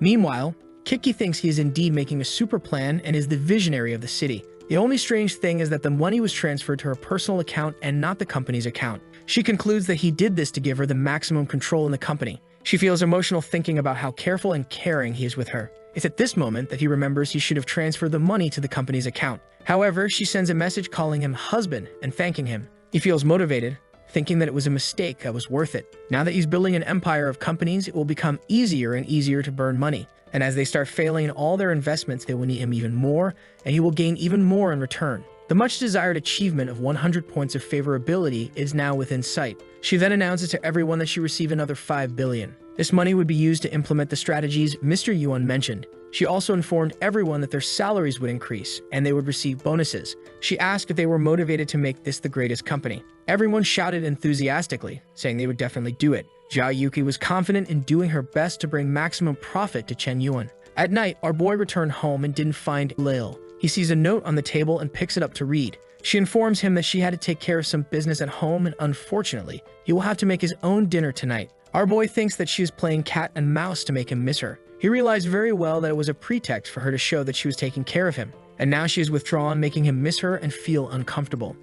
However, our boy was defeated, as he thinks that even knowing all this, he still feels bad without her now. He already misses how peaceful life is when she's around, but suddenly he stands up and wonders how his parents are doing. With that, he takes a train back to the city and then catches a bus. Man, his parents live far away, and I thought this boy was an orphan. He arrives tired, thinking he didn't imagine it was that far, or maybe he has gotten used to living a very comfortable life. Obviously, he can't arrive there flaunting money, or his parents will think he's stealing from someone. Just then, someone in a car calls out to Chen Yuan. He recognizes him as a school friend named Zheng Biao. The eternally youthful guy approaches and asks what he's been up to these days. Our boy responds that it's nothing much, just studying. The guy tells him to get in the car so he can broaden his horizons. Our boy remarks how amazing his Mercedes is. The guy smiles, saying he can call him brother, and mentions that he's making a fortune selling things on streaming platforms. Our boy says that his success is incredible, and the guy says he always told his father that he was the best in this city. On the way, they saw a girl standing who caught both of their attention. Our boy was just observing. He quickly remembered that her name was Wang Mengmeng. Wasn't there another Mengmeng in this series, or am I going crazy? Zhang Biao comments that Wang's daughter is becoming so beautiful that she's surpassing the girls from the big city. With that, he stops the car in front of her. She immediately says that brother Chen Yuan looks more handsome and taller than before. Observing her, our boy thinks this girl has evolved a lot. He calls it genetic mutation.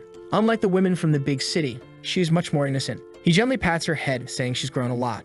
She tells him that she's not a child anymore and has finished school, asking him to stop patting her head. With that, Zheng Biao gets out of the cars, saying she's indeed becoming more charming and they should enjoy life. However, she simply says that he's too chubby for her taste. The guy, drooling, says he just needs to lose some weight. She responds that he's too old at 22. Thus, the bootlicking operation begins. She has a 9.5 in appearance, which our boy didn't expect. Unfortunately, she already has a favorability score of 30. The system notifies that it's impossible to counterattack someone who already likes him so much. Our boy is shocked that she has a 9.5. He imagines it's because she's never had any surgery and all her beauty is natural. However, her favorability is too high, so he has to deal with it. He clings to his friend and says she must respect the chubby guy or she'll spend her whole life as a village girl, suggesting she should give up studying and just take advantage of the opportunity with this guy. She immediately loses 10 favorability points. The chubby guy smiles, saying that Chen Yuan is a pro and voicing his thoughts, while thinking that this idiot Chen Yuan studied for many years in the big city, but is still humiliated by him here. Suddenly, she starts crying, saying that he wasn't like this before. Her favorability keeps dropping. Thus, the relationship with the bootlicker is formed. She runs away, saying she didn't expect him to change so much. Our boy apologizes, saying that 9.5 is very attractive. Back at his place, he calls for his parents. He knocks on the door for a while, but no one answers, leaving him confused. Then someone from across the street calls out, saying they need to tell him something. He gets confused and asks Uncle Lu what the problem is. The man explains that he has been away for a long time, but some things have happened in that house. Our boy questions if they want to tear down his village. The man says he's been reading too many stories to get those ideas in his head and explains that actually his father ran away with Meng Meng's mother while his mother returned to her relative's home. He explains that his father's first love was always Meng Meng's mother. At that time, everyone thought they were young and the perfect couple. However, her family didn't accept Chen Yuan's father because he was poor and in the end he was abandoned. When Meng Meng was born, everyone said she didn't resemble her father at all, so some DNA tests had to be done. The aunt informs him that his father was about to be discovered as Meng Meng's real father, so the two fled. Shocked, Chen Yuan asks if Meng Meng is his sister. The aunt says it's probably a very high chance. Frightened, Chen Yuan wonders if the system really linked him to his sister. He slaps his own face, saying this is sick. The woman tells him to calm down, that it's not his fault. However, our boy, feeling desolate, walks away saying he has to solve something. The aunt thinks that the boy has a very strong sense of morality and will encounter problems in life because of it. Now our boy is motivated to make that damn Zheng Biao stay away from his sister. At her house, Meng Meng is wondering why he has changed so much. She is afraid of going to the big city and meeting the same fate. Someone nearby is kicking everything and asking where they went. It's Meng Meng's father, saying today is a lousy day. She asks why he's drinking so much so early. However, he just says nothing while holding the bottle. He slaps her face, saying he's not her father. When he goes to throw a Mike Tyson punch, someone tells him to stop. When Chen Yuan enters, the guy thinks is actually his father. The boy, realizing the man is this confused, knows he's very drunk. The man then bends down to grab a scythe and jumps at him, saying he's going to kill him. From the ground, Meng Meng shouts for him to be careful. However, the father goes full force, saying he's going to send him back to hell. Chen Yuan remains calm because he's prepared. He grabs the guy's wrist and crushes it. In a second, the father is immobilized on the ground. However, he continues to scream, saying he better let go or he will kill him. Chen Yuan approached and told the man that he was getting too old to be confusing him with his father. The man shouted that if he was Chen Yuan, he was just as much of a disgrace as that damned father of his. Chen Yuan felt a bit insecure about what to do with this guy since he wouldn't calm down. He then told Meng Meng to go inside and look for a rope. He also told everyone to stop recording and posting this on social media.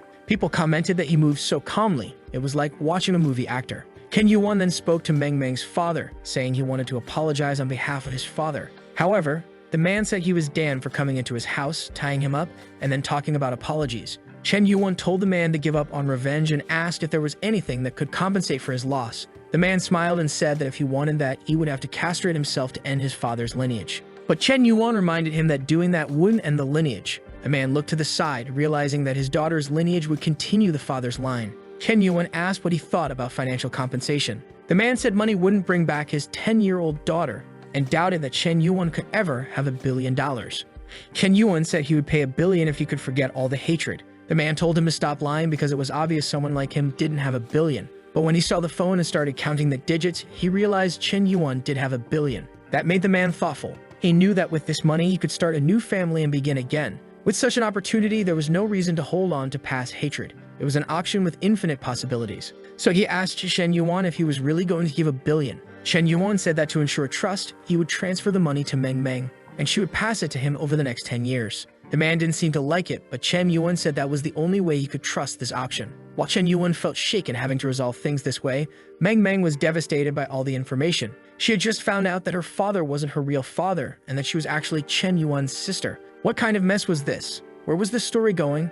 Her favorability increased upon seeing him help her with the money, and it wasn't a small increase. It kept rising. Chen Yuan noticed that the system with her was different and wondered if it was because she was family. The father keeps an eye on his daughter. Suddenly, she receives all the money. With that, our boy calls the father, saying that the transfer is done and there's no reason to fight anymore. The girl, who wants to take our boy to court, says she's scared and wants to stay at his place tonight. The scene shifts to someone saying they found information about Mr. Yuan. It's the secretary from before who has all his information but explains that something strange is involved, apparently related to his mother from 20 years ago. The man tells her to continue.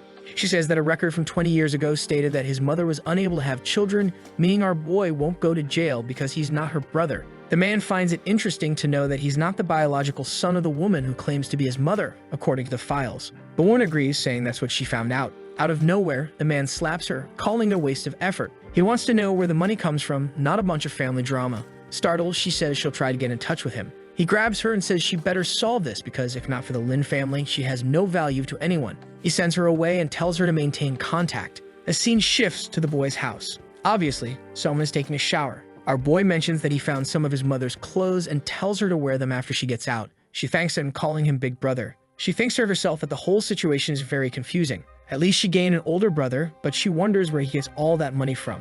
She recalls that his family sold fruits, so maybe he's involved in something illegal. Motivated, she says that even if he's involved in crime, she'll help him overcome it. Meanwhile, our boy on the couch is angry at his parents for making him clean up this mess. Meng Meng, who isn't his sister, comes out of the shower, saying she's finished. As she dries her hair, he tells her to stay in that room. He'll sleep alone in his room so she can call him if there's any problem. Out of nowhere, she clutches her shirt, explaining that she's very scared and asking him not to stay too far away. He sighs and says it's okay. He thinks that since they're close, there's no problem with them sharing a room. Thank God he lies down in bed, thinking peacefully about the news he always reads. It had always been a dream of his to have a younger sister he could take care of. The next day, a train seems to arrive in the city. Gao Shuang and the entire company team have come to visit the location. As soon as she observes the place, she thinks it's abandoned and very old. However, a man welcomes her to the city of Xiamen and says he will take her on a tour. She thanks him and agrees to follow his instructions. She begins to get to know the people of the place and some machines start working to build the structure. The man informs her that the entire area has already been analyzed by the team.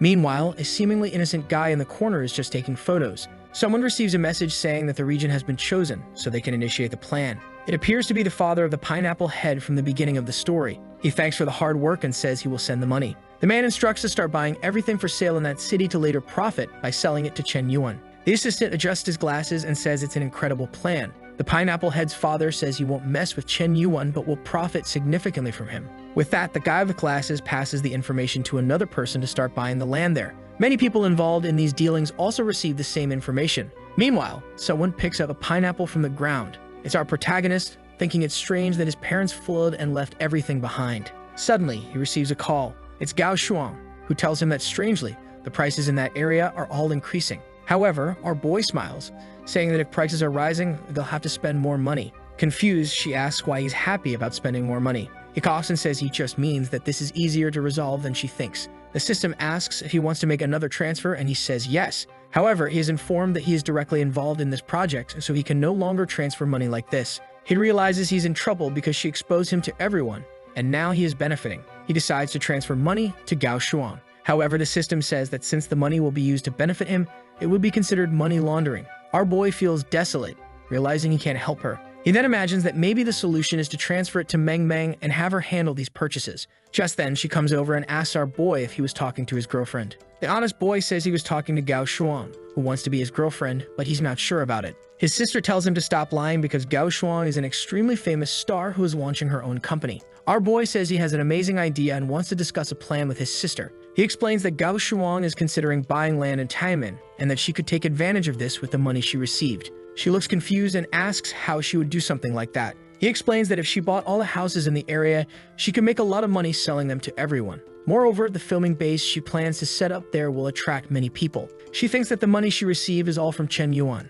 so maybe following his advice is the best thing to do. With a strange look, she says she'll consider his plan. Our boy imagines that if she could make a lot of money in that place, she could live a prosperous and peaceful life. Suddenly, a bunch of cars approach and stop right in front of the boy's house. A girl steps out of one of the cars, asking what kind of place this is and why there are no decent roads. She approaches the protagonist and asks if he is Chen Yuan. He says yes, and she introduces herself as Lin Zhilu, saying they've met again. Our boy is confused because he doesn't remember meeting this girl. With a strange look, he asks when they met the first time. Shocked, she asks how he doesn't remember. She was at the car exhibition and was the sister of Lin Chao. Then he remembers this girl who was against the guy he competed with. She gets angry because she thought he was famous for being with many girls, but he doesn't even remember her. He says he remembers and asks what she's doing in that place. She asks if he always makes deals outside and requests to be invited inside. Our boy sees that many people are watching the situation. He turns and tells her to come in, but to be careful with all the plants. The security stays outside, blocking everyone. Inside, he tells her to explain why she came there. She wants to know if he's planning to exploit the investors. He is startled and confused, but she warns him that pretending to be clueless won't work on her. She knows very well about the announcement he made about investing 100 billion in a company initially, but this was passed on to Gao Xuanyan, who has no idea how to manage something like that. And now that the information about this town has leaked, everyone is coming to buy land in this place. She says she understands that he's planning to sell the land he bought there to make a lot of money. Our boy is impressed with the plan that he didn't even have but masks it by asking what that has to do with her. She's impressed that he admitted to this cruel plan without changing his expression and begins to think it would be risky to be his enemy. She then says she came there to create a cooperative relationship with the Lin family. Suddenly, they hear someone outside saying that it's her house. It's the security guards blocking Meng from entering. She insists, but the guard says she won't enter until the meeting is over. Suddenly, Chen Yuan angrily tells them to let his sister go. The guard looks at his boss to see if he can release her. She is reluctant because Chen Yuan, who was calm, is now angry over this girl. But our boy starts to transform. He jumps towards the guard, grabbing him by the face and throws him away, telling him to let go. The poor guard crashes to the ground. Everyone is left speechless because no one knew he could fight. The girl is shocked as she heard he was just a spoiled boy with a lot of money. She remembers that the richer someone is, the weaker they usually are. Meanwhile, our boy tells Meng that everything is okay. However, now it's complicated because the crazy girl says she has found the type of man she's always been looking for. Immediately, the operation begins and she has a 9.0 appearance. Our boy notices right away that this woman doesn't have pure thoughts. He asks how she dares to come to his house and harm his family and tells his sister that this woman has a very low level of professionalism. But his sister is impressed that a girl who seems so young already has her own business. Embarrassed, Lin Zhilu says the bodyguards were hired by her brother and apologizes. However, Chen Yuan cruelly says there's no need to apologize because they will never negotiate together again. But Meng tells him to stop being cruel and introduces herself to Lin Zhilu, who awkwardly says her name back. They start talking about various interests and our boy just observes, wondering why his sister is being so friendly with the stranger. A long time later, the two are still chatting while our boy goes to peel some beans. It seems that Lin Zhilu has told everything about Chen Yuan. With that, his sister approaches, saying she now understands why he is so incredible. Her favorability is at 35. While his sister is doting on him, Lin Zhilu is observing in the background. She seems to be getting jealous of their relationship. Seeing him peel beans makes her conclude that his ambitions have already transcended those of normal people. To her, such a perfect man shouldn't even exist. As her favorability clearly increases, it's obvious she's planning something. That night, someone mentions that they don't know each other well enough for her to stay there. Of course, it's Chen Yuan telling Lin Zhilu to leave. However, she insists on staying, saying she wants to experience rural life and that there aren't many people in the house anyway. Our boy doesn't want to accept, but his sister keeps insisting, saying she must stay. Suddenly, she pulls him by the shirt and gives him radiant eyes, asking him to let her friend stay. Our boy, feeling better, says there's no way to resolve it otherwise. However, his plan is to show her how cruel rural life is since she wants to experience it. Meanwhile, she clearly has a plan to uncover all his secrets. Our boy tries to sleep while the girls keep talking. He thinks that maybe it's not bad to get closer to the Lin family, since they can handle various things. The only strange thing is that they sent only the youngest girl. However, he decides he doesn't care since he will make money either way. In the morning, there's a commotion in the house. He wakes up angrily, asking what time it is. He goes to the door and asks what's going on. Lin Jiluo greets him with a good morning. He is startled. In the middle of the night, she hired a bunch of people to come and rebuild everything. She says that since she will be staying for a few days, she needs to make it as comfortable as possible. In one night, she renovated the entire bathroom and added a lot of imported things. She even bought a bathtub for each of the pigs they raise in the back. Our boy is confused and asks what the logic behind all this is. She says the most important thing is behind that door. She made an amazing room for herself and his sister, who is very happy, saying that the chair is extremely comfortable. Our boy, feeling desolate, says the important thing is that she likes it, while Lin Jilu starts bragging about the materials used and the quality of everything. Now, our boy wonders if his parents will recognize their own house when they return. His plan was to come home to relax, not to go through all this. Outside, one of the security guards is listening to everything. He passes the information to Lin Chao, saying that his sister has managed to infiltrate very well. Lin Chao instructs to keep watching and ensure his sister's safety. Then he receives another call asking how things are going. Lin Chao responds that his sister is extremely talented and easily won over Chen Yuan. The secretary from before says that the Lin family always manages to get what they want. When the right time comes, they will abandon Chen Yuan and keep all the profits. Now that this part of the plan has succeeded, they just need to move on to the next. However, Lin Xiao questions why she is thinking of leaving, saying she needs to stay there. She informs him that he will only receive the reward when she completes all the work. She leaves thinking that both men will be defeated because of the women. Outside, a crowd of curious onlookers is gathered and everyone already knows what's happening. They see Chen Yuan stepping out and recall that the girl beside him had arrived in the neighborhood recently. They start wondering if Chen Yuan is the type of guy who sells his body. However, his old friend is furious, wanting to know what makes Chen Yuan so special. He calls out to Chen Yuan and says they can have some fun in the city today. Our boy asks where the fun would be. The trippy guy says their school group is having a reunion, and it might be fun if he shows up. Our boy agrees since he will be free that evening. However, he is so tired of flaunting his wealth that he hopes it will be a normal reunion. Walking with Lin Jilu, he thinks he has a bigger problem to solve. Sometime later, they arrive at the cornfield and she asks why he brought her there, imagining it must be some special desire of his. Our boy immediately questions if she doesn't know what he wants. She starts screaming in desperation. He puts a bucket on her head and tells her to pick at least 20 ears of corn. She feels desolate, asking what this business of picking corn is about. However, she picks one and gets all excited, saying it's easier than she thought. But our boy already has a malicious plan to make her suffer. She picks corn and sweet potatoes and they head to the lake, apparently to catch some fish. Sometime later, they sit on a rock, with her saying that rural life is better than she expected. Our boy is now angry that this damn girl enjoyed everything they did. Suddenly, they hear someone calling for help. Nearby, a girl is fleeing from a guy. Unfortunately, she trips on a rock and falls to the ground, getting covered in mud. The men ask why she's running so much, pulling her by the hair and saying she's faster than they expected. They warn her to return now or face the consequences. Then someone shouts, telling them to let her go. It's Lin Jiluo, boldly telling them to release the girl. Our boy thinks she is brave to say that without any bodyguards. However, Chen Yuan starts to realize that this is too much of a coincidence. Chen Yuan calmly asks the guys to let go of the girl and disappear from there. However, one of them turns around seething with rage and asks who he thinks he is. In the next scene, the guys are lying defeated on the ground. The girl didn't even react and everyone was beaten. Now Lin Jilu is even more infatuated, gaining 10 favorability points per person defeated. Our boy approaches the girl and asks if she's okay. She says she's fine and introduces herself as Ling Shuang, adding that she will repay this favor 100 times over. Chen Yuan is startled, asking why she seems to want to seduce him. At that moment, the system activates, revealing another girl with an appearance above 9. However, she strangely has a favorability of -80. In addition, he receives a long list of skills, ranging from disguise and infiltration to proficiency in various instruments and fluency in other languages. Chen Yuan wonders why this girl has so many skills. Moreover, the most peculiar thing is the -80 favorability, especially considering how she tried to seduce him. He knows something is wrong. The girl continues her act. Lin Jilu asks if she's okay and who those guys following her were. She explains that she's fine but owes a lot of money to those people. She starts telling a sad story, saying her parents were always separated and her mother has a terminal illness, making things very difficult. Because of this, she had to borrow a lot of money from loan sharks.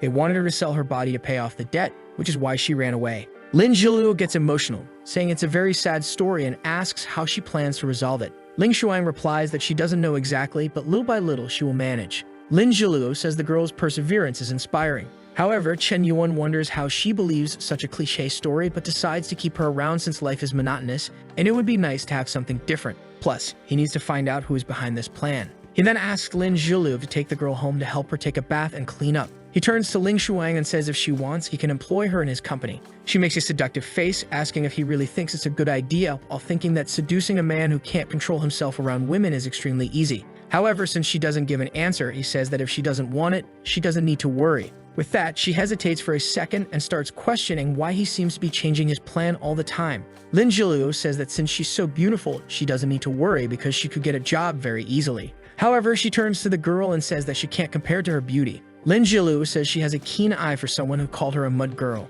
Ling Shuang smiles, saying that beauty comes from the heart. However, she starts theorizing that Chen Yuan is interested but is just hesitating because the other girl is there. With that, Lin Zhilu also offers her a job, saying that way she wouldn't have to worry about Chen Yuan. This makes Ling Shuang angry because now it will be awkward if she accepts the boy's offer. Sometime later, they return home and it looks like he threw the two into the mud, which seems impossible. The guards, all smitten, approach Ling Shuang asking what happened. Obviously, Lin Zhilu gets angry, saying she hired them. Meanwhile, Meng Meng thinks that even dirty, that girl is still beautiful. Seeing the way she looks at Chen Yuan, Meng Meng is sure that she's another one who has fallen for him. However, Lin Zhilu also likes him, so it's starting to look like a soap opera. Meng Meng approaches and asks if she is doing her homework. She ignores her and hugs him, saying it's incredible that he got two potential daughters-in-law so quickly. The two girls, embarrassed, start making excuses, saying it doesn't make sense. But Meng Meng is more interested in making the house fun. Lin Zhilu brings a medical kit to help Ling Shuang. Ling Shuang says it's not necessary, but Lin Zhilu insists, saying she's a professional. Ling Shuang accepts, asking her to be careful. However, Lin Zhilu applies the antiseptic without mercy, using a lot of stinging medicine. Ling Shuang says it's okay, and that it didn't hurt that much. Then someone holds her hand. It's Chen Yuan, saying she's too clumsy, so he'll take care of it. He starts cleaning the wounds, apologizing for what Lin Zhilu did. Blushing, Ling Shuang thanks him, saying he's very kind. However, he loses 5 favorability points, bringing it down to -85. He looks up, wondering what this girl wants. The timid girl asks if he has a problem. Our boy thinks she's a very good actress and says it's nothing. If it weren't for the favorability, he would really believe she liked it. Compared to the other girls, only Xu Lil has such good acting skills. She's a very skilled opponent, so he will have to be cautious. Meanwhile, Ling Shuang imagines that our boy pretends to be innocent, but she knows he is a beast. Moreover, she has information that his mother isn't his real mother. This means that those two have no blood relation. She believes that Chen Yuan knows this information and is planning something malicious. However, she's there to expose all of his deceptions. Half an hour later, she's all radiant, saying they've been very friendly. Even our boy is impressed with her beauty. Seeing the two girls in front of him, he can't tell who is more powerful. Chen Yuan approaches and says she would be perfect as his personal secretary. Immediately, she imagines the plan is progressing perfectly. She says she's not sure if she's capable, but Chen Yuan assures her she has everything necessary for the position. However, before starting, she would have to pass a special test. Nervously, she asks what this test would be. Our boy just turns and tells her to come along and she'll find out. She doesn't know what awaits her but decides to see it through. She grew up with the other girls, always practicing to serve the Li family, all to eventually serve Master Li Jiamu. So even if it means sacrificing her integrity, she will go through with the plan. For that, she has to pass this so-called test from this trashy Chen Yuan. Sometime later in the room, she says she's at his command. Our boy then asks her to pass all the details of her bank account. She starts pulling out her card and says it's okay, thinking it's foolish of him since she has hidden all the information. Her bank account receives 100 million. She becomes shocked, never having seen so much money in her account before. She starts sweating, saying it happened very suddenly. Chen Yuan turns into Mr. Beast and tells her the challenge is to spend those 100 million by tomorrow, and if she manages, she will become his secretary. She's confused, wondering what kind of joke this is. However, she remembers he is a cruel person and must have something wrong with his plan. Chen Yuan leaves, saying he's looking forward to the results tomorrow. However, he warns that if anyone finds out about the test, it will be considered a failure. But our boy has already noticed that those 100 million have greatly affected her, so it will be easier than he thought. With that, he returns to the room. His sister asks how the test went and if he liked it. He just playfully taps her head, telling her to stop being so curious. He asks if she will buy the residences, and she says she will talk to some gentlemen. He informs her that he's heading to the city while the other girl just observes in the background. He hears the conversation about buying some land and imagines it has something to do with the television project. She knows that everyone is buying land in the northern part, but he seems to be focusing on the southern region. She begins to realize that all of this is part of his plan. While people fight over the houses in the area where he pretended to be interested, he will grab everything in the south and profit. However, she's excited because, unfortunately, he won't do as well as he thinks. Meanwhile, his sister asks if she can go to the city with him. Our boy questions what she wants to do there. Embarrassed, she says she wants to buy a few things. He already knows this is influenced by Lin Zhilu. who keeps buying a lot. He says she doesn't need to worry, they can go shopping together. Suddenly, someone catches them off guard. It's Lin Julio announcing that if they're going out to have fun, she has to come along and could even bring the other girl to keep an eye on her. With that, everyone heads to the city mall. Our boy approaches Ling Shuang and tells her to join everyone and get out of the car. She's confused, but he says it's obvious the secretary will have to help carry the bags. While walking around, he tells his sister to buy whatever she wants. She goes to a store and starts looking at dresses. He sees her from the corner and says that one is very pretty. When she picks up a handbag, he says it's beautiful and immediately buys one in every color. He keeps spending until she grabs his hand and says it's enough, mentioning that she now has an outfit for every day of the year. Our boy says it's strange because his hands are empty. She points to Ling Shuang, saying the poor girl is suffering. He asks Ling Shuang if she's tired and she says she's actually fine. He then walks away, saying she should know she's easily replaceable, so she better work hard. He mentions it will be hard to take all these things home and tells her to buy an apartment in Meng Meng's name. Excitedly, she agrees to do it only because he's asking, thinking that this jerk is treating her like a toy.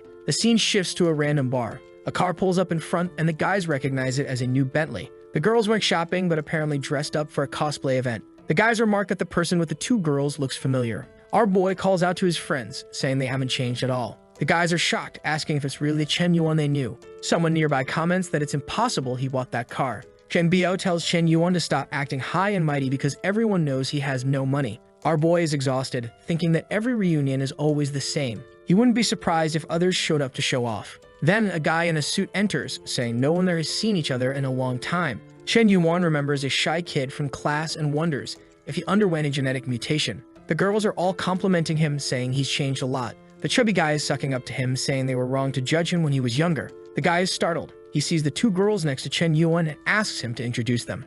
Chen Yuan introduces his sister and then introduces Lin Zhilu. He says he brought them and hopes no one minds. The guys, of course, say that it's actually amazing of him to be so considerate. With that, Chen Yuan leads the group. Meanwhile, the guy in the background is wondering which of the two girls he will choose. But Chen Yuan already noticed this and tells him to keep dreaming. The group gathers around the table. The guy with white hair asks Chen Yuan about his plans after graduation. Eating a lot, he says he has no idea. He thinks life is stagnant with lots of beautiful women and endless money to spend. For him, life has been a bit boring lately. He says he doesn't see himself doing a regular job and will probably travel the world. The guy chuckles, saying Chen Yuan is very young and offers him a position in his company with an incredible salary of 5,000 a month. Lin Zhilu immediately spits out her drink. She apologizes, saying she heard something funny, while thinking she admires the courage of that idiot for offering such a job. Chen Yuan smiles and thanks him for the offer, but says he's not interested. The guy says that's fine and he won't force him. However, in reality, even that job offer was a lie, and he is only interested in Chen Yuan's sister.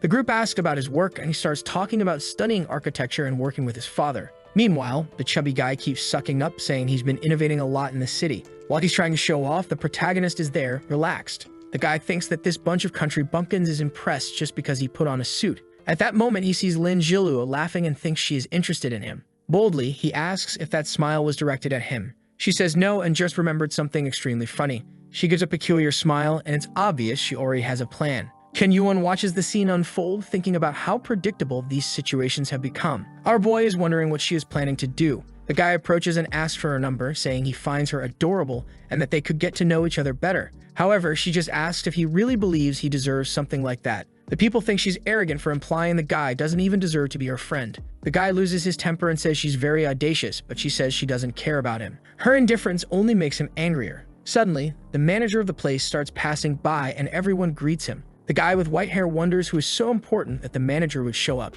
The manager approaches Lin Zhiluo and apologizes for not treating her with the utmost cordiality. She says she doesn't mind and tells him to continue with his work. The guy is confused, wanting to know who this girl is. At first, the friends start commenting that the manager called her by the name Lin. They become frightened, realizing she might really be the second daughter of the Lin family. The protagonist's sister asks her to tell the truth, and she reveals that she is the daughter of the richest man in the area. Our boy thinks that it's usually him who goes through this situation. Meanwhile, the guy with white hair is devastated, wondering if he really said that to the daughter of the richest man. Lin Zhiluo then hugs the protagonist, saying it's time to go home. The guy is left on the floor, wondering how it's possible that Chen Yuan attracted someone like her. They ignore him completely and leave without saying anything. Outside, our boy comments that they seem to have enjoyed ignoring that guy. They receive a call from Ling Shuang asking where they are. Lin Zhiluo responds that they were at a dinner but are coming back soon. Poor Ling Shuang has been waiting for them with the clothes this whole time. She starts suspecting that maybe Chen Yuan knows something, but her primary mission is to complete the task he gave her.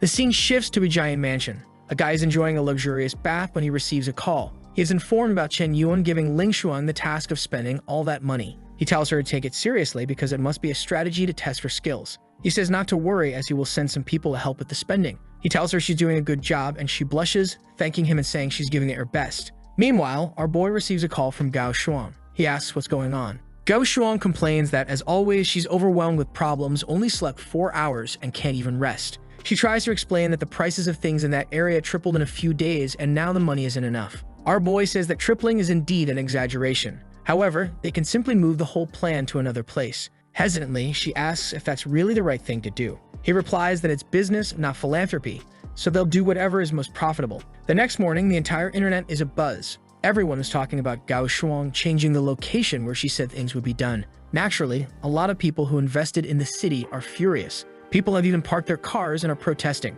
The prices fell so much that some people couldn't handle the pressure. One man even jumps, saying that Gao Shuang will have a miserable end. Our boy, seeing this, says the bubble burst harder than he imagined. Suddenly, his sister opens the door, saying he has to see something. Startled, he tells her not to barge into a boy's room like that. She says they share the same blood, so it's no problem. But she saw something incredible. He asks what it is, and she says it's an amazing wedding in the village. Curious, Chen Yuan asks who is getting married. She points to a bunch of cars outside and says it must be a fancy wedding. In front of the luxury cars, there are lots of flowers with a message. The only strange thing she finds is that everyone seems to be coming to their house. A crowd is gathered outside, and he is confused. Then, Ling Xuan returns, saying she completed the mission he gave her. With the money, she bought 10 Mercedes-Benz, hired over 30 professionals to serve him all day, and bought the titles to more than 100 houses in that region. Our boy is shocked that she managed to buy 100 houses. He asks from whom she got so many houses. She says she found 100 through the Feitian real estate agency, and once he signs the documents,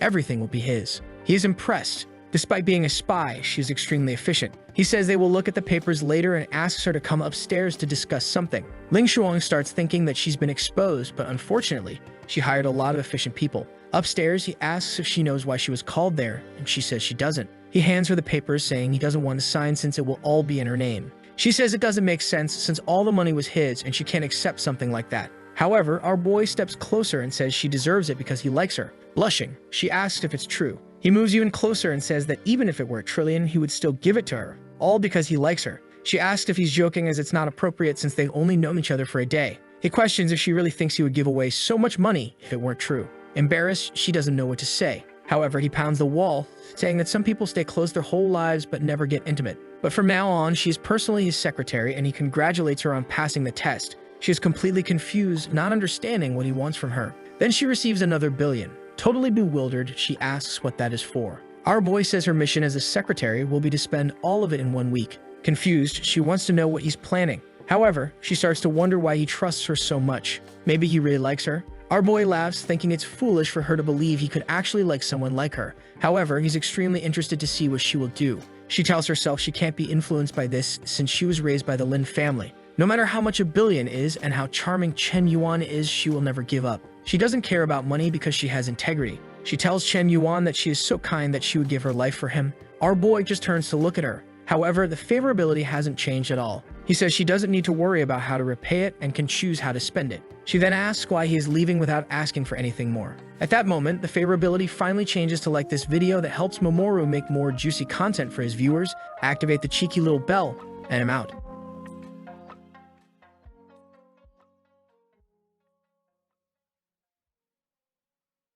To more than 100 houses in that region. Our boy is shocked that she managed to buy 100 houses. He asks from whom she got so many houses. She says she found 100 through the Feitian real estate agency, and once he signs the documents, everything will be his. He is impressed. Despite being a spy, she is extremely efficient. He says they will look at the papers later and asks her to come upstairs to discuss something. Ling Xuang starts thinking that she's been exposed, but unfortunately, she hired a lot of efficient people. Upstairs, he asks if she knows why she was called there, and she says she doesn't. He hands her the papers, saying he doesn't want to sign since it will all be in her name. She says it doesn't make sense since all the money was his and she can't accept something like that. However, our boy steps closer and says she deserves it because he likes her. Blushing, she asks if it's true. He moves even closer and says that even if it were a trillion, he would still give it to her, all because he likes her. She asks if he's joking as it's not appropriate since they've only known each other for a day. He questions if she really thinks he would give away so much money if it weren't true. Embarrassed, she doesn't know what to say. However, he pounds the wall, saying that some people stay close their whole lives but never get intimate. But from now on, she is personally his secretary, and he congratulates her on passing the test. She is completely confused, not understanding what he wants from her. Then she receives another billion. Totally bewildered, she asks what that is for. Our boy says her mission as a secretary will be to spend all of it in 1 week. Confused, she wants to know what he's planning. However, she starts to wonder why he trusts her so much. Maybe he really likes her? Our boy laughs, thinking it's foolish for her to believe he could actually like someone like her. However, he's extremely interested to see what she will do. She tells herself she can't be influenced by this since she was raised by the Lin family. No matter how much a billion is and how charming Chen Yuan is, she will never give up. She doesn't care about money because she has integrity. She tells Chen Yuan that she is so kind that she would give her life for him. Our boy just turns to look at her. However, the favorability hasn't changed at all. He says she doesn't need to worry about how to repay it and can choose how to spend it. She then asks why he is leaving without asking for anything more. At that moment, the favorability finally changes to like this video that helps Mamoru make more juicy content for his viewers, activate the cheeky little bell, and I'm out.